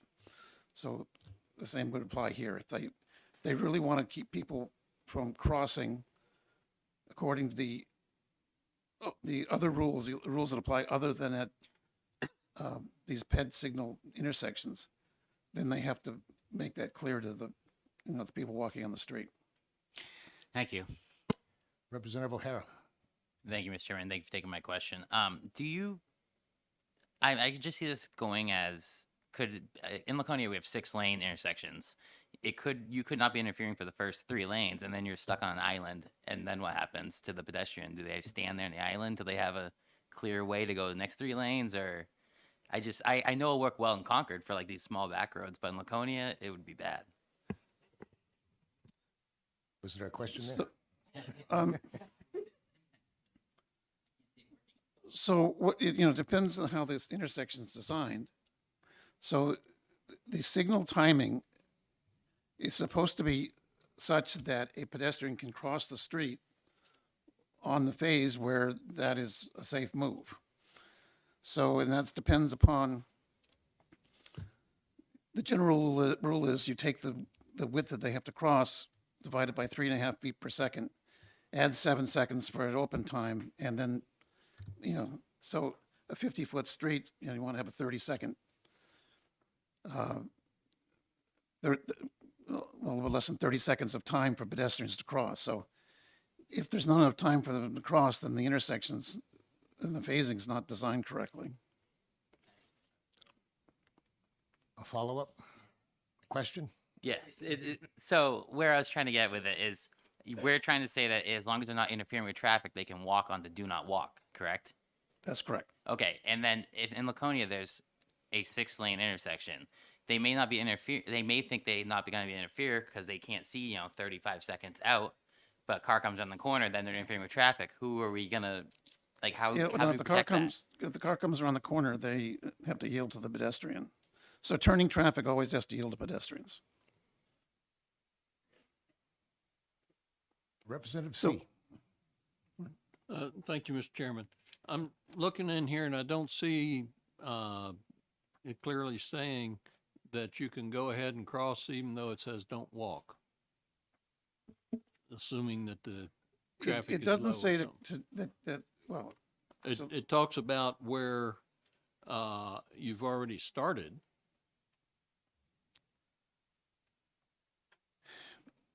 the exchange is that no pedestrian shall cross the roadway in the direction of such signals when a don't walk or equivalent signal is displayed, if such crossing interferes with vehicular traffic.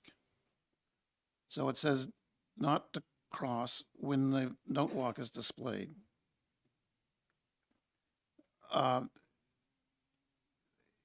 If in, under the conditions that interferes, so if there's no traffic and you cross when it says don't walk, if there's no traffic in either direction, there's no violation under the proposed rule. Any further questions? Representative St. Clair. Would you consider a friendly amendment to this that if somebody pushes the walk thing and then walks across, doesn't wait for it to come on and holds up traffic, that would be a violation of some sort? Right. Well, that happens all the time now, and it creates a lot of resentment. And this hopefully would reduce that. If you feel confident that you can, you know when to cross the street safely, then you don't push the button. And right now, you go out and look at any of the intersections in the area here, and you'll see people doing that right now. This law is violated dozens of times a day. Because exactly that, nobody wants to be the bad guy that, stops traffic when it's not necessary. But, if you're unsure about walking or unsure about your eyesight or whatever, and you need that, then you need to have those buttons for that circumstance. But, the extent that this helps reduce the conflict between cars and not just the physical conflict, but also this, exactly what you're talking about, the resentment that builds up when pedestrians hold up traffic. If there's less resentment, then there's less aggressive driving, and it may end up being a safer situation overall. Any for Representative Staub? Thank you, Mr. Chairman.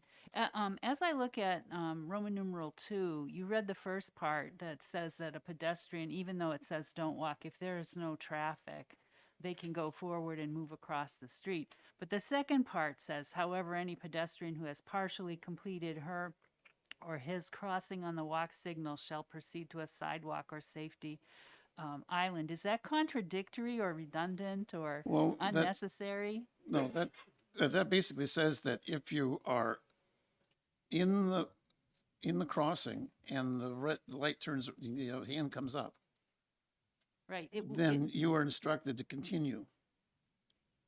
So Right. that's the current law, so that you continue to the nearest point of safety, and then you still have the right of way. Yeah, follow up? Yeah, I'll give you follow-up. But Yeah, but so we- but- my but my it's- question is that still necessary if, I mean, because, certainly I have entered into a crosswalk and then the thing starts blinking when I'm in the middle of the street, and then I go. But if we get rid of the idea that if there's no traffic coming, that you have to wait for the little man to come on, then unlikely that you'll Right. be in the middle of the. Some people will still use the pedestrian signals. And there's some places where the pedestrian signal comes on in every cycle, Mhm. you know, parallel to the movement of traffic. So there are situations where somebody has started out and, you know, they're still in the middle of the crosswalk. You know, somebody walks slowly, for example. I mean, 3.5 feet per second is pretty brisk. If somebody walks slowly, maybe halfway across in the intersection when the green light comes on for the traffic. Now, they have to continue. They get to continue to the curb. Thank you. Continue to have the right of way. That's all that phrase means, and that's in the current statute as well. Okay, thank you. Any further questions? Okay, seeing none, thank you very much. Thank you. Next, Chair recognizes Representative Rhodes in support of the bill, looking for 2 to 3 minutes. Oh, this is 260, sorry. It's in the wrong pile. I apologize. So, Chair recognizes William Lambert from the New Hampshire Department of Transportation.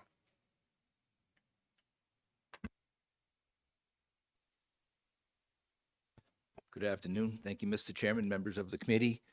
Welcome back.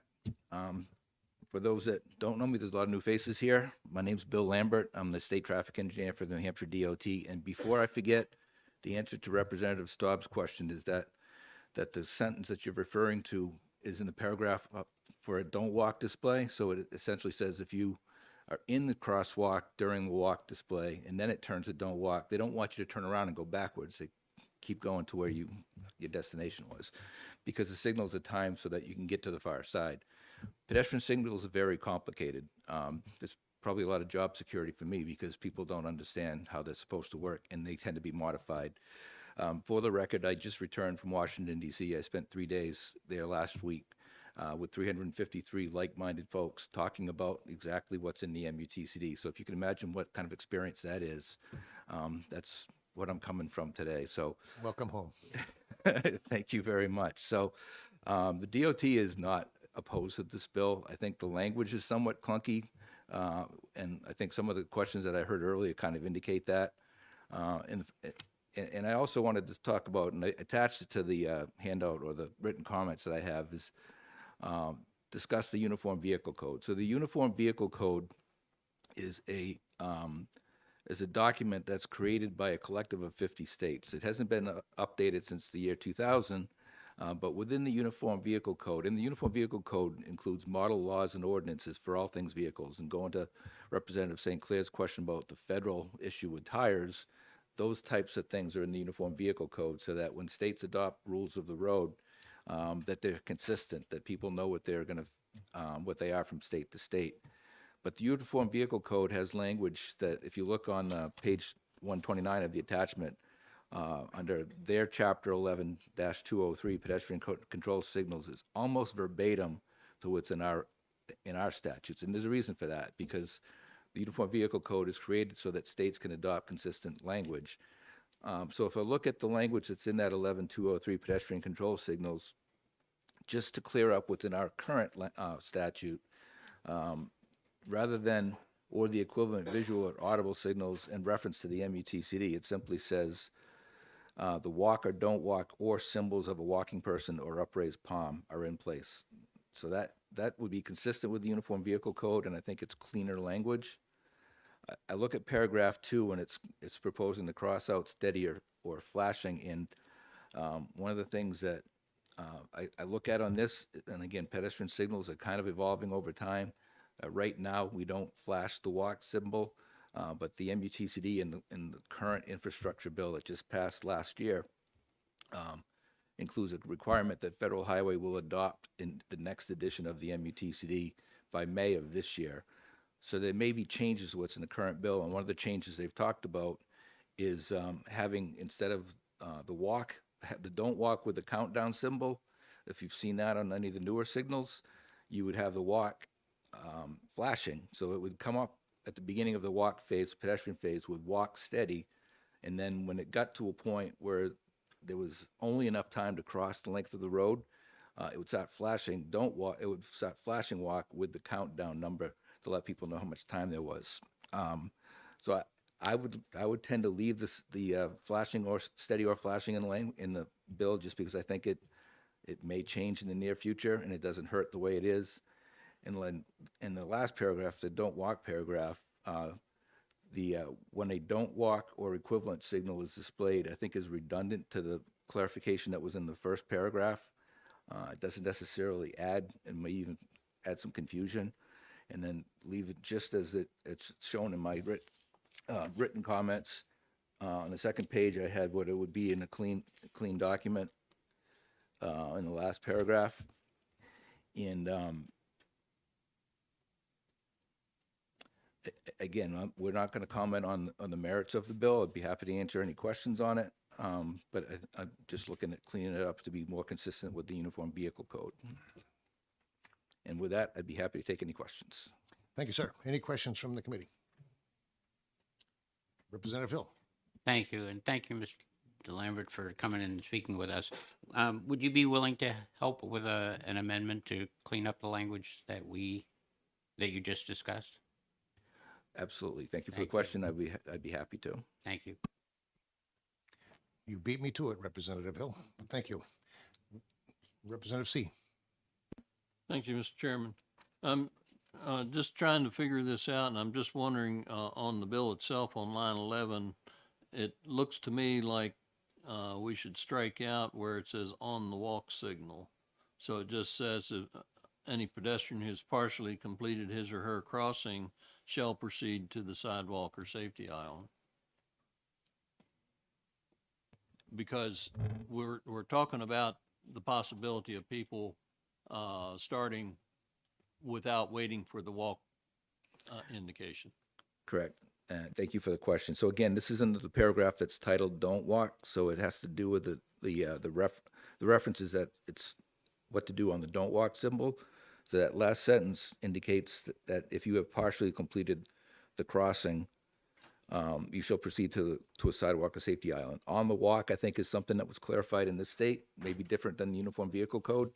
I don't know if it adds or detracts from it. I think it's just a clarifying statement, but it's essentially if you're in the crosswalk when it starts to flash "Don't Walk," you're supposed to keep walking and to get to either the other side or to a safety island. And like Representative, the sponsor said, traffic signals at times so that I think it's 3 feet per second because of the aging population, but they're timed to allow a pedestrian to go from one side to the far side. It used to be to the middle of the lane on the farthest lane, but now it's curb to curb, so that we make sure that somebody has enough time to get all the way across.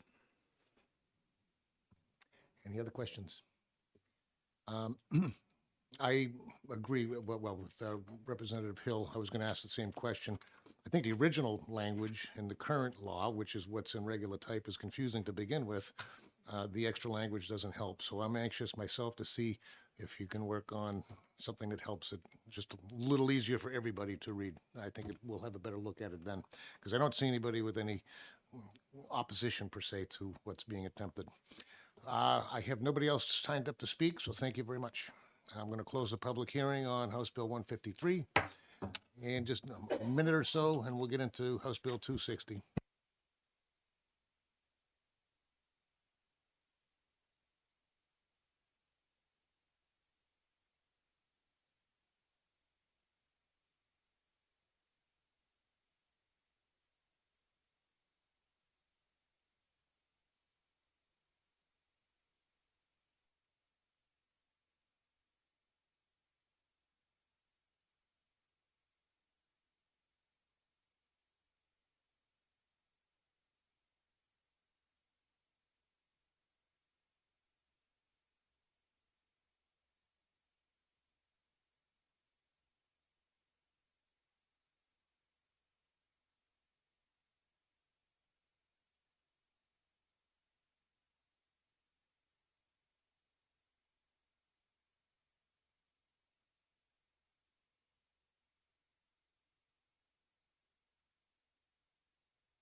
Okay, being 3:41, I'm going to open up the public hearing on House Bill 260 FN, prohibiting the operation of motor vehicles by drivers with animals on their laps.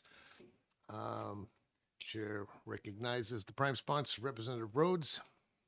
The floor is yours. Thank you, Mr. Chairman. Good afternoon, Chairman Walsh, Vice Chairman Gorski, members of the committee. For the record, my name is Jennifer Rhodes. I am the state representative for Cheshire County District 17, which is Winchester, Richmond, Swansea, Troy, and Fitzwilliam. I'm here this afternoon to introduce you to House Bill 260 FN, which, as you just heard, is prohibiting pets from or animals being on a driver's lap while they're operating a vehicle. The reason this bill came about was over the summer, the little girl that lives across the street from me, or used to, she was there visiting her grandmother. Little girl wasn't doing anything wrong. She was actually on the sidewalk where she was supposed to be. And before she crossed the street, there was a car coming. So she was actually going up the sidewalk, you know, she was going up the sidewalk instead of just crossing, I guess, gave herself something to do for those couple seconds till the car passed. And the car that was driving down the street had 2 dogs on his arm, and he was steering with the left arm with the 2 dogs that were resting on this arm, and at the same time he was petting these dogs. Unfortunately, the little girl was on one of those little razor scooters, and she hit a bump and she fell off of her scooter onto the street. And the car, being more distracted with petting his dogs instead of actually being able to steer to avoid this, almost hit the little girl. The only reason he didn't was because the grandmother happened to be there and she was able to grab her and pull her off the street. So I remember thinking back when I was, a teenager, and I would see, embarrassingly enough, my grandfather driving down the road with his dog on his arm, and I used to say, "Are you crazy? That's like the stupidest thing I've ever seen." And then I kind of forgot about it. And then when this happened, I was like, that's it. This is absolutely ridiculous. And then I started looking into it, and there was nothing that said that you weren't allowed to do this. And I took it upon myself to call a couple representatives to see if they'd be interested in co-sponsoring a bill or what they thought. And surprisingly, a lot of people said, you don't need to write that bill. It's already illegal. And it is not already illegal. When I wrote this piece of legislation, I never in my wildest dreams thought that this would become one of the more controversial bills of the session, but by God, here we are. So the newspaper did an article, and I received my fair share of hate grams that came after the article was written. And I also received my share of, thank God it's about time. One of the emails I received was from a lady that had her brother-in-law that was killed by a driver that had his pet on his lap, and came around a bend, kind of a similar situation, and hit him, and he and his wife were taking a walk, and he was struck by him, and he died. Another lady wrote me a not so kind email telling me how horribly rude I was because she loves her dogs, and how dare I say that she can't drive around the road with them on her lap. Well, she went on to say how that if she was taking her dog, unfortunately, to be put down, and that I had better believe that she would be holding her dog for his last breaths on the way to the vet. I've owned 3 St. Bernards in my lifetime. Sadly, all 3 of my dogs have had to been put down. The one was 1 year old. He was 168 pounds. So according to her logic, there was absolutely no reason that I couldn't drive down the road consoling my dog, because I loved him just as much as she loves her dog. But apparently the only reason anybody has is because they love their dog. I remember once upon a time when people would drive down the road with their children on their laps. I was one of those people. My mother used to hold me on her lap. We don't do that anymore. That is illegal. It took something, right? A lot of bad things happen. So while I was doing the research on this bill, I know this is going to be a question, so I would like to answer it. Currently, Hawaii is the one and only state that has a law that specifically prohibits animals from being on a person's lap. Only Hawaii. However, many states are far more restrictive. Massachusetts says that a dog has to be restrained some way. So if the person, if the passenger is driving down the road, it's okay for the passenger to be holding the dog, but that dog or cat, lizard, whatever it may be, is not allowed to basically cross that line. It has to be under somebody's control. Hold on a second, please.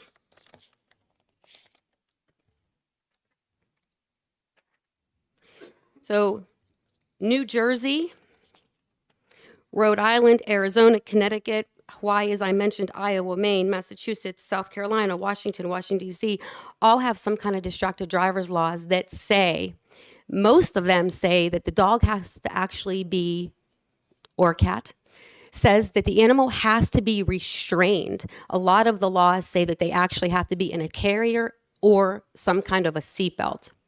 So I was not trying to be, that prohibitive and say that you actually have to restrain your dog or your cat. But I thought this was at least something.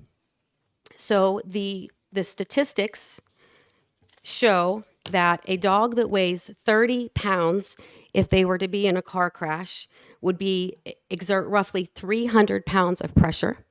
A dog that weighs 80 pounds says that it would be, a dog that weighs 80 pounds would exert approximately 2,400 pounds of force. So needless to say, if you're actually driving with this pet on your lap and the airbag deploys, the dog, the cat, is going to get killed. It's that simple. It's going to get killed. However, just because they're on the passenger seat, even if the airbag deploys, which it may not because it might not weigh enough to make it, if it's on your lap as you're the driver, that is absolutely going to happen. The problem that we have is there aren't any real statistics that show how many people or what the danger is. And the other states that have been trying to pass laws, where I actually found either the representatives or the senators all said the same thing that I have said, that the pushback that they've got was that there aren't any real statistics that show that. So according to AAA, they are saying that the potential dangers are enough that legislators should be making some kind of decision on whether or not they're going to do this. It goes on to talk about different studies that have been done over the years. And it says, hold on a second here. Oh, it talks about the fact that an animal is not allowed or doesn't have the ability to actually brace themselves if and when there was going to be any kind of an accident. So with all that, kind of to the point, being on criminal justice, I know how some of the people in our committee can just take a bill right down to the bone and, find anything. So the reason that I had to put, anywhere on a person is because I could think of a couple representatives that would say, well, it's not on my lap, he's on my arm. Okay, well, that's okay. Or they would say, well, it's not on my lap, he's up on the dashboard. So that is the reason that I, kind of had to be, a little bit more aggressive, was because I was trying to think of some of the pushback that we've had from some of the other bills that I've heard over the time. So that is my legislation. Thank you. Thank you, Representative. Any questions from the committee? You do? Okay, Representative Gorski.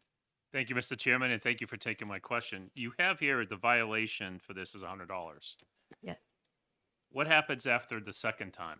Is it still $100? Is it $100 every time? Thank you for the question. I did not come up with the penalty and what it should be. I sent the potential legislation over with a list of questions that I had and whether or not, how the fine should be. And this is what they had sent me back. So unfortunately, I don't really have, an answer to that if it would be, a stricter penalty the second and or third time.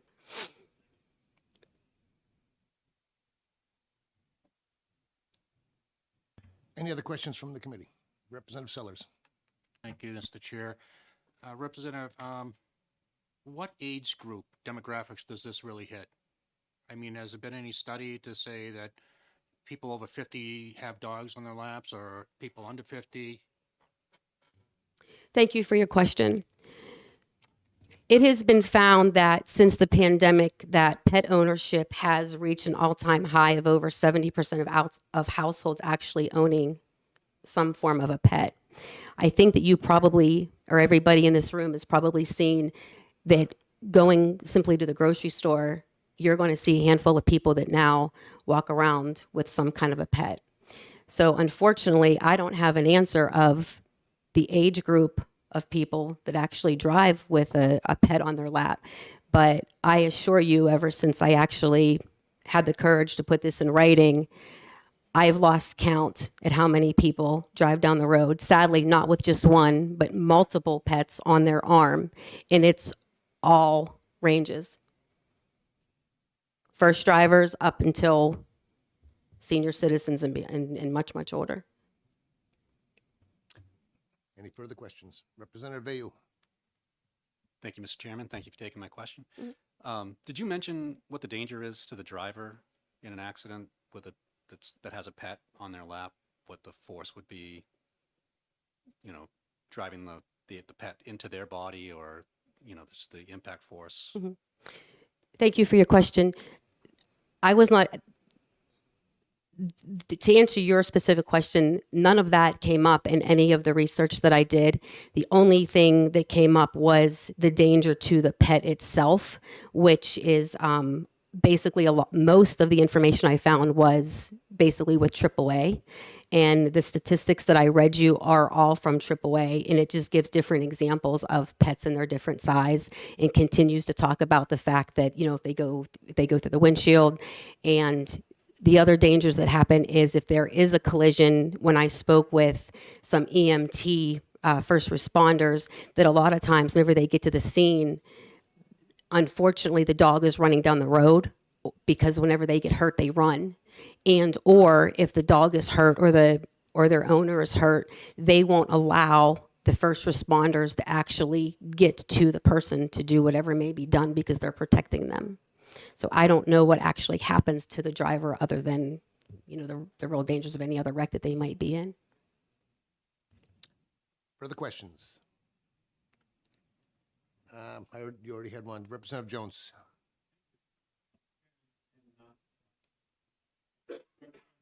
Microphone. Thank you, Representative, for bringing this forward. And I just want to ask, Section 265 that you're amending, is that a distracted driving section? I should have looked that up myself. I didn't. So I'm asking you. So thank you for the question. When I submitted this legislation, I did say that I was, basically looking to add this to the distracted driving laws, which is what all of the other states that I mentioned to you all say. None of them necessarily say you can't have the pet, but they just have that if you get that they can pull you over for that. So the way this was written is it was basically just a new section, but my understanding is yes, it's going to be with the distracted driving laws, which are mostly all cell phone. And if I could just add to that, one of the things that I've gotten from several officers that have called me, which have been a lot, I reached out to the police chiefs in my town. I've reached out to friends that I have that are officers. Every single person was in support of it, and unfortunately they're all working, so they're not here. But the first thing that a lot of people said to me was, why aren't you adding makeup? Okay, I mean, one thing at a time. I mean, I think it's foolish to drive down the road putting makeup on as well. But again, a lot of people think that that's already illegal, but apparently if it's not in writing, it doesn't count. Mm-hmm. Yeah. Representative Sellers. Thank you, Mr. Chair. Who's going to determine that it's, if the animal's are in the person's hands or arms or lap, that it's impeding his or her access? I mean, it could be different for every person. Well, thank you for your question, which is exactly why it says that basically the pet cannot be in the driver's area for the exact reasons that you just said, right? If a person's driving down the road and the dog is on their arm, well, the dog's not on my lap, so that's okay, right? So at the end of the day, the pet being with the driver is clearly a distraction, and that is what we're trying to prevent. We're trying to help the dog and the safety of the dog, which is clearly not in its safe being, transported in its safest manner. And it certainly is a distraction to be driving down the road and have something, that's moving sitting on your lap.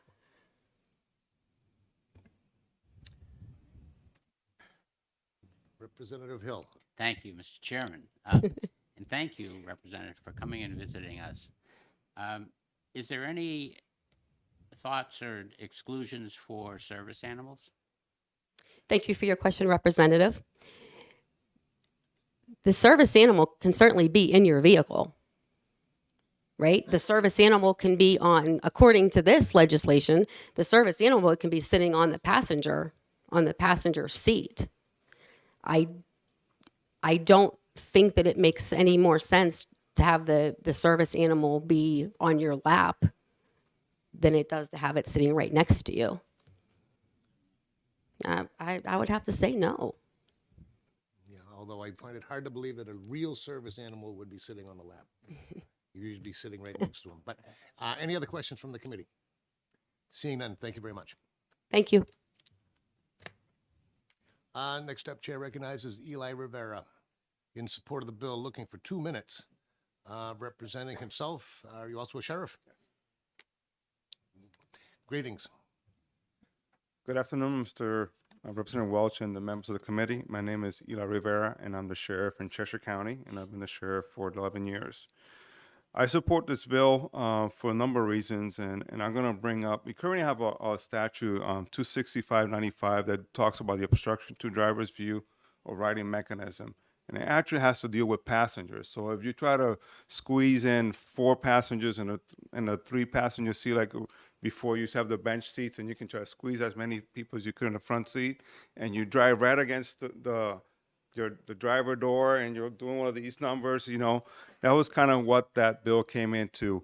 Or, you just have people that are leaning against the driver as they're driving, or so kind of obstructing how the driver can reach either the emergency brakes or even the gears or the steering wheel itself.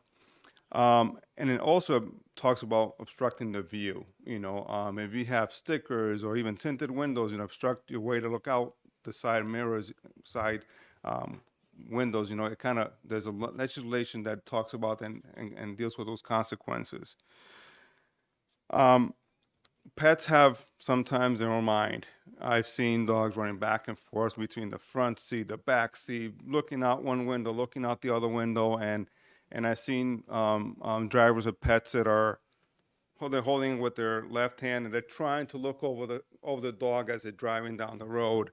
So it does cause a hazard. And then if we are saying that you cannot have anything that obstructs your view, if you have a dog of whatever size, it is obstructing your view, because when you look, it might be obstructing your side view mirror. It can be obstructing as you look out because the dog is right there in your view, and it just kind of creates that distraction.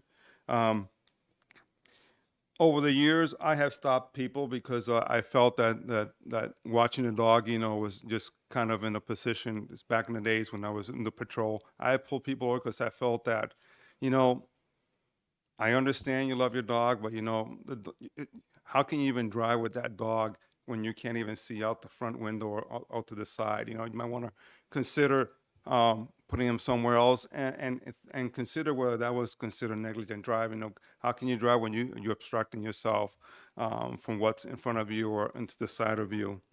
Whether it's a Chihuahua, whether it's a Lab, I've seen every size dogs on people's laps. If you start talking about something that's more than a 30-pound dog or whatever, then that really gets in the way.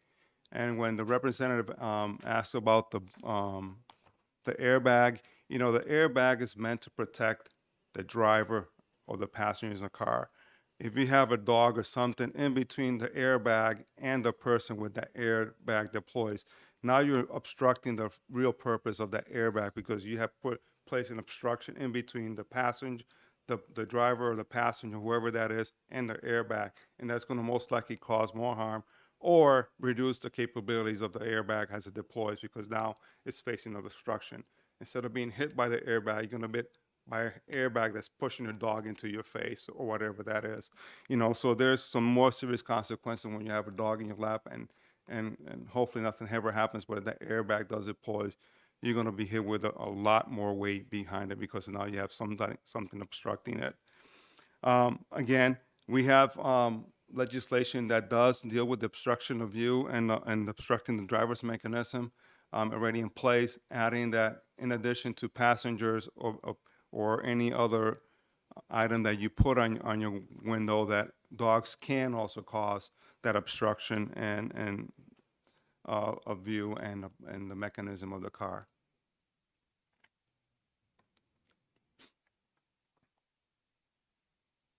Thank you very much. Any questions from the committee? Seeing none, thank you again. Next up, Lieutenant O'Leary from New Hampshire State Police, Troop G. No, not taking a position on the bill at this time. Thank you, Mr. Chair, members of the committee. Representative Rhodes did a phenomenal job setting this whole thing up, because although we are not taking a position on this, I think one of the things to understand, and the point that she brought up, being that our hands are somewhat tied when it comes to distracted driving. And I think just by the nature of the term distracted driving, the general public thinks that, we have an authority to act on people who are distracted, and it's complicated. It's a complicated matter. There are only a couple of laws that specifically speak to distracted driving, one being when you're using a cell phone, and one being when you're texting. Those two specifically speak to distracted driving. Now, outside of that, we have negligent driving, and negligent driving is for someone who drives a vehicle that in a manner in which could cause harm to a person or property. The difficult part in that law is that deciphering or articulating that event is potentially could cause an issue. So, for example, if I have somebody who is eating an ice cream and crosses over the yellow line and strikes somebody, I can certainly articulate that they're driving negligently. However, if I have someone eating an ice cream, and only not paying attention, only having one hand on the wheel, that's not something I could stop them for as being distracted. So, in the case of an animal or anything that's going to be a distraction, in this case being an animal, we don't have a distracted driving law, and I think Representative Rhodes did a great job of trying to bring that to your attention, because again, that's something that most people think that we have and we don't have. And that's what I wanted to talk about. All right, thank you very much. Questions from the committee? Representative St. Clair. I like to keep you busy. This is a question, and we spoke earlier about this. In your experience all the years on the force, would you give a shout out at maybe the percentage of people you think actually drive around with animals on their laps? Just a guess. So thank you for your question. That's a difficult question. I have seen it, and I have seen people that have, driven over the yellow line and such. So those are, circumstances in which I'm acting on that secondary violation. I see the distraction, not anything I can act on, but I do see him cross the yellow line. It is something that I have seen throughout my 20 years. That being said, I do know that distracted driving is one of the number one issues that we have in our state and across the country. So, the difficult part is we don't capture information related to what the distraction is. So if somebody is involved in a crash, we show up, we investigate, we say, yep, it's contributing factors, distracted driving. That could be anything that's a distraction. You're welcome. Thank you for your question. Further questions? Representative Coker. Thank you, Mr. Chairman. Lieutenant, so quick question I have. So you said distracted driving is kind of a secondary, offense. So the two laws that we have are for cell phone usage, essentially, whether you're hands-free or text messaging. The negligent driving is essentially that captures anything that is as a result of distracted driving. Okay. So do you think maybe instead of, I feel like there might be a lot of one-off situations where you're kind of adding, we had a bill for dog in the lap, stuff like that. Do you think this might be an opportunity to possibly roll in just a blanket distracted driving type of legislation? I mean, would that help with enforcement, or at least for you guys being able to pull people over for these issues and have, basically having a legislative backing for it? Yeah, thank you for your question. I agree. If we could find something that would, basically capture all of those instances, that would be awesome. However, that obviously is challenging to be able to articulate what exactly is going to be distracting and not. So if the committee believes that we're able to capture that, that would be great if we can capture this along with other distracted driving in some sort of legislation. Thank you for your question. Further committees, Representative Sellers. Thank you, Mr. Chair. So if we go that way, if I could be drinking a coffee and an officer could see me and say, "You're distracted." Is that true? If that's again where that's kind of a hypothetical proposal to legislation, and I think that that's why we've gone with the negligent driving charge for so long, because you could be drinking a coffee and nothing's happening, but you could be reaching for that coffee and it spills in your lap and you cross the yellow line and hit somebody, and now it's become negligent. So it's that fine line between being distracted and what contributes to something that's negligent. Any other questions? I just have one. So in summary, obviously, the negligence is an after-the-fact charge. Yes, sir. And you could probably charge somebody with negligence if you found the dog in between the steering wheel and the human being. And so that's pretty simple. My question is, do you think that the language, that the way it's currently written, would be enforceable for preventing it from the distraction part of it? From what I've read, I mean, on its face value, it's simply if the dog's in the lap, it's a violation. And I think that if the committee finds that that's a level of distraction, I think that that's pretty easy to be able to enforce on our end. Okay. All right. Thank you. Seeing no other questions, thank you very much. Thanks, sir. No other print cards. I'm going to close the public hearing on House Bill 260 FN.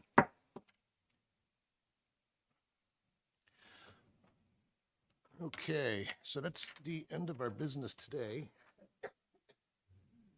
I will be scheduling our early bills for next Tuesday. We've got 7 of them. Actually, the way we went today, maybe that's all we're going to do next week is 7.